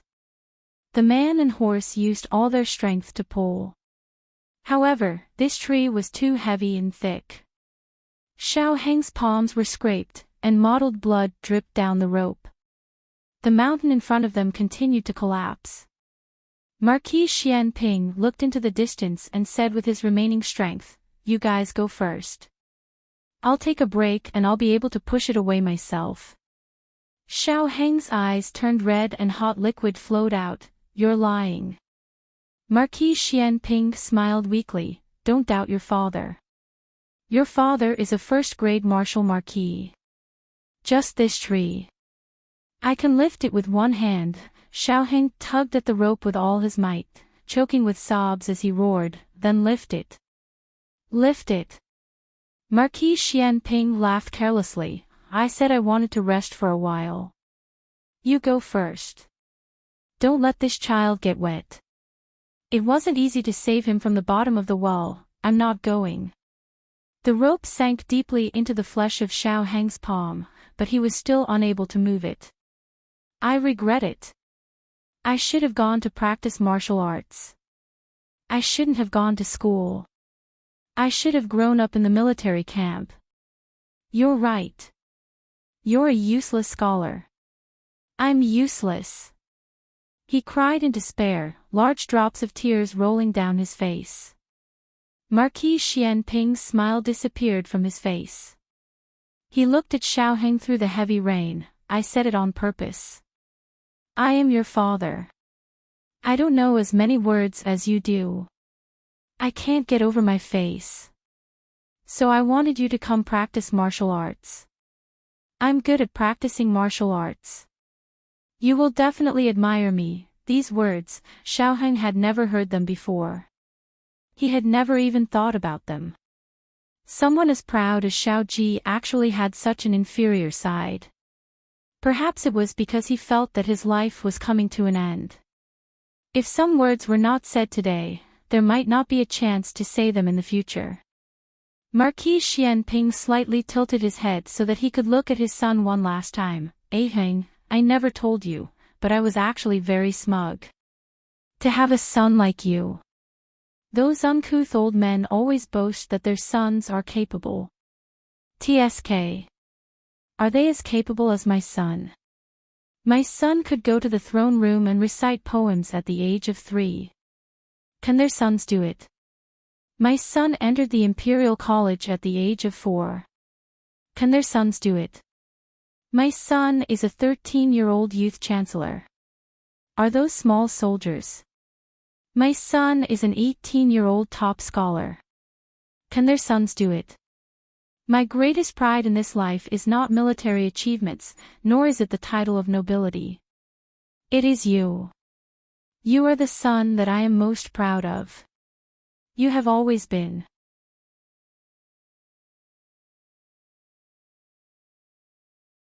Xiaoheng's heart was about to be torn apart. Marquis Xianping's eyes became hot, as he smiled. If we don't leave now, it will be too late. Don't let my sacrifice be in vain. After he finished speaking, he used the last of his strength to send a palm strike at Xiaoheng. Xiaoheng was sent onto the back of a horse by his internal strength. Marquis Xianping said to his horse, "Take him away." With a loud boom, the last part of the mountain slope collapsed, and a mudslide came from behind. The horse raised its front hooves and galloped away. Marquis Xianping looked at his son with a smile. The mudslide rushed down. Xiaoheng turned his head and screamed, "Don't." With a loud boom, the mudslide entered the village. And it was at this time that a tall black shadow came out of the torrential rain.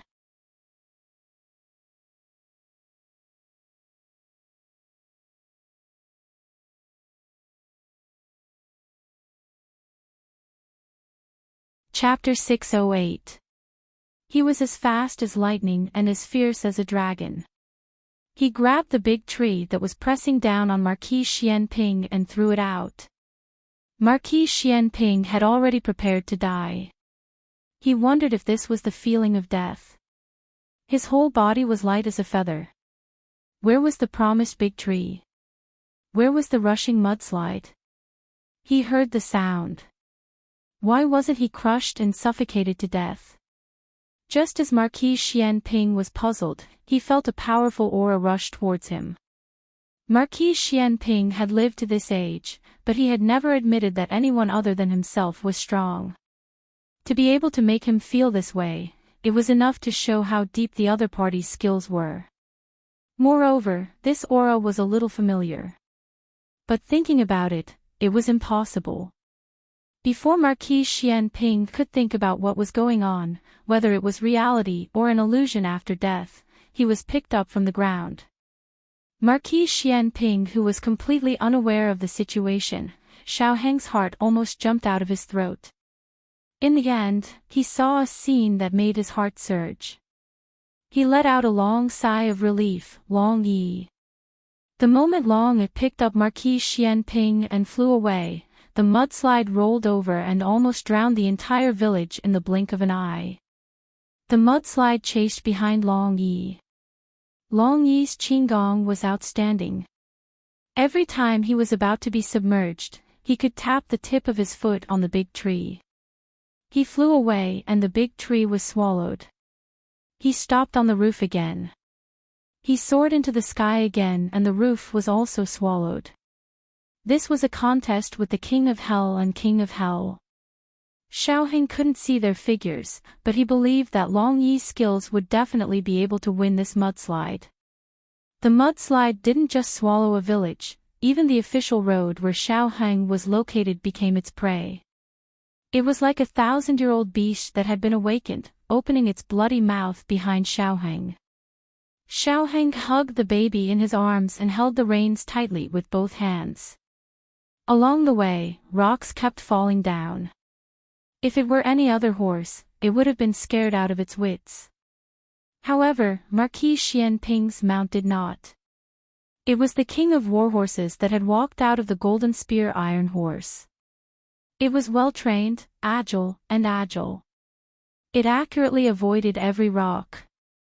There was no need for Xiaoheng to whip it. Out of its instinct to avoid natural disasters, it had already increased its speed to the extreme. The mudslide chased after them relentlessly. Just as it was about to swallow them whole, the mudslide's eyes were as sharp as knives. With a kick of its hind hooves, it suddenly soared into the air.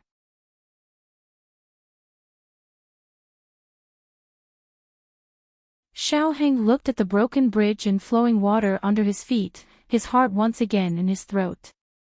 If he couldn't cross it, it had successfully crossed over. The mudslide rushed into the turbulent river.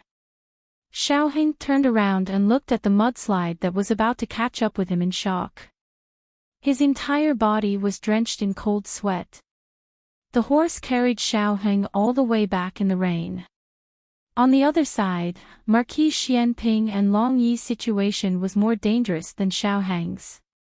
After all, the village's terrain was lower and the mudslide was mainly rushing in the direction. They could not get close to the official road and could only run to the mountain on the other side of the village. At this time, Lu Quan was at one of the mountain tops. Xiaoheng had originally left him at the top of the mountain and told him to wait there and not wander around. However, after he recovered his strength, he was worried about Xiaoheng, so he went down the mountain to find Xiaoheng. As soon as he reached the foot of the mountain, he heard the sound of a landslide. He secretly thought that things were bad and quickly turned to run up the mountain. However, he had only run halfway up the mountain when the mudslide surged over. Just as he was about to be swept away and buried, a whip lashed out and firmly wrapped around Lu Quan's waist. Lu Quan looked up and his eyes lit up. It was Gu Jiao. Gu Jiao pulled the rope with one hand and wrapped the whip around Lu Quan with the other. She looked up at the people above and said, "Go up." Gu Jiao pulled the rope with a whoosh and pulled Gu Jiao and Lu Quan up to the top of the mountain. Gu Jiao looked at Lu Quan, who was pulled up by her, and her eyes were very satisfied. She finally experienced the experience of Gu Qingfeng using a whip to save Tang Wuxian in ancient Moon City. She thought it was very fun at that time. Lu Quan, who was hanging upside down on the tree branch, thought, "Well, next time, can you let me come up upside down?" Gu Jiao had only learned how to use a whip for a few days and was a little unfamiliar with it. Lu Quan was rolled up upside down by her, and his head was filled with blood. Gu Qingfeng's face darkened. "I said I'll go down, I'll go down. I have to go myself." Of course, he also understood that Gu Jiao was not doing it for fun. After all, the one who went down was in danger of being swallowed by the mudslide at any time. This girl was always like this, doing all the dangerous things herself. Even this time, she did not plan to bring him along. He just happened to see her go out, so he followed her. "Who are you looking down on, stupid girl?" Gu Qingfeng pouted and snorted. "Give me back the whip." "No." Gu Jiao decisively took the whip for herself. "Gu Qingfeng, a red-tasseled spear is no longer enough to satisfy you. You even took my whip." Gu Qingfeng secretly glared at her. I'll take it back when we get back.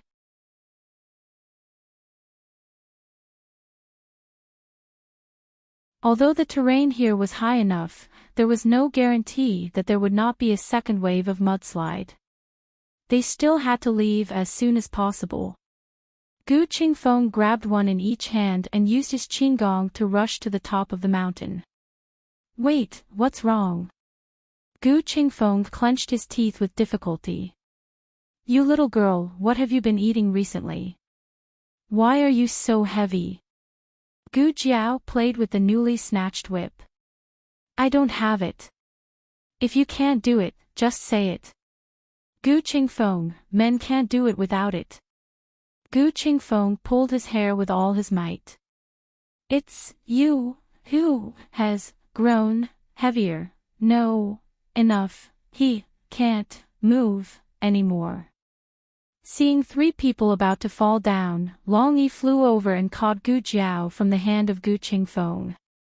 Gu Jiao, who was caught off guard, was speechless. Long Yi, didn't you go to save Marquis Xianping? Why are you trying to catch me again? I only agreed to bring Gu Qingfeng along because I didn't want to be sandwiched by you. Long Yi picked one up from each side. Marquis Xianping glanced to the side and took a closer look. He waved at Gu Jiao, daughter-in-law, how are you? Gu Jiao also waved. Hello. Wow, before they could finish greeting each other, the two of them were blown into sad frogs by the wind and rain. Gu Qingfeng was left far behind.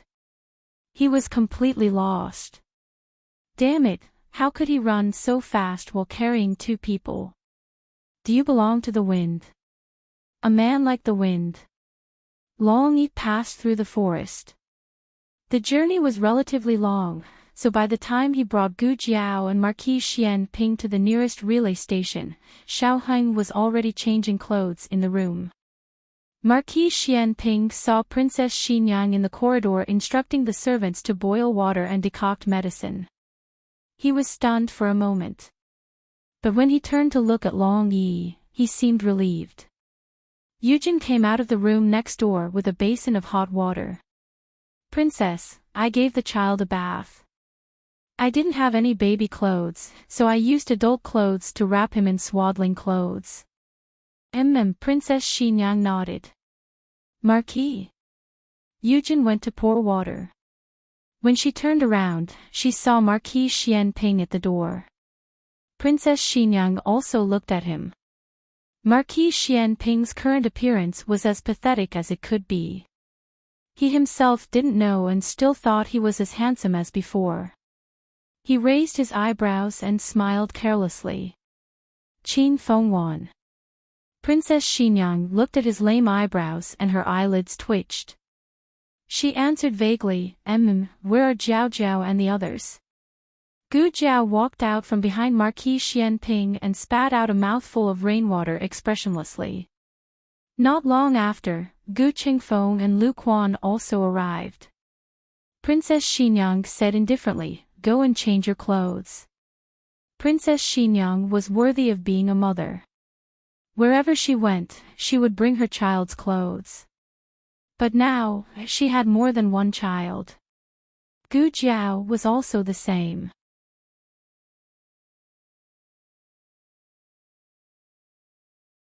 She had Yujin take Gu Jiao to the room prepared in advance. The charcoal inside had already been heated. Yujin took out the dry clothes Princess Xinyang had prepared for Gu Jiao and had Gu Jiao change into them.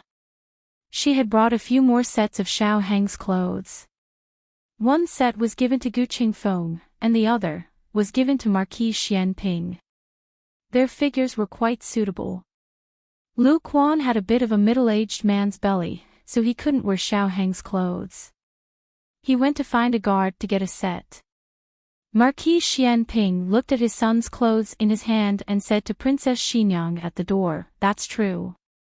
You don't have my clothes. Princess Xinyang's face darkened. You speak as if I would bring your clothes for you if I had them. Marquis Xianping looked at Princess Xinyang with a faint smile. Qin Fengwan, did you especially come to save me?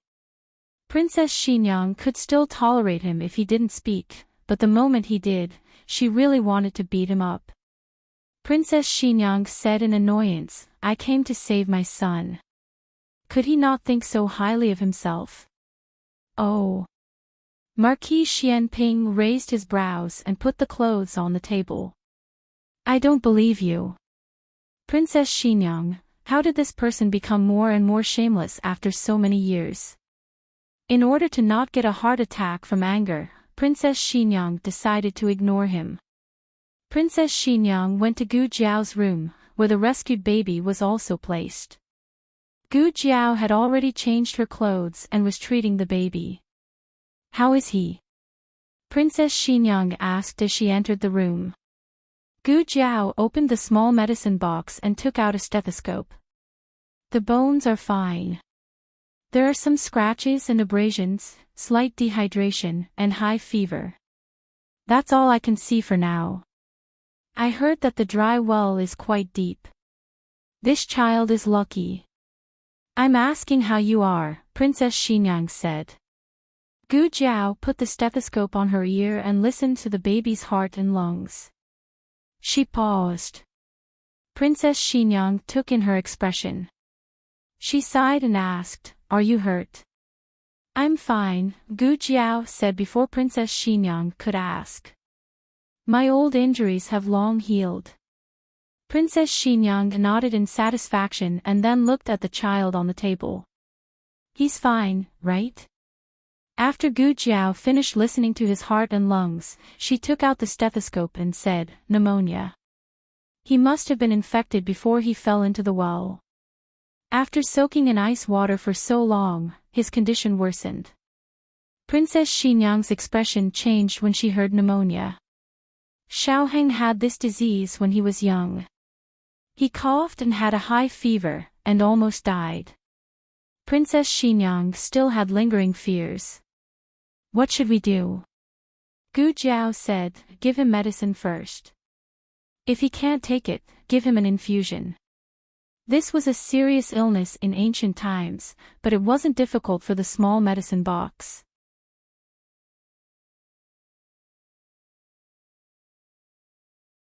Sure enough, when Gu Jiao opened the small medicine box again, there were already fruit-flavored antibiotic powder and antiviral oral solution inside. The rice soup is ready. Eugene came in with a bowl of steaming rice soup. This is the only thing in the kitchen. She was referring to the food for the child. Gu Jiao gave the medicine to Eugene and told her how to use it and the dosage. Okay, I'll feed it to him in a bit. Eugene looked at the weak child. He's quite obedient. He doesn't make a fuss. Princess Xinyang also looked at the baby and said, He cried for so long. He doesn't have the strength to make a fuss. With Eugene here, Gu Jiao went next door to see Xiaoheng.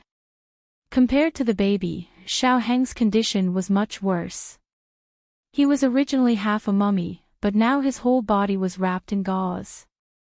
He was practically a fat white man. Marquis Xianping's condition was not much better. However, Gu Jiao was Xiaoheng's wife. Gu Jiao could tie him up wherever she wanted. But Gu Jiao was not Marquis Xianping's wife. He didn't want to tie him up. Gu Jiao called his wife over. When Princess Xinyang entered the room, Gu Jiao had already gone out. Marquis Xianping was paralyzed in his wheelchair, his back facing the door. He thought that it was Gu Jiao who had come. He snorted, I'm not going to tie that thing up. What do you want if you don't tie it up? Princess Xinyang's voice rang out. Marquis Xianping choked.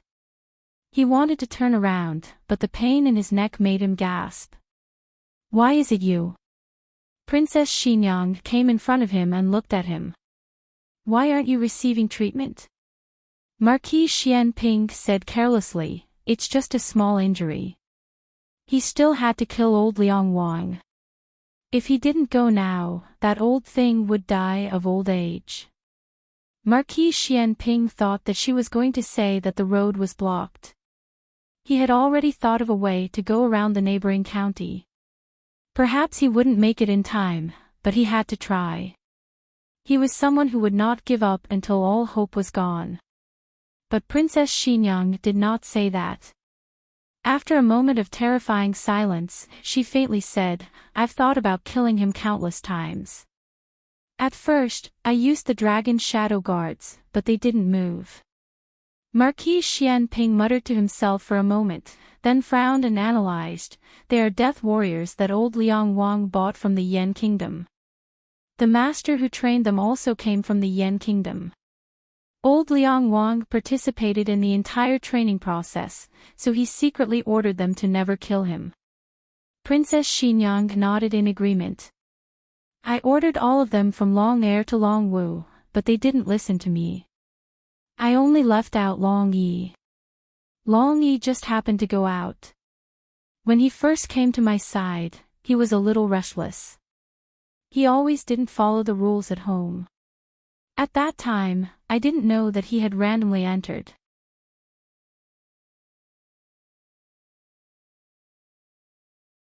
I only thought that he would be the same as the other 4 dragon shadow guards and not carry out the mission to kill that person. After he returned, I was too lazy to give him any more orders." Marquis Xianping caught a key point. "Wait, what do you mean by Long Yi was randomly entered?"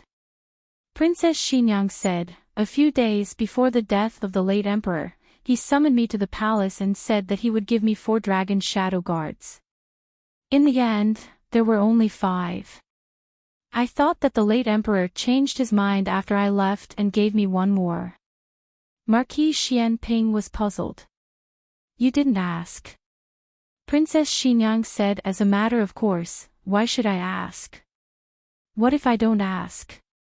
Marquis Xianping's brain crashed for a second. Clearly, he didn't expect that Princess Xinyang would also like to take advantage of others. That's true. He accepted her advice. Perhaps because she was tired of standing, Princess Xinyang sat down on a stool diagonally opposite Marquis Xianping. "Later, I secretly cultivated some forces. Even if I didn't use the dragon shadow guards, I could still kill him, but I didn't do so." "Why?" Marquis Xianping tilted his head and looked at her. Princess Xinyang didn't look at Marquis Xianping. Instead, she looked at the pouring rain outside. "I found out that he was sick. A very serious illness. His whole body was in constant pain. From the imperial physicians to the traveling doctors, none of them could cure him. They couldn't even alleviate his pain. The imperial physicians said that his organs were deteriorating and that he wouldn't live for more than a year. But a year has passed, and he still hasn't died. If it was a normal person who contracted such a serious illness, they would have died long ago. Yet, he couldn't die even if he wanted to. Sometimes, I wonder if the heavens have grown eyes and his retribution has come. It's not that he didn't seek death. It's just that when the Liang estate was in his hands, it didn't have any real power. It was only because of His Majesty's respect for him that he managed to survive until today.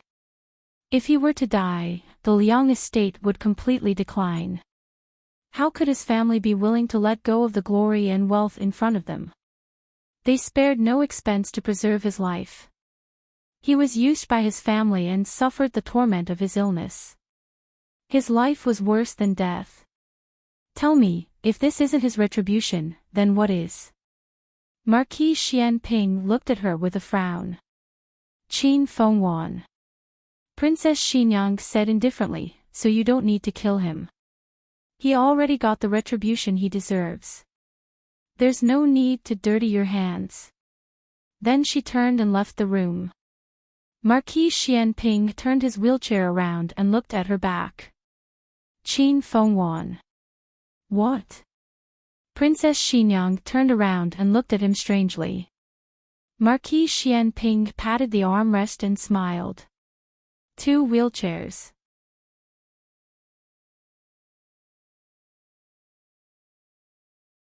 If he had only come to save Xiaoheng, only one wheelchair would have been enough. Princess Xinyang faintly looked away. Yujin brought it. In the middle of the night, Marquis Xianping disappeared. His mount was also gone. He still took a detour and rushed to the Liang estate. Old King Liang still hadn't breathed his last, but he would die soon. His family had all gone to the capital. Old King Liang could finally die of old age. Who would have thought that on his deathbed, he would see Yama with a butcher's knife in his hand? On a sunny afternoon, the redbud flowers in Jishui Alley bloomed. Large patches of purple color were newly planted in Little Jingkong. In fact, the so-called newly planted flowers were nothing more than moving the flower pots from Princess Xinyang's courtyard to the courtyard in Jishui Alley. Even the moving was done by Long Yi. However, he was the one who placed them on the ground, so he was the one who planted them. In the front courtyard, Gu Jiao was currently guiding Huang Fuxin in his rehabilitation. Huang Fuxin successfully stood up with the help of the artificial limbs. Now, he was practicing walking with crutches. Gu Jiao made the artificial limbs according to his physique. Although he was young, he was actually taller than Gu Xiaoshan and Gu Yen. On the other side of the courtyard, the two big whites were obediently sitting in the wheelchair and basking in the sun. Marquis Xianping's limbs were in plaster. His neck and waist were also in plaster. He couldn't move anything below his chin. He could only move his eyes and try to look at his son. My back is a little itchy. Scratch it for me. Although Xiaoheng wasn't in plaster, his whole body was tightly bound with gauze. He wasn't much more flexible than him. I can't scratch it. Old King Liang was brutally murdered. The scene of the crime was too horrible to look at. The emperor flew into a rage and ordered the local government to thoroughly investigate this matter. In order to find the murderer as soon as possible, the emperor also sent out the expert Minister Xing. Minister Xing couldn't bring Xiaoheng with him this time because Xiaoheng was injured. He personally investigated, but the scene was clean and didn't leave a single trace. It was as if the murderer had a very strong anti-reconnaissance ability. Minister Xing returned to the capital to report to the emperor. Your Majesty, from the wounds of the deceased, this was a vendetta. The murderer vented his terrible anger on the deceased. The deceased suffered terrible torture when he was alive. The emperor was furious. That was the previous emperor's most respected uncle. How could he be brutally murdered when he was dying of old age? Who was so bold? Just as Minister Xing was reporting the case to the emperor, a eunuch rushed in and reported loudly outside the imperial study. Your Majesty! Old King Liang's consort requests an audience.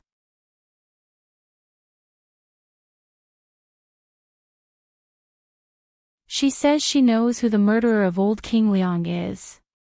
Eunuch Wei was so scared that he almost threw away the horsetail whisk in his hand.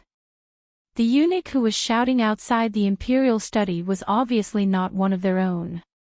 It was obvious that old King Liang's consort had bribed someone. Old King Liang's consort was originally imprisoned by Empress Xiao. However, news of old King Liang's death came from Pingyue Prefecture City. The emperor sent someone to the old King Liang's residence in the capital to deliver the news. The person who delivered the news was probably bribed by old King Liang's consort, who then went to the palace. Announce it. The emperor said. Old King Liang's consort didn't return to Pingyue Prefecture City because she fainted on the spot after hearing the news of old King Liang's death. She fainted for a few days and nights and only woke up now. Your Majesty. Old King Liang staggered to the emperor's desk and knelt down.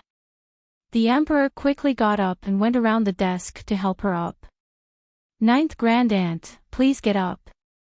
Old King Liang's consort held the emperor's arm tightly and cried, Your Majesty. Your Majesty, you must seek justice for your ninth granduncle. The emperor said seriously, Ninth Grandaunt said she has information about the murderer. May I ask who the murderer is? Old King Liang's consort gritted her teeth and made up her mind. Princess Xinyang. The emperor was stunned and said, Ninth Grandaunt, you must be joking. How could the murderer be Xinyang? She wouldn't kill anyone, especially Ninth Granduncle. He knew Xinyang's personality very well. She wouldn't commit murder and arson. Moreover, she didn't have the motive to kill Old King Liang. Old King Liang's consort seemed to have used up all the strength in her body. She trembled violently and said, Your Majesty, please believe me. The murderer is her. It really is her. How could the emperor believe that Xinyang was the murderer? The emperor said earnestly, Ninth Grandaunt, you must be tired. I'll have eunuch Wei send you back to rest. Old King Liang's consort didn't want to leave. Old King Liang was dead. Liang household was going to decline. All of this was caused by that B*TCH Xinyang. If she didn't let them have a good time, then she wouldn't let her have a good time either. At worst, they would die together. Either the fish dies or the net splits. Old King Liang's consort raised 3 fingers and said seriously, Your Majesty. Your Majesty, you must believe me. I swear to the heavens that if the murderer isn't Princess Xinyang, then I'll be struck by lightning and die a horrible death. Just as she finished speaking, lightning flashed and thunder rumbled in the sky. A bolt of lightning struck the imperial study and struck Old King Liang's consort directly.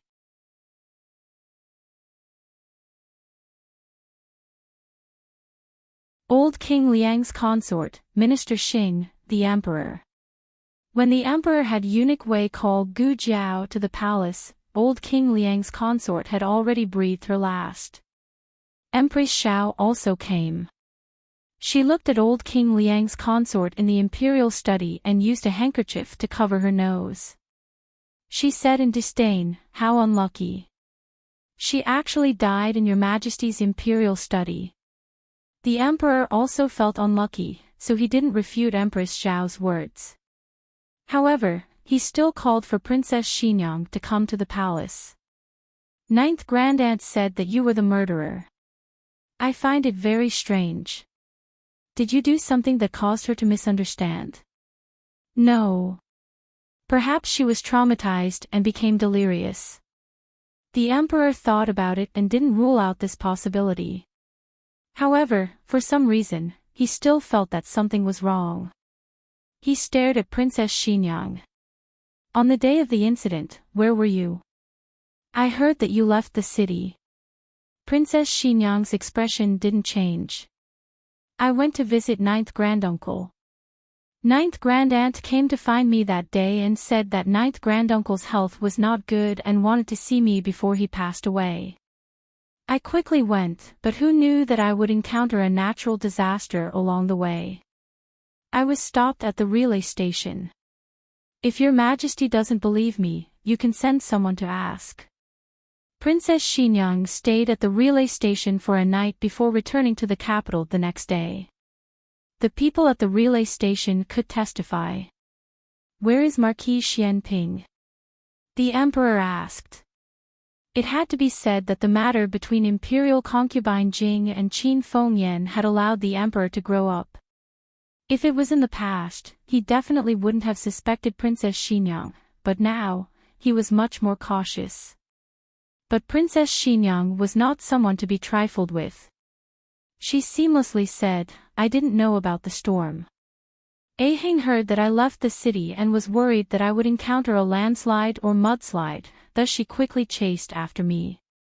Her father was worried about her and also followed her. Aheng was worried about the village and wanted to see if everyone had been evacuated. As a result, she found an infant that had fallen into a dry well. Risking her life, she rescued the infant. Both were heavily injured because of this. The matter of Marquis Xianping leaving the relay station in the middle of the night was only known to Gu Jiao's group. Gu Qingfeng had disguised himself as Marquis Xianping and returned to the capital. He had even spoken a few words with the guards at the city gates. This was something that could be investigated. Marquis Xianping also had a perfect alibi.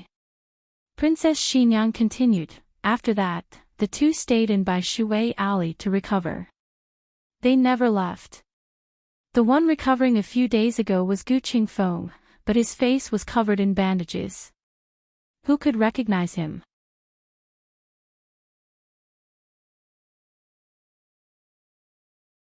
They called him Lord Marquis, so everyone in the neighborhood knew that it was Lord Marquis.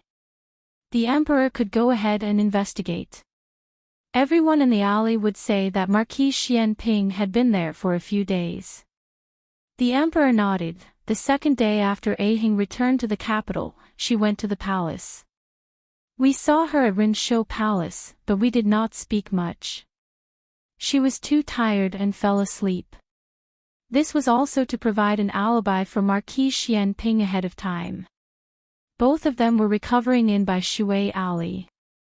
As long as Xiaoheng was real, no one would suspect that the Marquis Xianping everyone was talking about was fake. Leaving the imperial palace, Princess Xinyang went to Bai Shui Alley. Marquis Xianping was sunbathing alone in the courtyard. He looked meaningfully at Princess Xinyang, who hated that she could not appear 8 times a day. Qin Fengwan, you've been coming a little too often recently. You shouldn't have taken a fancy to this marquis, right? It's best if you give up. This marquis is protecting you because you are this marquis' wife in name and the mother of this marquis' son. It's not that this marquis has any feelings for you. Princess Xinyang coldly said, I came to see my son. Marquis Xianping looked at her a few times without blinking. Shaking his head, he said, I don't believe you. Princess Xinyang.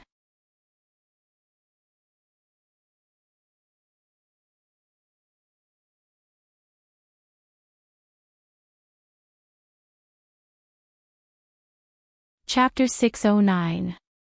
Novels with connotations that cannot be found online can be found here. Princess Xinyang gritted her teeth and said these 3 words again. Other than saying that I don't believe you, what else can you say? Marquis Xianping thought seriously and said, you're stubborn. Princess Xinyang again. Princess Xinyang felt that she could not stay here any longer. Otherwise, if she was not angered to death by him, she would vomit to death. It seemed that there was no difference between the two. Princess Xinyang angrily walked away. She had indeed come to see her son, but she had been so angered by Marquis Xianping that she had forgotten what she had come here for. She only wanted to get as far away from this guy as possible. She turned around and boarded the carriage heading back to Vermilion Bird Avenue. Marquis Xianping watched her receding figure and clicked his tongue, and you say you're not here to see me. The deaths of the old King Liang and the old princess consort had caused quite a stir in the capital city and Pingle Prefecture city. It was said that the old King Liang had been murdered for revenge. Thinking about it, the old King Liang had a good reputation when he was alive. He was gentle and kind, so how could he have enemies? As for Princess Consort Liang's death, it was even more strange.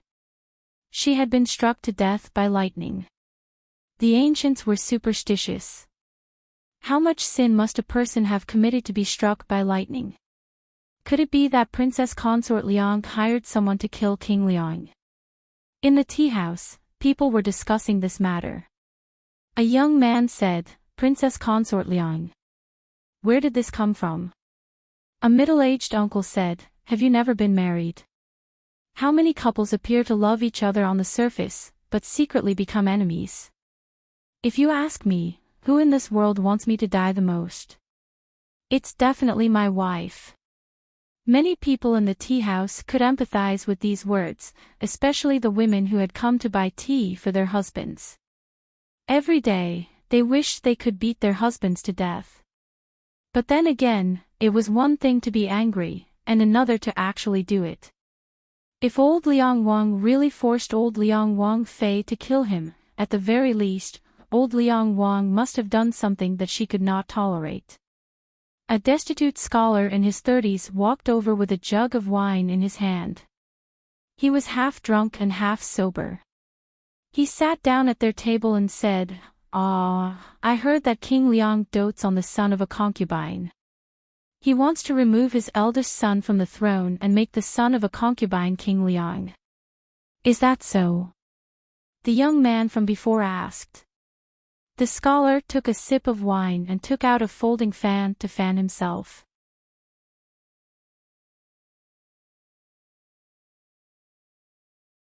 He said in a serious tone, King Liang and his first wife were not on good terms.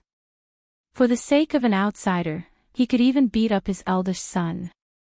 Princess consort. When she was young, she had lived in the Liang King estate. Because of a quarrel between her and the eldest son, the old King Liang had turned around and beaten the eldest son half to death. Princess consort, was he standing up for Princess Xinyang? No. He is slapping old Liang Wangfei's face. Really? The middle-aged man asked. The scholar closed his fan and said seriously, "It's absolutely true. All these years, if it wasn't for old Liang Princess Consort guarding against him, both mother and son would have died countless times." The young man asked, "Is King Liang still a good person?" The scholar said, "He's a good person, but he's not a good man. He wants to spoil his concubine and destroy his wife." He had been seriously ill for 10 years and was beyond cure, yet he was still wondering how to pass the throne to his bastard son. I also heard that he took advantage of the time when old Princess Consort Liang was bringing her eldest son, King Liang, to the capital to secretly summon the steward of the estate. He had the steward write a letter on his behalf, requesting that his eldest son be removed from the throne and that his bastard son be King Liang. Old Liang Princess Consort accidentally found out about this matter and became angry out of humiliation, so she hired someone to kill him. Another middle-aged merchant said, "That seems to make sense. If it wasn't done by someone familiar with the Liang household, how could we not find any clues?" The others immediately agreed, "That's right." There was a hubbub of voices below the tea house. Old Liang Wang's story was getting more and more ridiculous. The old chancellor who was about to pass a story to the storyteller upstairs was stunned. "You guys have rich imaginations and can make up stories better than me." I instantly felt that my story was too weak, okay? The storyteller grabbed the other end of the story and couldn't pull it over after a long time. He smiled embarrassedly and said, "Sir, are you selling this story or not?" The old chancellor pulled back the story of old Liang Wang in his hands. "No, I'm not selling it." This bunch of people with wild imaginations had already lost their livelihood. Because there was no evidence, old Liang Wang's case was left unsettled. To put it bluntly, the emperor had also believed the groundless rumors of the people. How could a person who didn't do anything wrong be struck to death by lightning? Could it really have been done by old Liang Princess Consort? As a result, the emperor ordered a thorough investigation of the Liang household.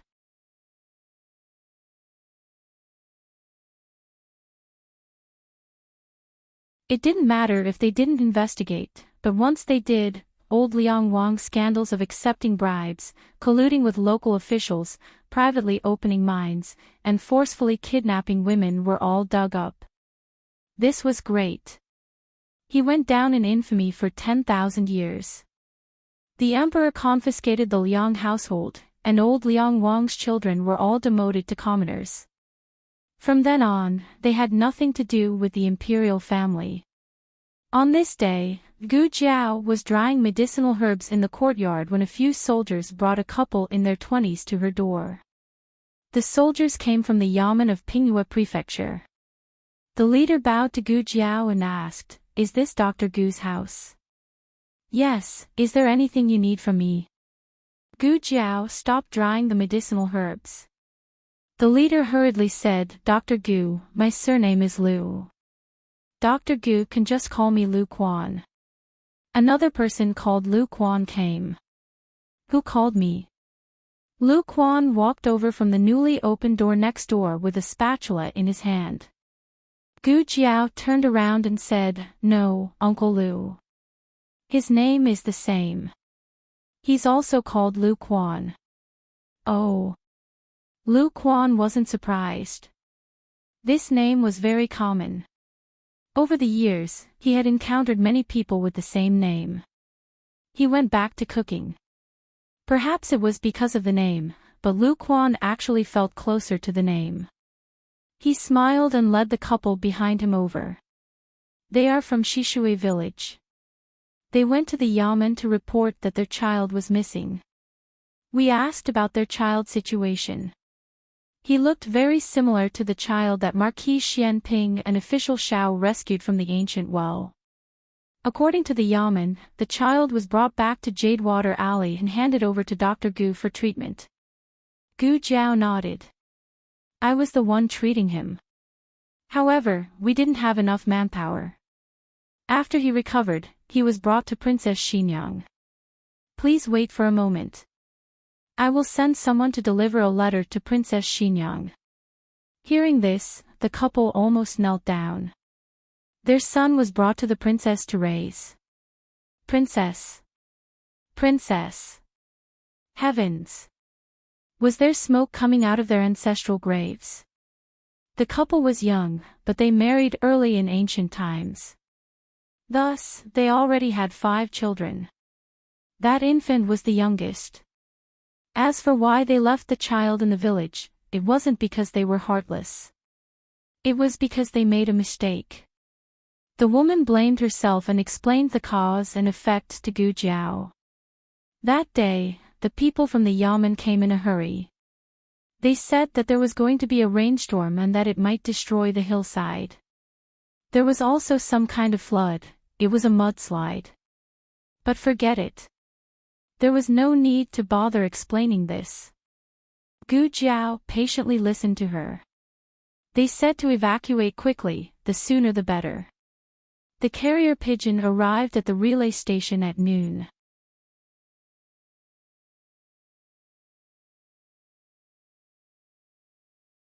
The relay station reported to the local yamen that there would be a natural disaster the next night. They told the villagers to evacuate quickly. The people from the yamen didn't really believe in the possibility of a natural disaster. However, because it was an order from the emperor, they didn't dare to neglect it. The yamen went to the village in the afternoon to persuade the villagers to leave. At that time, the rainstorm had already begun. At first, the villagers refused to leave, especially the elderly. They said that they would rather die here than move. The yamen used both the carrot and the stick. In the middle of the night, they finally convinced the villagers to evacuate. When the sky darkened and the rain poured down, the yamen escorted the villagers to evacuate overnight. At that time, their son was lying together with a big winter melon. They took the winter melon away and left their son behind. It's too chaotic. We put him in the basket and thought he was our son. Our family has old people and young children. There are a total of 3 rooms. When we arrived at the settlement, the rooms separated. The child's grandparents took the basket away. We thought the child was with them, and they thought the child was with us. Later on, I said to bring the child over. His grandparents were old. We didn't know until we got there. When the woman said this, she was already choking with sobs. Gu Jiao didn't know what to say. To have such muddle-headed parents, it was really lucky that he had such good luck. The child must have found that his family was gone after he woke up. He crawled around to look for them and accidentally climbed onto the cover of the well. A 1-year-old child could stand up and walk a few steps. The well wasn't very high, so it wasn't difficult for him to climb up. The secret guard was very fast. It didn't take long for him to inform Princess Xinyang. What was surprising was that Princess Xinyang had personally brought Yujin and the child over. The child was in Yujin's arms. "This is Princess Xinyang," Gu Jiao introduced. The group hurriedly bowed to Princess Xinyang. The husband and wife looked at the child in Yujin's arms. They were so excited that they couldn't immediately throw themselves at her. Princess Xinyang asked the two about what had happened. Her expression was somewhat indifferent. "Are you sure it's your child? What does your child look like?" The husband and wife described a few of the child's characteristics, including that his toes were curled up tighter than normal babies. Yujin nodded at Princess Xinyang. She didn't say anything wrong. Princess Xinyang had looked after the child for many days. Of course, she knew that everything they said was accurate. She didn't even need to ask. The way a mother looked at her child couldn't be faked. Princess Xinyang looked indifferently at the husband and wife whose eyes were red. She said sternly, "Don't be so careless in the future."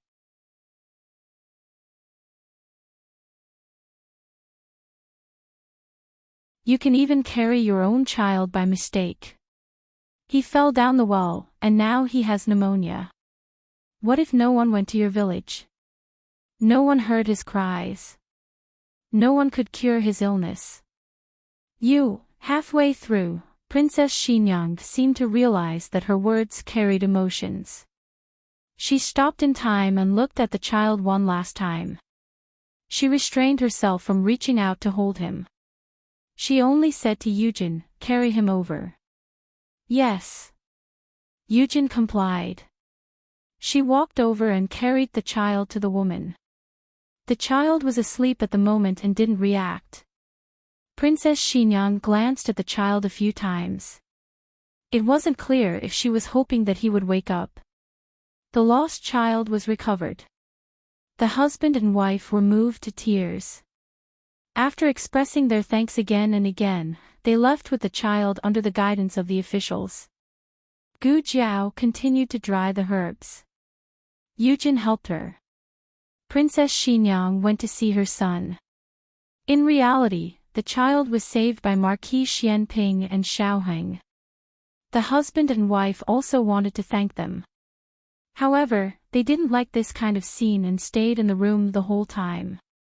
Princess Xinyang had just entered the room when she saw Marquis Xianping's wheelchair blocking her way. Princess Xinyang was angry at the sight of this person. She didn't want to face him. Marquis Xianping raised his eyebrows. "What? You can't bear to part with the child." Princess Xinyang didn't bother to pay attention to him and walked forward. Marquis Xianping's eyes followed her. "If you want children, you can have another one." Princess Xinyang chuckled. "With whom?" "You."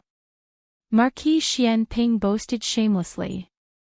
"I'm not very interested in you right now. I'm afraid it won't be that easy for you to have children with me." "Who wants to have children with you?" "I'm being sarcastic. Do you understand sarcasm?" Princess Xinyang took a deep breath. She was a princess. She couldn't lose her composure. She had to be calm. He was a pumpkin. He was farting.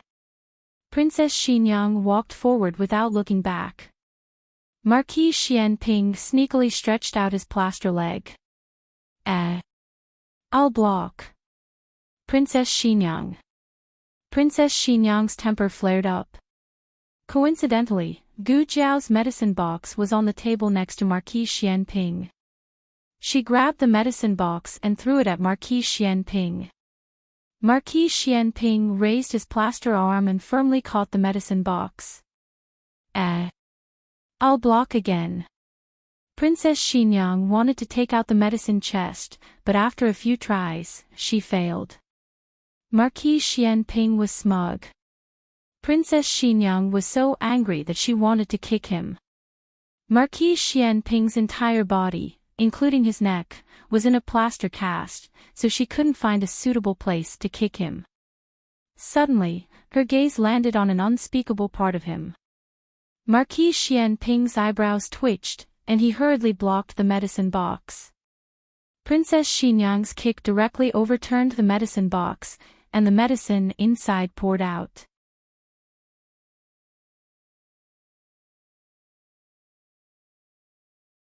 Princess Xinyang didn't expect this to happen.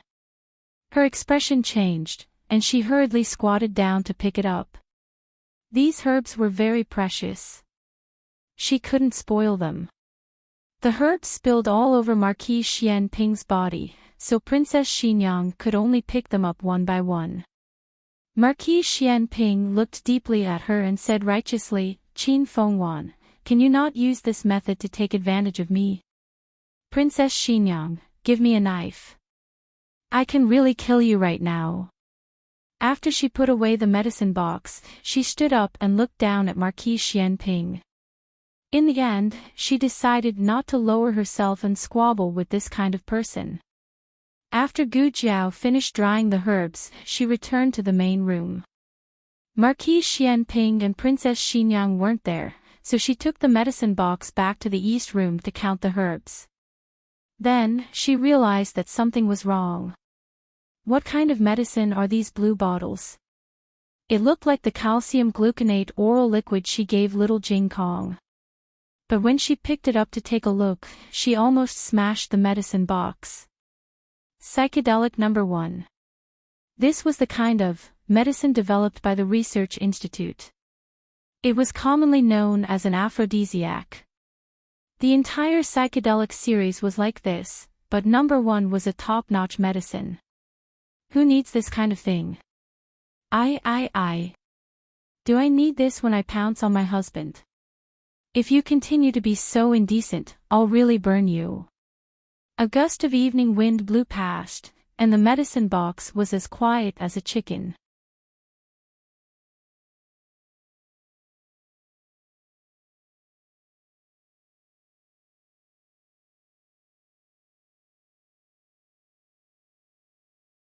Chapter 610. The novel was updated at a faster rate. Millions of novels were free to read. There were all kinds of novels that couldn't be found on the internet. Little Jing Kong returned from the Imperial College at around 5 p.m. Jiao Jiao. The first thing he did when he entered the house was to throw his bag away and look for Gu Jiao. Recently, there were many patients at home. Gu Jiao basically stayed at home except for patients with critical conditions. Little Jing Kong didn't find Gu Jiao in the courtyard, so he went to Gu Jiao's east room. The east room was also empty. Little Jing Kong didn't give up and looked around, even under the bed. He squatted on the ground and scratched his little head in confusion. Where's Jiao Jiao? Where did Jiao Jiao go? Little Jing Kong decided to continue searching in other rooms. However, the moment he got up, he unexpectedly saw a little thing lying on the ground. It was blue and looked a little familiar. Little Jing Kong picked up the soft little blue bottle. Wow! It's something delicious. In order to make little Jing Kong grow taller, Gu Jiao had tried all kinds of methods, such as giving him oral calcium supplements. However, he only drank it for half a month and then stopped. Little Jing Kong missed the sweet and sour taste. Slurp! Little Jing Kong swallowed his saliva. Jiao Jiao only gave him 1 bottle at a time. There were 2 bottles here. Yes, he wanted to hide them. Little Jing Kong quietly put the 2 small bottles into his pocket. His little action of hiding things was the same as Empress Dowager Zhuang hiding the candied fruits. After hiding the treasures, he put his little hands behind his back, raised his head, and walked out casually, just like his great-aunt, old Zhao. Let's play cards. There were more and more people in the house, so they couldn't live here. Fortunately, the house next door was connected, and the house and courtyard next door were maximized. Little Jing Kong couldn't find Gu Jiao because Gu Jiao went to the backyard next door to build a rehabilitation center for Huang Fuxian. Little Jing Kong heard the clanking sounds and his eyes lit up. Jiao jiao. He quickly ran to the backyard. Now that the backyard of the two houses was connected, it was very convenient to come and go. Gu Jiao and Gu Shaoshun were busy working in a pile of wood. When they saw him running over, Gu Little Jing Kong said, Jing Kong, Little Jing Kong. There are nails on the ground. Oh, Little Jing Jiao Jiao, Little Jing Kong's SSS Jiao Jia's Little Jing Kong sighed. Okay. Little Jing Kong went back to the front yard. Xiao Ba and Xiao Jiu were chewing and pecking at his school bag.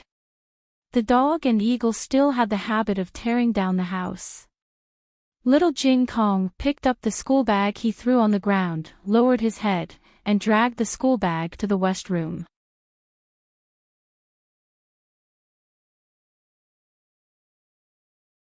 Today's questions were a little difficult, and he couldn't solve one of them. He thought for a while, jumped down from the chair, and went to the study to find his bad brother-in-law. The door was half closed. He pushed the door open, and there was someone in the study. It wasn't his bad brother-in-law, but his mother, Princess Xinyang. Princess. Little Jing Kong went forward and greeted her politely. Princess Xinyang was standing in front of a row of bookshelves, with her back facing the door. Hearing this, she raised her hand and wiped her eyes. She turned around and said gently, Oh, it's Jing Kong. Why are you here? Are you looking for your brother-in-law? Little Jing Kong looked at her and nodded honestly.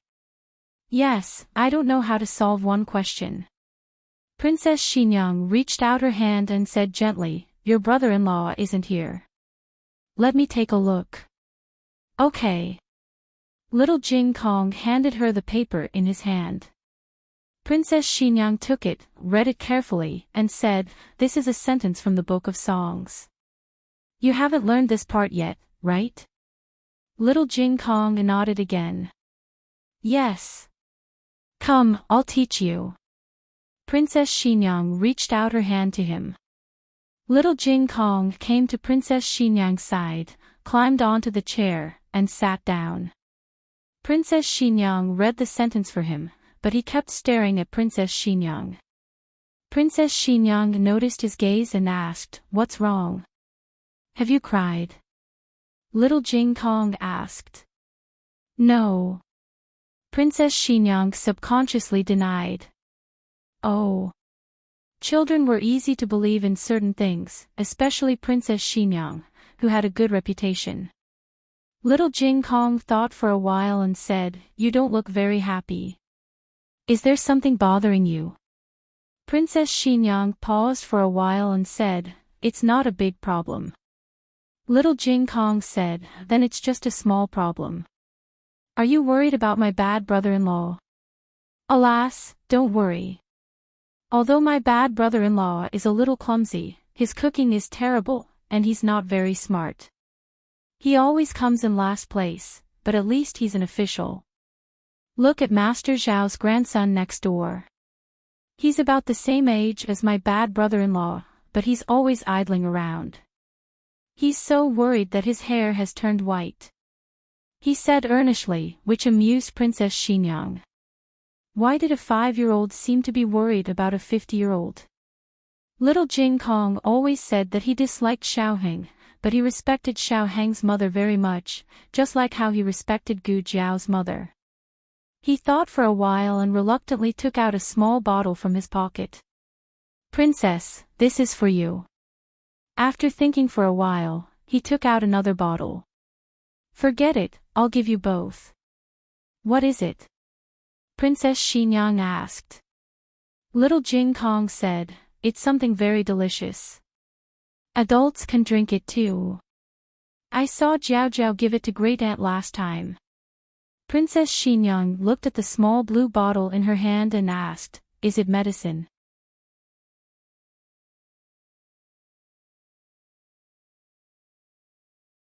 Little Jing Kong said seriously, Yes, I don't know. Great Aunt had a cramp in her leg last time, so Jiao Jiao gave it to her. But I didn't have a cramp, so Jiao Jiao gave it to me too. Princess Xinyang returned it to him. Then you can keep it for yourself.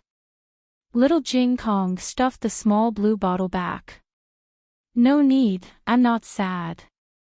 Princess Xinyang was indeed sad. But it wasn't because she was worried about Xiaoheng. Xiaoheng had grown up and had the ability to take care of himself. She didn't need to worry about him day and night. She was thinking about Xiaoqing, who died young, because of the child today.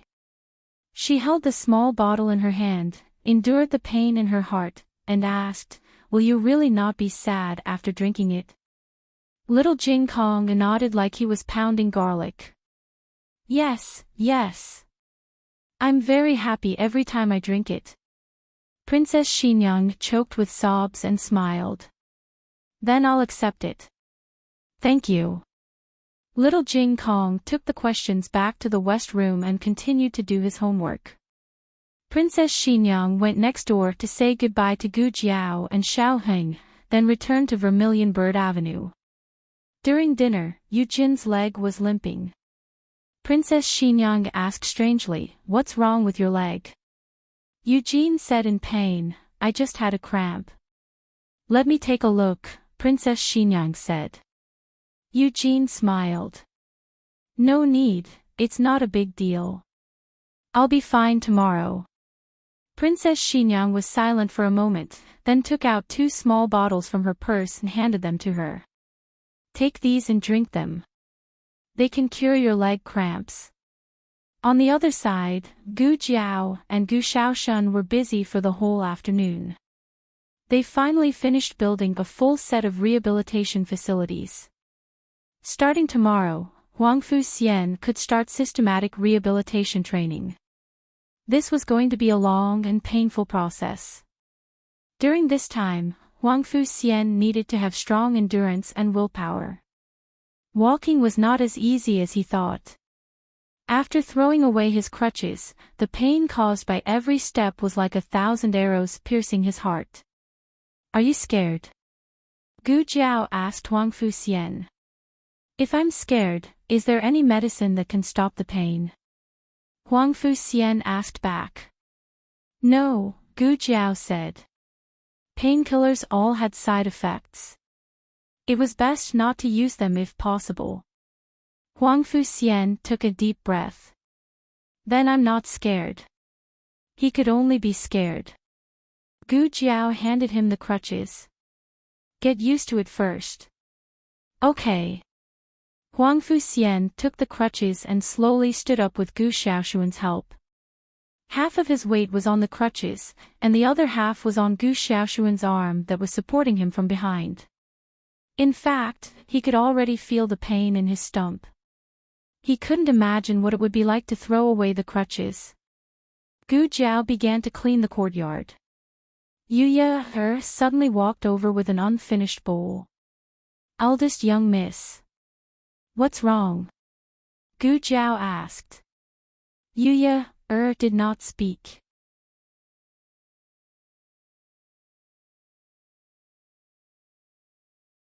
She only looked awkwardly in the direction of her courtyard's front door.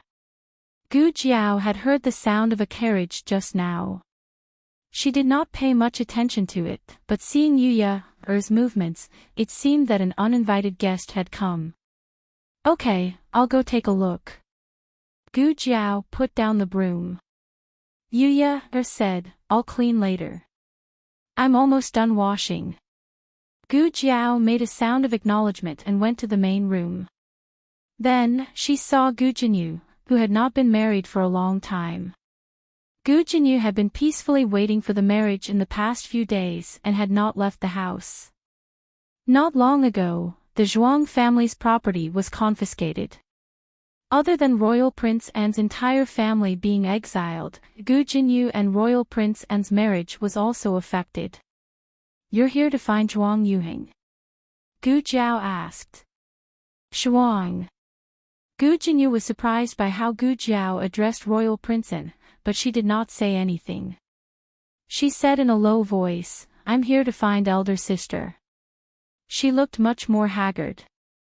Her cheeks were thinner. This was not strange. This marriage was not glorious. After that, there were many wars in Zhao country, and the wedding date was pushed back again and again. Now that her fiancé had such an incident, it would be strange if she did not look haggard. "Why are you looking for me?" Gu Jiao asked mildly. "Can I come in to talk to elder sister?" Gu Jinyu stood awkwardly at the door and asked. Gu Jiao turned around and found a chair in the main room to sit down. Gu Jinyu and Gu Jiao were separated by a table and sat down on another chair. The moment she opened her mouth, tears welled up. "Elder sister, I really know I was wrong. Please forgive me." Gu Jiao glanced at her mildly. "What should I forgive you for?" Gu Jinyu gripped her handkerchief tightly and sobbed. "It's all my fault. I shouldn't have overestimated myself and always opposed elder sister. I shouldn't have pretended to be arrogant just because father doted on me. Elder sister, please give me one last chance to change for the sake of father and mother of the Gu family's third branch." Gu Jiao frowned in annoyance. "Speak human." Gu Jinyu said with tears in her eyes, "Father wants to break off my marriage with royal princein. I'm sure elder sister knows father's character. He also opposed your marriage with brother-in-law. Elder sister, help me. I don't want to break off the marriage. My chastity is Zhuang Yuheng's. I can't marry anyone else." Gu Jiao asked, "Zhuang Yuheng has nothing now. Do you still insist on marrying him?" Gu Jinyu said firmly, "Yes. I don't know where he is now. But brother-in-law used to be his colleague. I'm sure he has a way to contact him. I hope elder sister can help me pass a message. If father comes to find him, please don't agree to father's request to break off the marriage." Gu Jiao glanced at her and said, "Zhuang Yuheng is next door. You can tell him this yourself." Gu Jinyu went next door with a face full of surprise.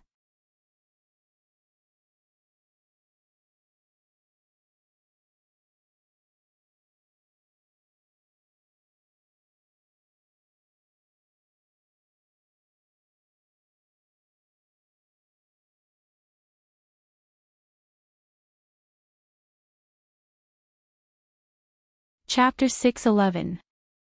Royal Princein said, "You don't need to immediately give me an answer. This is a big matter. Why don't you go back and think it over? Don't be impulsive and do something that you will regret in the future." After he finished speaking, he stood up and walked out of the room. He still had to pack his luggage. Gu Jinyu also stood up. Looking at his back, she said in a trembling voice, "I'm willing. I'm willing to marry you. As long as you don't dislike my birth, I'm willing to go to the frontier with you." Royal Princein slowly turned around. "When I was a royal prince, I never disliked your birth. Now, I definitely won't." Gu Jinyu smiled with relief. "Then that's good." Royal Princein looked deeply at her and said, "However, your father might not agree. If you insist on marrying me, you can only choose to elope." "I'm not afraid," Gu Jinyu said. Royal Princein said, "Good. Tomorrow morning, I will wait for you at the city gates." After Gu Jinyu left, Lu Quan walked over and looked at Royal Princein. His expression was hard to describe. "You really want to bring her along?" Gu Jinyu had once stolen Gu Jiao's credit and always caused trouble for Gu Jiao and Yao Shi. Lu Quan felt that she was a big problem. Royal Princein bitterly said, "After all, we have an engagement. If she is willing to elope, I have no reason to disappoint her." After Gu Jinyu returned to Marquis Ding and Manor, she immediately chased out the maidservants in the room. The maidservants were dumbfounded. "Young miss, what's wrong?" a senior maidservant asked. Gu Jinyu pulled open the cabinet door and turned to look at the door, ordering, "No one is allowed to come in." "Young miss. What exactly happened?" The senior maidservant came to the door and asked. I said, no one is allowed to come in. Gu Jinyu took out all the clothes in the cabinet. The senior maidservant had never seen Gu Jinyu lose her composure like this. How could she really ignore it? She pushed open the door and saw the bed covered in clothes. She was stunned and did not care about Gu Jinyu's orders. She walked into the room. Young miss. What are you doing? Why did you take out all the clothes? You. She then saw Gu Jinyu take a box and stuff all the clothes into it. The head maidservant hurriedly asked, Miss, are you moving out? Gu Jinyu said seriously, no one is allowed to control me. Also, no one is allowed to tell anyone about my return. The maidservants at the door looked at each other. The head maidservant had a bad premonition. She quietly gave them a look and said, go invite the Marquis. A nimble-footed servant girl went over. Marquis Gu happened to be at the manor today.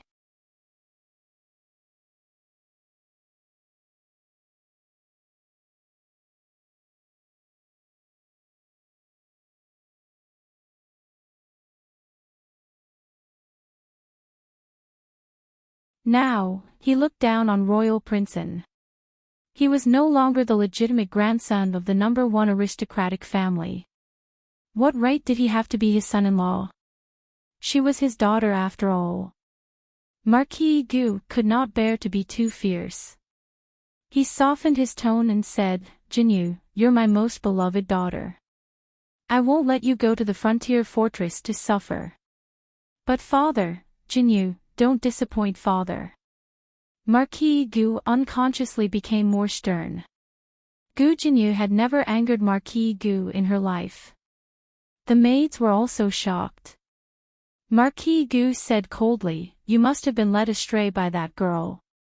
She's disobedient and caused you to learn from her. Gu Jinyu choked. Father, Marquis Gu's gaze sharpened. Someone come. Marquis. The senior maid walked over. Marquis Gu ordered, from today onwards, guard the door day and night. Keep an eye on Miss and don't let her out. Otherwise, all of you can wait to be sold off. The senior maid looked at Gu Jinyu and bowed. Yes, Marquis. Marquis Gu strode away. Gu Jinyu chased after him. Father. Father. The maid stopped her in time. The senior maid consoled her. Miss, quickly enter the house. Don't make things difficult for us. Gu Jinyu's tears fell. Let me see father again, okay? I'll beg him again. The senior maid said earnestly, Miss, Marquis Gu is doing this for your own good. And prefecture. Zhuang. Master Zhuang has nothing now. He's just a commoner. If you marry him, you won't have a good life. I understand that you're kind-hearted and can't bear to abandon your fiancé at this time. But don't you think for Marquis Gu? He dotes on you so much. What if he misses his daughter when you're not by his side? Gu Jinyu fell to the ground. She covered her face and sobbed. Second miss is just too kind-hearted. Who can be like eldest miss? She only has her own husband in her heart and doesn't have Marquis Gu as her father. Isn't that because her husband is capable? Her husband was the best student in the academy in the countryside. Eldest miss forced him to marry her because she fancied him as the top scholar. If Lord Xiao had been useless or exiled, do you think eldest miss would still have been willing to follow him? Our second miss is still the most sincere. It's a pity that they are not fated to be together. They are destined to never be husband and wife. In the dead of the night, the maids' discussion in the corridor gradually died down. Gu Jinyu sat quietly in the room. There was no light or food brought in by the maids. All of a sudden, the commotion outside stopped completely. She looked up and saw a black shadow flash past the window. The next moment, the door was pushed open and the black shadow darted in. Gu Jinyu jumped in fright and stood up from the stool. She looked at the other party in horror. Who are you? The other party didn't say anything. Instead, he stepped to the side, and a thin young man walked in casually. It's me, the youth said.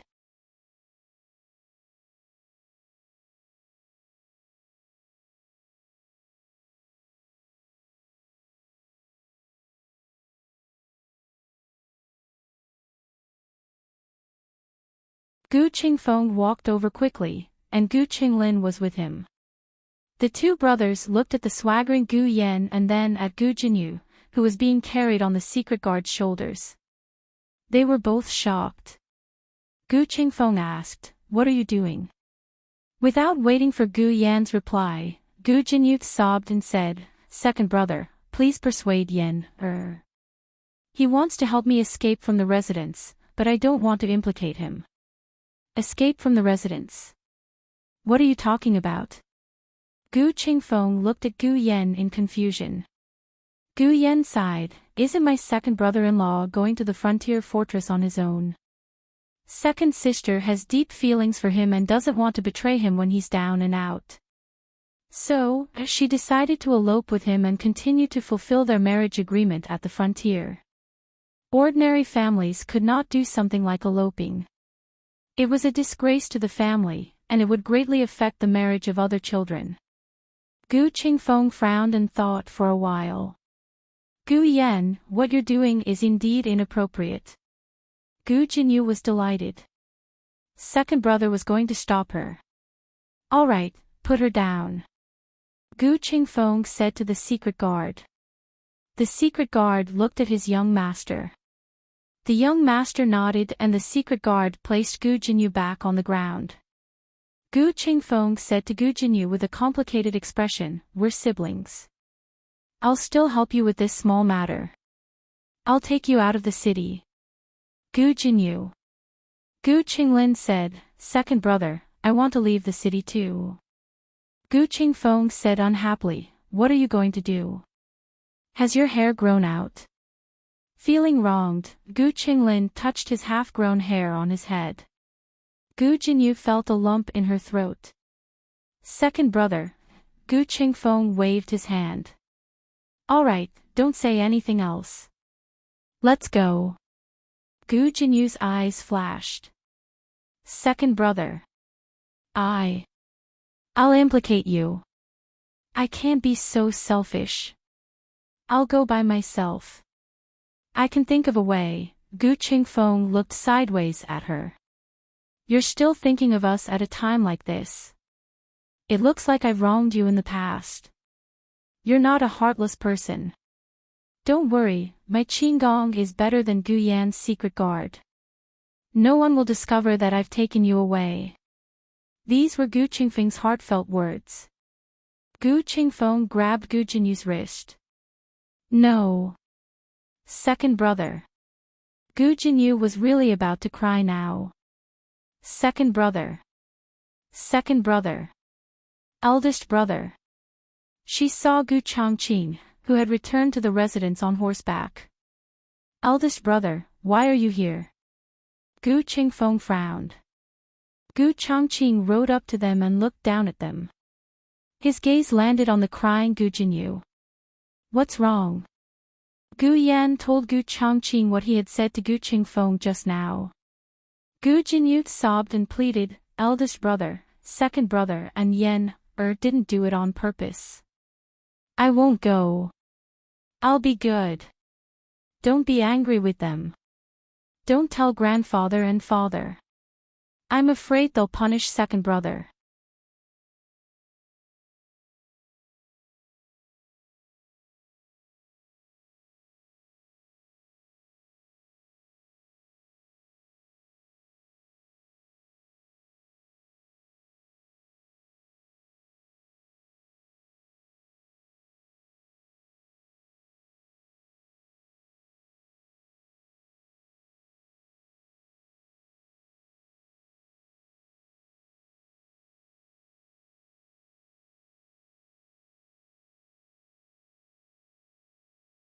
Perhaps the Empress Dowager and His Majesty had tacitly allowed them to take Zhuang Yuhing in.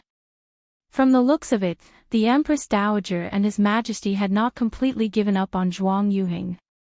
He had a chance to turn the tables. What commoner, what self-exile, it was all a show for the world to see. The Zhuang family was in big trouble. If they did not punish Zhuang Yuhing, the people would be angry. But when the people's anger subsided, they would be able to bring Zhuang Yuhing back to the capital. Gu Jinyu, who finally realized what she had missed, chased after Zhuang Yuhing without regard for anything else. Gu Yan discreetly stretched out his leg and tripped her. Ah! Gu Jinyu fell flat on her face. Actually, Gu Jinyu was thinking too much. Empress Dowager and His Majesty had never thought of putting on an act, especially Empress Dowager Zhuang. She was not afraid of the people's anger and was even more unafraid of being scolded. If Zhuang Yuhing stayed in the capital, she would not make things difficult for him. But if Zhuang Yuhing wanted to go out on his own, she would not stop him. The child had grown up. She should learn to let go. Gu Jinyu did not know. She regretted it so much that her intestines turned green. But now was not the time to wallow in regret.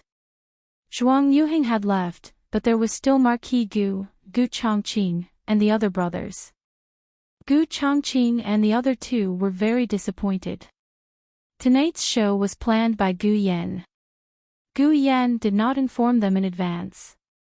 Gu Chongqing and Gu Qingfeng really wanted to help Gu Jinyu leave. Although they had no feelings for Gu Jinyu's insistence on leaving Royal Prince and made them feel disgusted. I didn't expect it to be fake.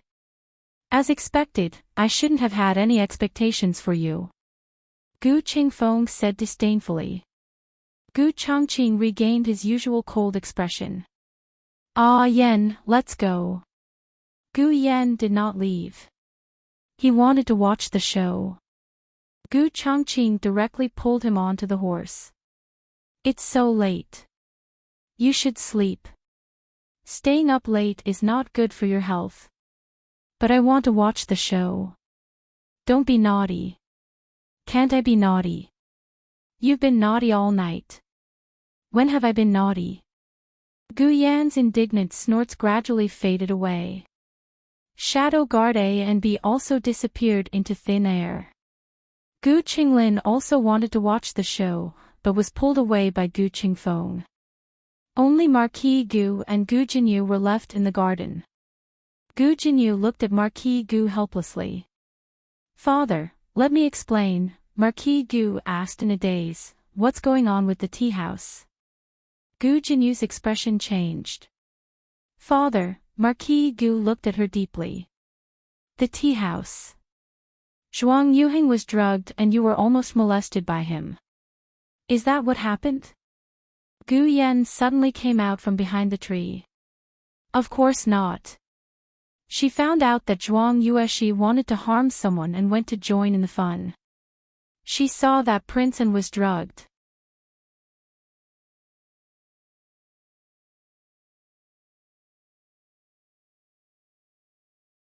It was not Prince An who dragged her in through the door. She went in by herself. Gu Chongqing held his forehead helplessly and pulled him over. All right, are you done? Can you go back to sleep now? I haven't said enough.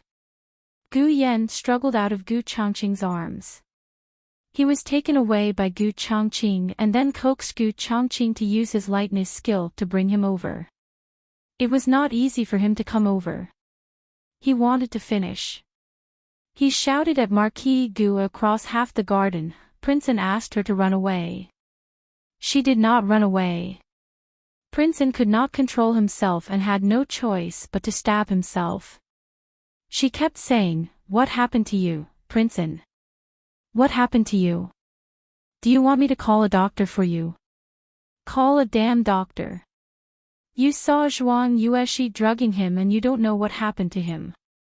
Gu Chongqing could not listen to him anymore. He was so angry that he twitched. Who taught you to say such nonsense? Gu Yan used to be very obedient. Ever since Marquis Xian Ping moved into Bai Shui Alley, Gu Yan became more and more naughty. Gu Yan wanted to say more, but his mouth was covered. The young man's body was mercilessly carried over by Gu Chongqing, and they left the residence with his lightness skill.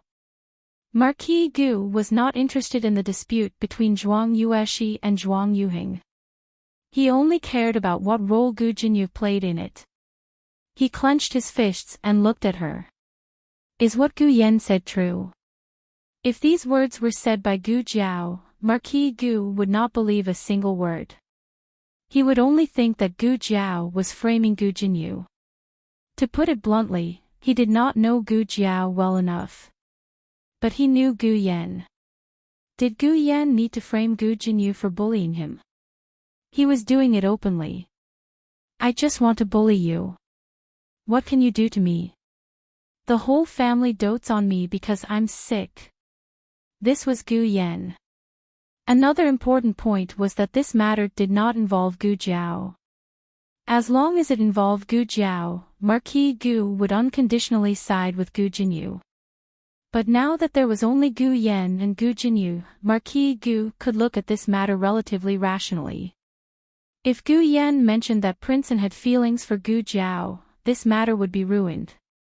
Gu Jinyu opened her mouth. Father. If Gu Jinyu was only unwilling to go to the border to suffer and at the same time wanted to gain a good reputation, it could still be treated as a little girl's vanity. But she took advantage of the situation to plot against Prince and to marry her. This was very distressing. Marquis Gu turned around in disappointment and clutched his chest. His heart was in so much pain.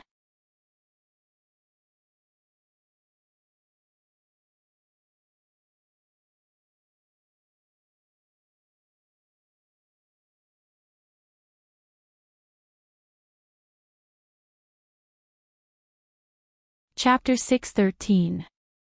After Gu Chongqing brought Gu Yan out of the residence, he rode on a horse to send Gu Yan back to Jade Water Alley. The two of them rode on the same horse with Gu Yan in front. The 16-year-old youth's body could not block Gu Chongqing's line of sight. Gu Chongqing held the reins tightly with both hands and encircled him in his arms. Gu Yan's excitement had worn off and he was really a little sleepy now. His thin and weak body leaned against Gu Chongqing's firm chest and his little head started to peck at the rice like a chicken. Gu Chongqing was both angry and amused. He freed an arm to hold his thin waist. Are you sleepy now? Gu Yan groaned in a daze and immediately sat up straight.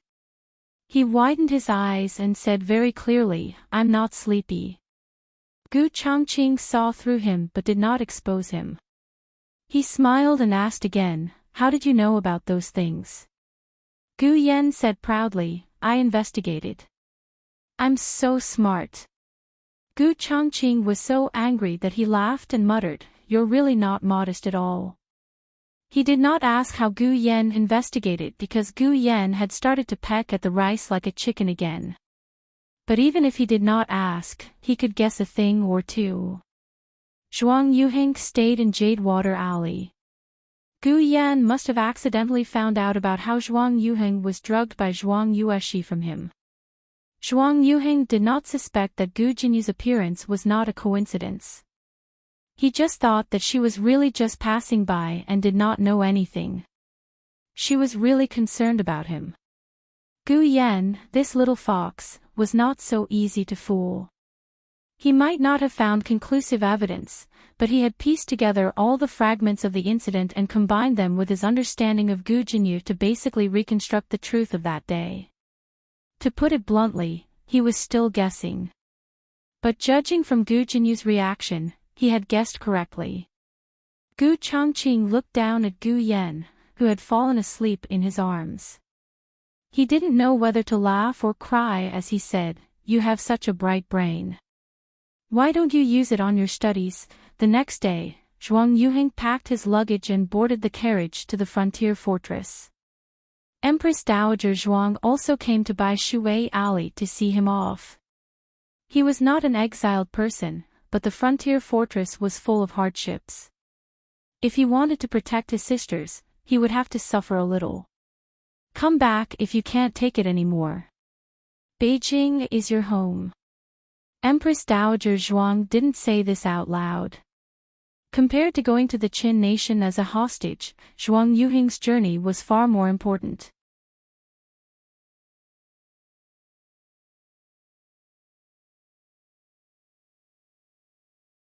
He wasn't doing this for his country, nor was he doing this for anyone's ambitions.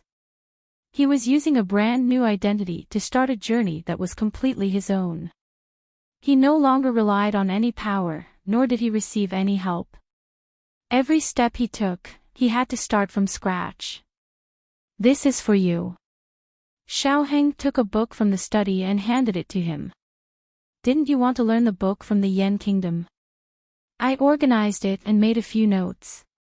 It was a book about the arithmetic of the Yan Kingdom. It originally had notes, but Zhuang Yuhing's Yan language wasn't very good, so Xiaoheng translated it into the Zhao nation language. Xiaoheng's hands and feet were not well these days. It was clear that this book had been prepared long ago. Zhuang Yuhing took the book and said to Xiaoheng in the wheelchair, "If you can start from scratch, so can I." He knew Xiaoheng's identity. Strictly speaking, Xiaoheng's matter had motivated him. Since someone had done it, it meant that this path was feasible. Xiaoheng was only 14 years old when the accident happened. If 14-year-old Xiaoheng could do it, why couldn't he? Zhuang Yuhing said solemnly, "Wait for the day I return to Beijing." Xiaoheng said, "I'll wait and see." Empress Dowager Zhuang gave Zhuang Yuhing a brocade box. Zhuang Yuhing sat in the carriage and opened it. It was a hair crown. He was afraid that he would have to spend his 20th birthday on the road. This was the gift his great-aunt had prepared for him. He wiped his red eyes and smiled through his tears. "Thank you, great-aunt." In the next few days, Marquis Gu went straight to the Ministry of Works. Gu Jinyu wanted to find him several times, but he couldn't even see his shadow. Xiaoheng's injuries were superficial. After resting for a few days, the bandages were finally removed. Marquis Xianping wasn't so lucky. His injuries were so severe that they reached the bone. He also disobeyed and rode the horse at night. He was hit by a big tree and his waist injury relapsed. In short, after Xiaoheng regained his freedom and returned to the officialdom, he was still a miserable big white who could only sit in a wheelchair. He couldn't even play cards. Qin Fengwan. He sat in the courtyard and basked in the sun. He called Princess Xinyang, who was helping little Jing Kong tie his hair. Little Jing Kong's mushroom hair could be tied into a small ponytail. Princess Xinyang tied it for him patiently, and he was happy to let her do it. Princess Xinyang didn't want to bother with Marquis Xianping. Marquis Xianping raised his eyebrows. "Don't always show that you're very close to the child in front of me. It's useless even if you hint. I won't have a child with you." Princess Xinyang was furious. She picked up the wicker basket on the ground and covered his head with it. Marquis Xianping, who was covered by a wicker basket, was speechless. "Qin Fengwan. Take the wicker basket away." "Qin Fengwan. How dare you!"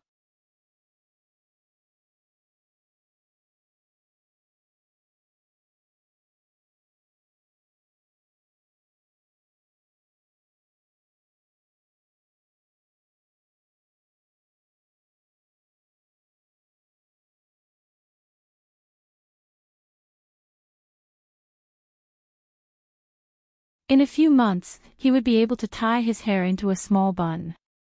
Little Jing Kong was happy and shy. "The princess did it for me."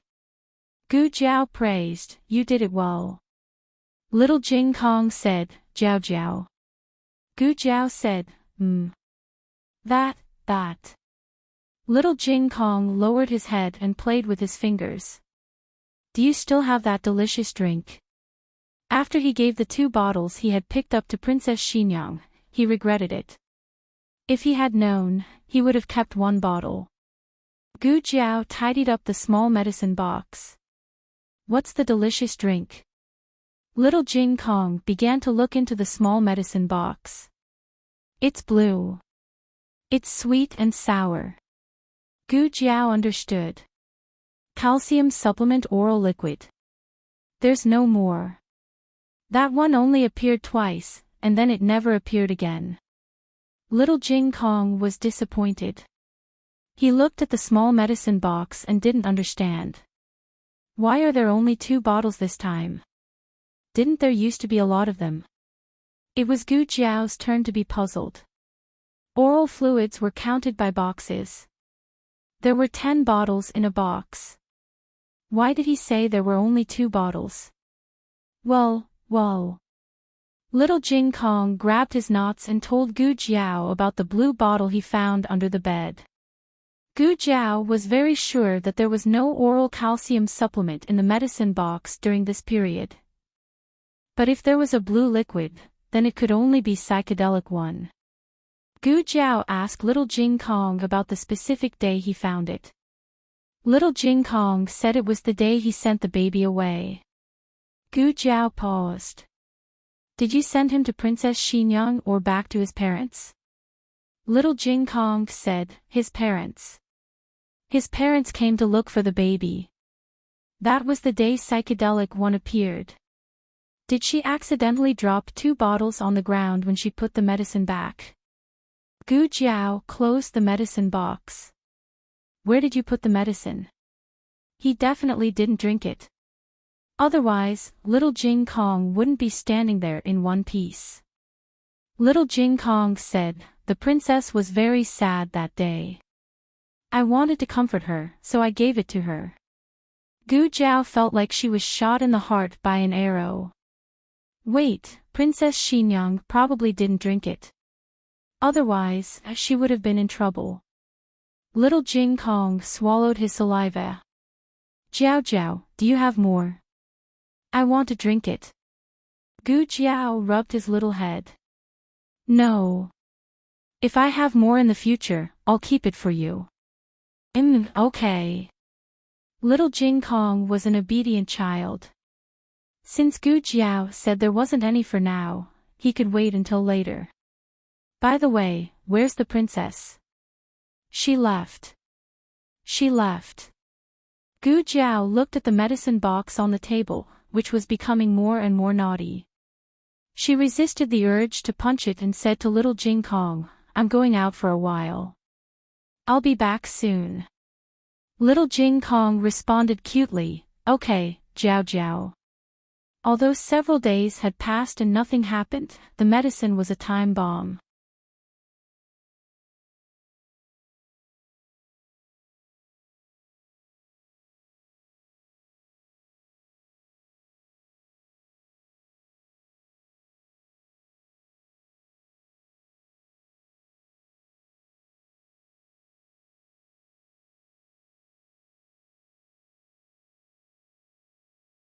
Chapter 6:14.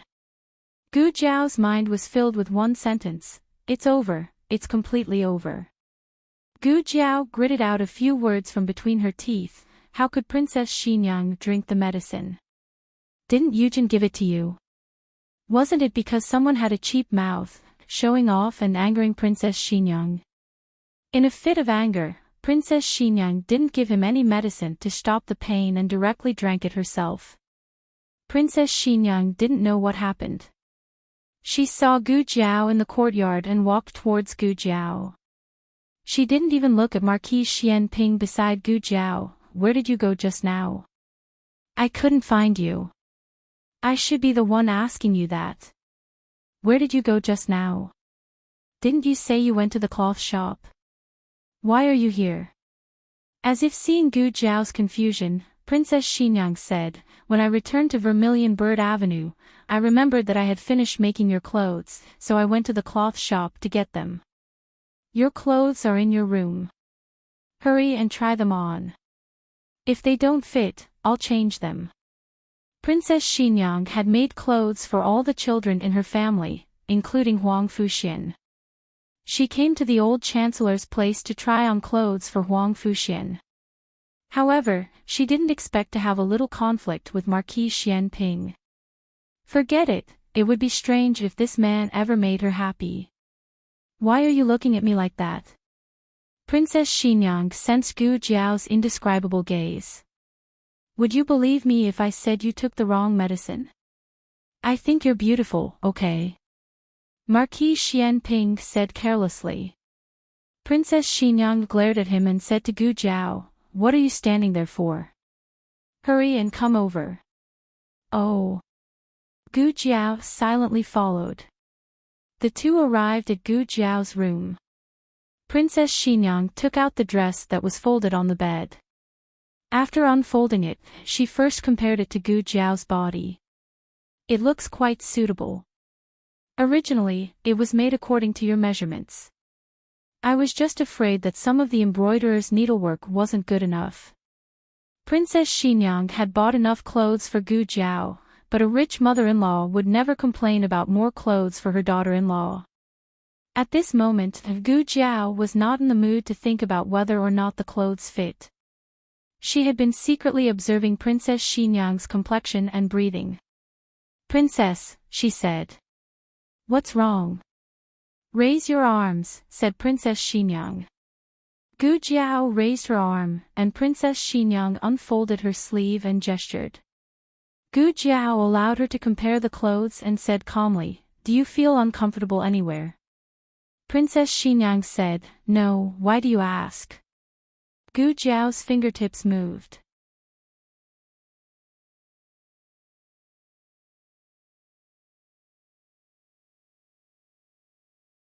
It's the one you just ate. Before Gu Jiao could finish speaking, Xiaoheng returned from Hanlin Academy.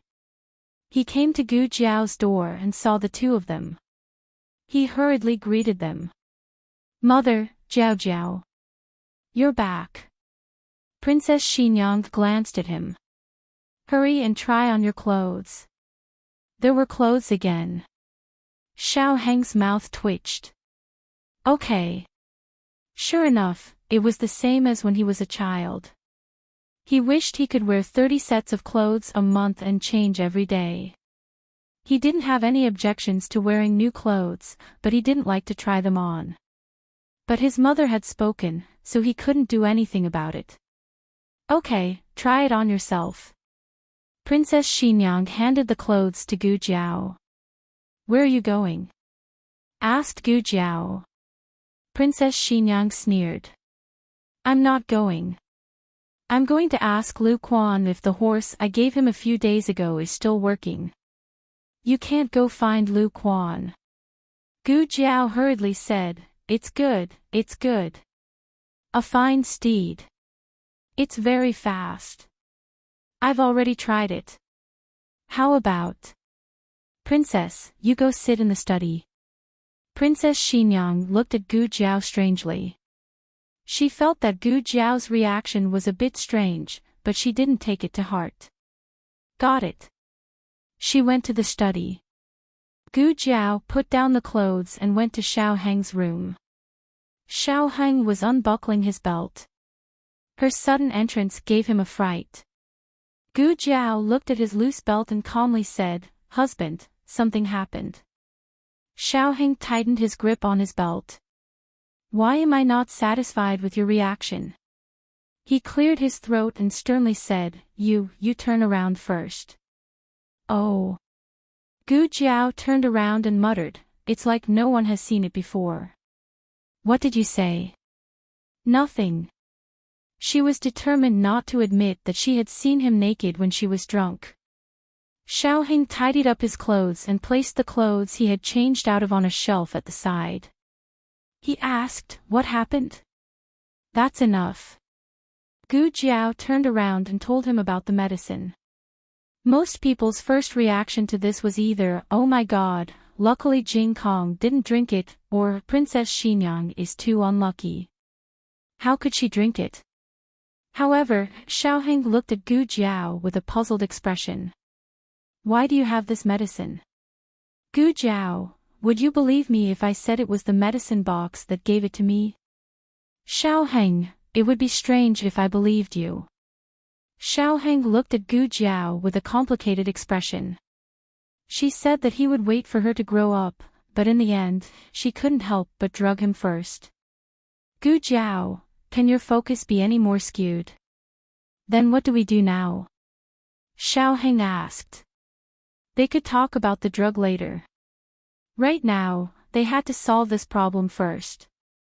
Is there an antidote? Princess Xinyang and Marquis Xianping weren't real husband and wife, so they couldn't sleep together. Otherwise, Princess Xinyang would probably kill someone when she woke up. Gu Jiao said regretfully, there is no antidote. Xiaoheng's expression changed slightly.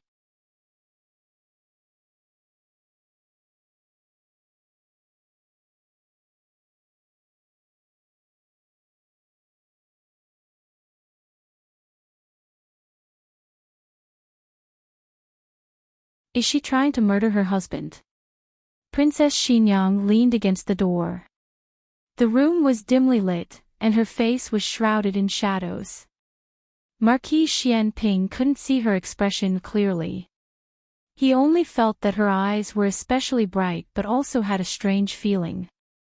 Marquis Xianping's eyes moved, and he said mockingly, Qin Fengwan, are you not afraid of men or of me? You actually dare to stay in the same room as me.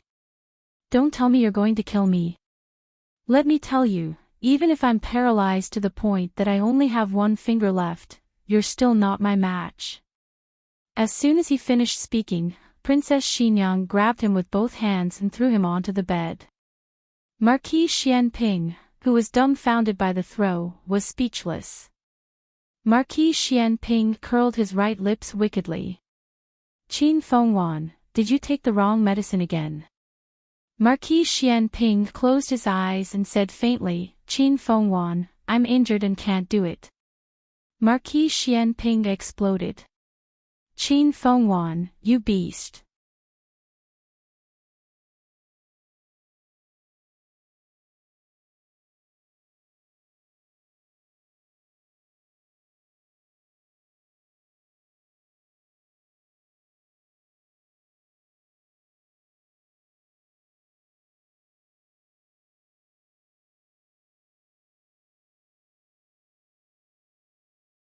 He didn't even have a complete set of clothes on him. Princess Xinyang took one look and felt suffocated. She hurriedly covered her eyes with a blanket. At this moment, she wished she could go blind. She was calm and collected in everything, but it was very difficult for her to get along with men. Xianping Ho was a man after all, and a thick-skinned one at that. After a short moment of dizziness, he woke up. He looked at Princess Xinyang, who was tightly covering herself with the blanket, and his eyes narrowed dangerously. Qin Fengwan, what tricks are you playing now? Why you move aside? Princess Xinyang sat on the corner of the bed and covered her head with the blanket. Xianping Ho looked at her with a dark expression. Qin Fengwan, what kind of disdainful tone is that? Do you want me to remind you of what you did to me yesterday? No, yesterday plus last night. Princess Xinyang's mind started to have an image. Her body gradually froze. Her blanket only covered half of her body, mainly her head. Her legs were still exposed. Xianping Ho looked at her and sneered. You remember now. Qin Fengwan, I haven't seen you for many years. Your methods have improved. You purposely had Eugen drug me. When I didn't take it, you snatched it and ate it. You still say you don't have ulterior motives toward me. The two of them weren't fools. It wouldn't be right if they still couldn't tell that there was something wrong with the 2 bottles of medicine. But Princess Xinyang didn't do it on purpose. That medicine was clearly given to her by little Jing Kong to treat leg cramps. How could it have this kind of effect? If she said she didn't know and was innocent now, this man probably wouldn't believe her. After all, she didn't do anything usually, but he already thought she had ulterior motives toward him. Now that she really did something, she wouldn't be able to clear her name even if she jumped into the Yellow River. Xian Ping Ho had an, as expected, expression. Can't say anything. I knew you did it on purpose. Just how many wrong medicines did you take? This marquis almost lost half of his life. Princess Xinyang's face flushed red. Can't a man like you save some face for yourself? Princess Xinyang gave up on arguing with him about the medicine. She couldn't be led by the nose by him. She had to take back the initiative. She composed herself and tried to calm down. Why, you know I took the wrong medicine, so why didn't you push me away? Xian Ping Ho sneered. Qin Fengwan, do you want to see what you did to me? Princess Xinyang slowly pulled down the quilt covering her head, revealing a pair of red and swollen almond-shaped eyes from crying. She looked at Xian Ping Ho's upper body nervously. In the end, she saw that Xian Ping Ho's hands were tied to the head of the bed. Princess Xinyang. Disbelief and panic flashed across her eyes. Xian Ping Ho took in her expression. He shook the rope in his hands and smiled mockingly.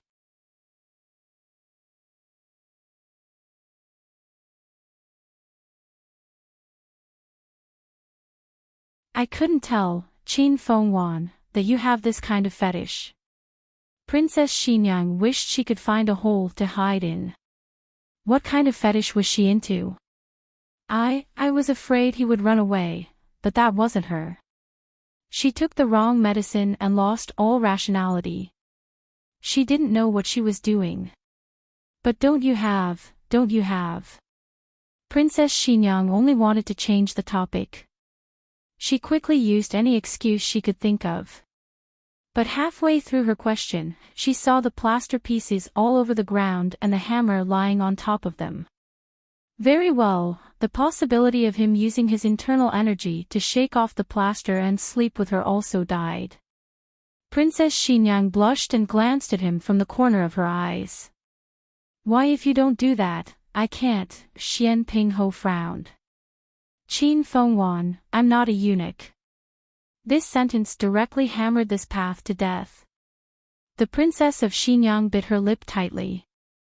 She still didn't give up and still felt that this matter definitely wasn't her fault alone.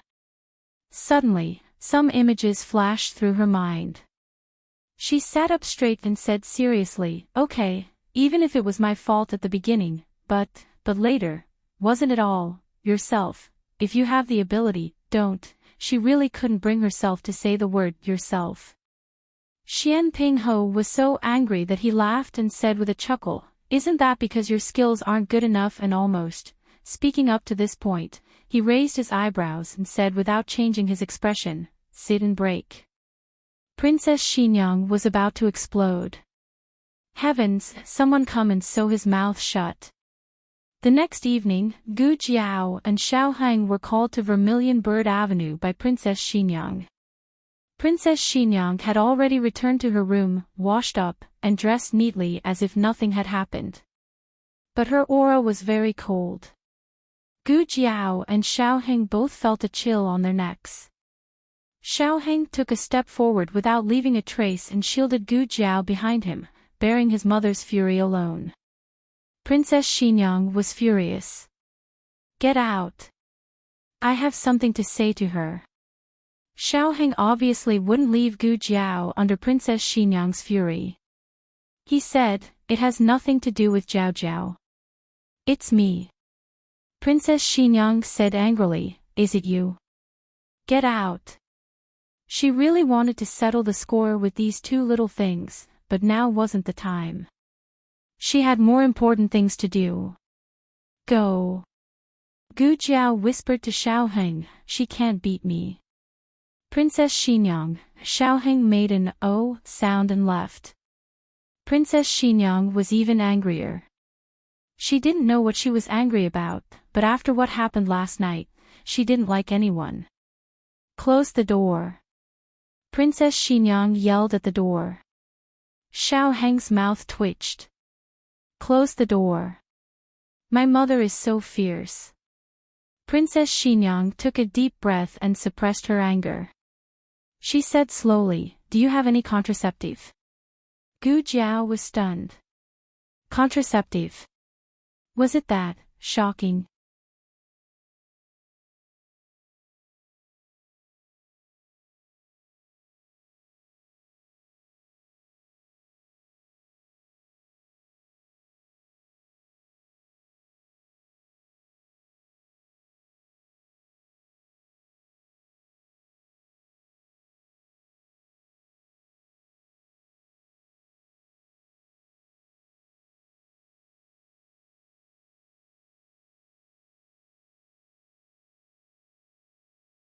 He had only heard that it was the most powerful and mysterious assassin organization in the Six Nations.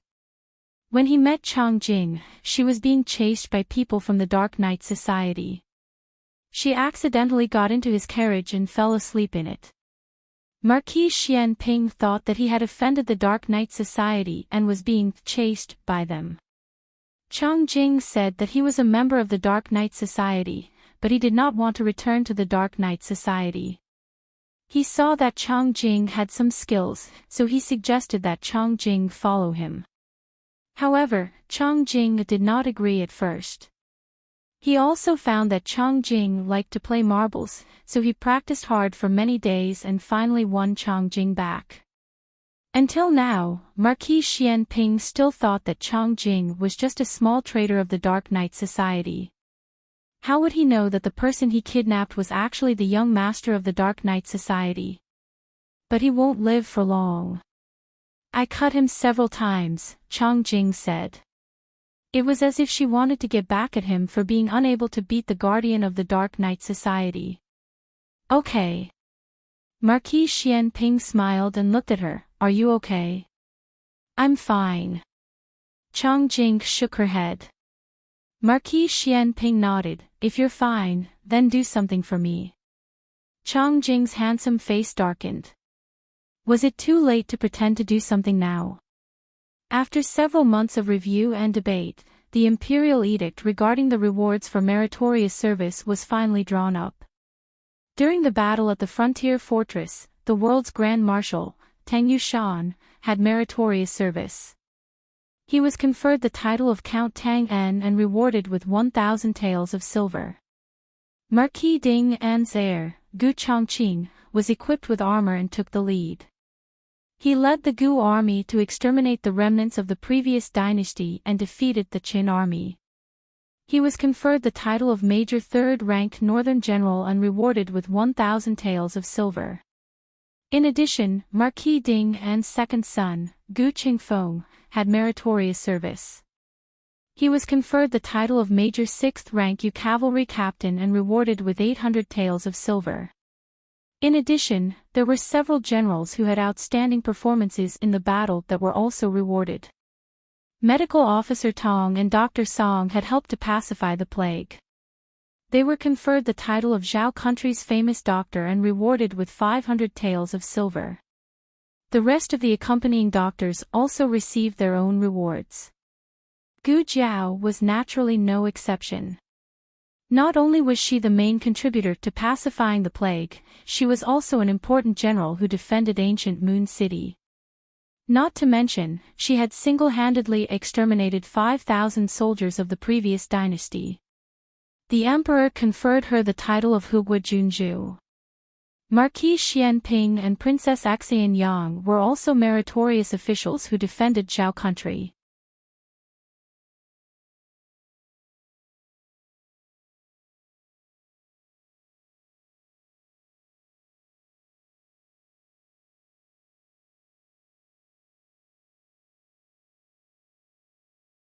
The auspicious date for the Board of Astronomy had been calculated.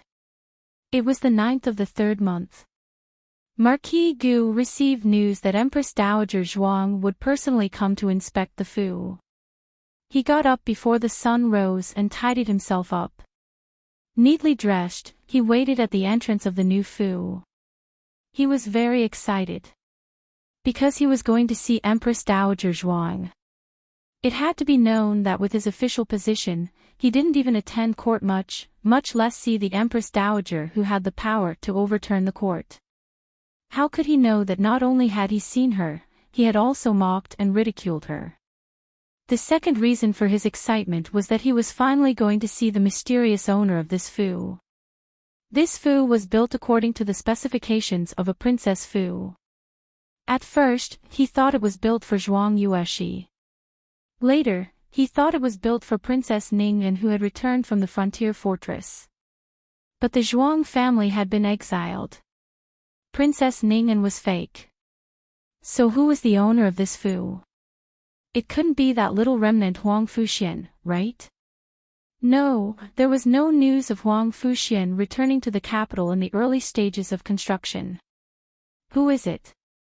Marquis Gu was so curious that his heart felt like it was being scratched by a cat. Marquis. Huang Zhong rushed over. The Empress Dowager's guards of honor are here. Prepare to welcome the Empress Dowager. Marquis Gu adjusted the black gauze hat on his head and flicked his wide sleeves. Together with the officials and the attendants present, he bowed respectfully. The Empress Dowager's guards of honor majestically stopped in front of the magnificent foo. Marquis Gu loudly said, "Welcome, Empress Dowager. Long live the Empress Dowager." Everyone followed suit and bowed. "Welcome, Empress Dowager. Long live the Empress Dowager." Eunuch Qin got off the carriage first and lifted the curtain for Empress Dowager Zhuang. Empress Dowager Zhuang got off the carriage with a young girl in green. Marquis Gu's gaze fell on the young girl's green dress and white embroidered shoes. He thought to himself, is this the owner of the foo? Sure enough, her bearing is extraordinary. When she walks, she is more heroic and noble than ordinary women. Come and see your foo. Empress Dowager Zhuang said. Okay. The young girl responded. Marquis Gu frowned. Why does this voice sound a little familiar? Marquis Gu bravely raised his head and glanced at the young girl. He was so shocked that he froze on the spot. Why is it this stinky girl? He looked at the Empress Dowager again. The next second, he knelt down with a plop. It wasn't because of fear, but because of shock. Isn't this the old lady of that girl's family? He had seen her in the countryside. At that time, he felt that she looked familiar. But he and the Empress Dowager had only seen each other a few times, so he didn't dare to recognize her. No one would be able to admit it.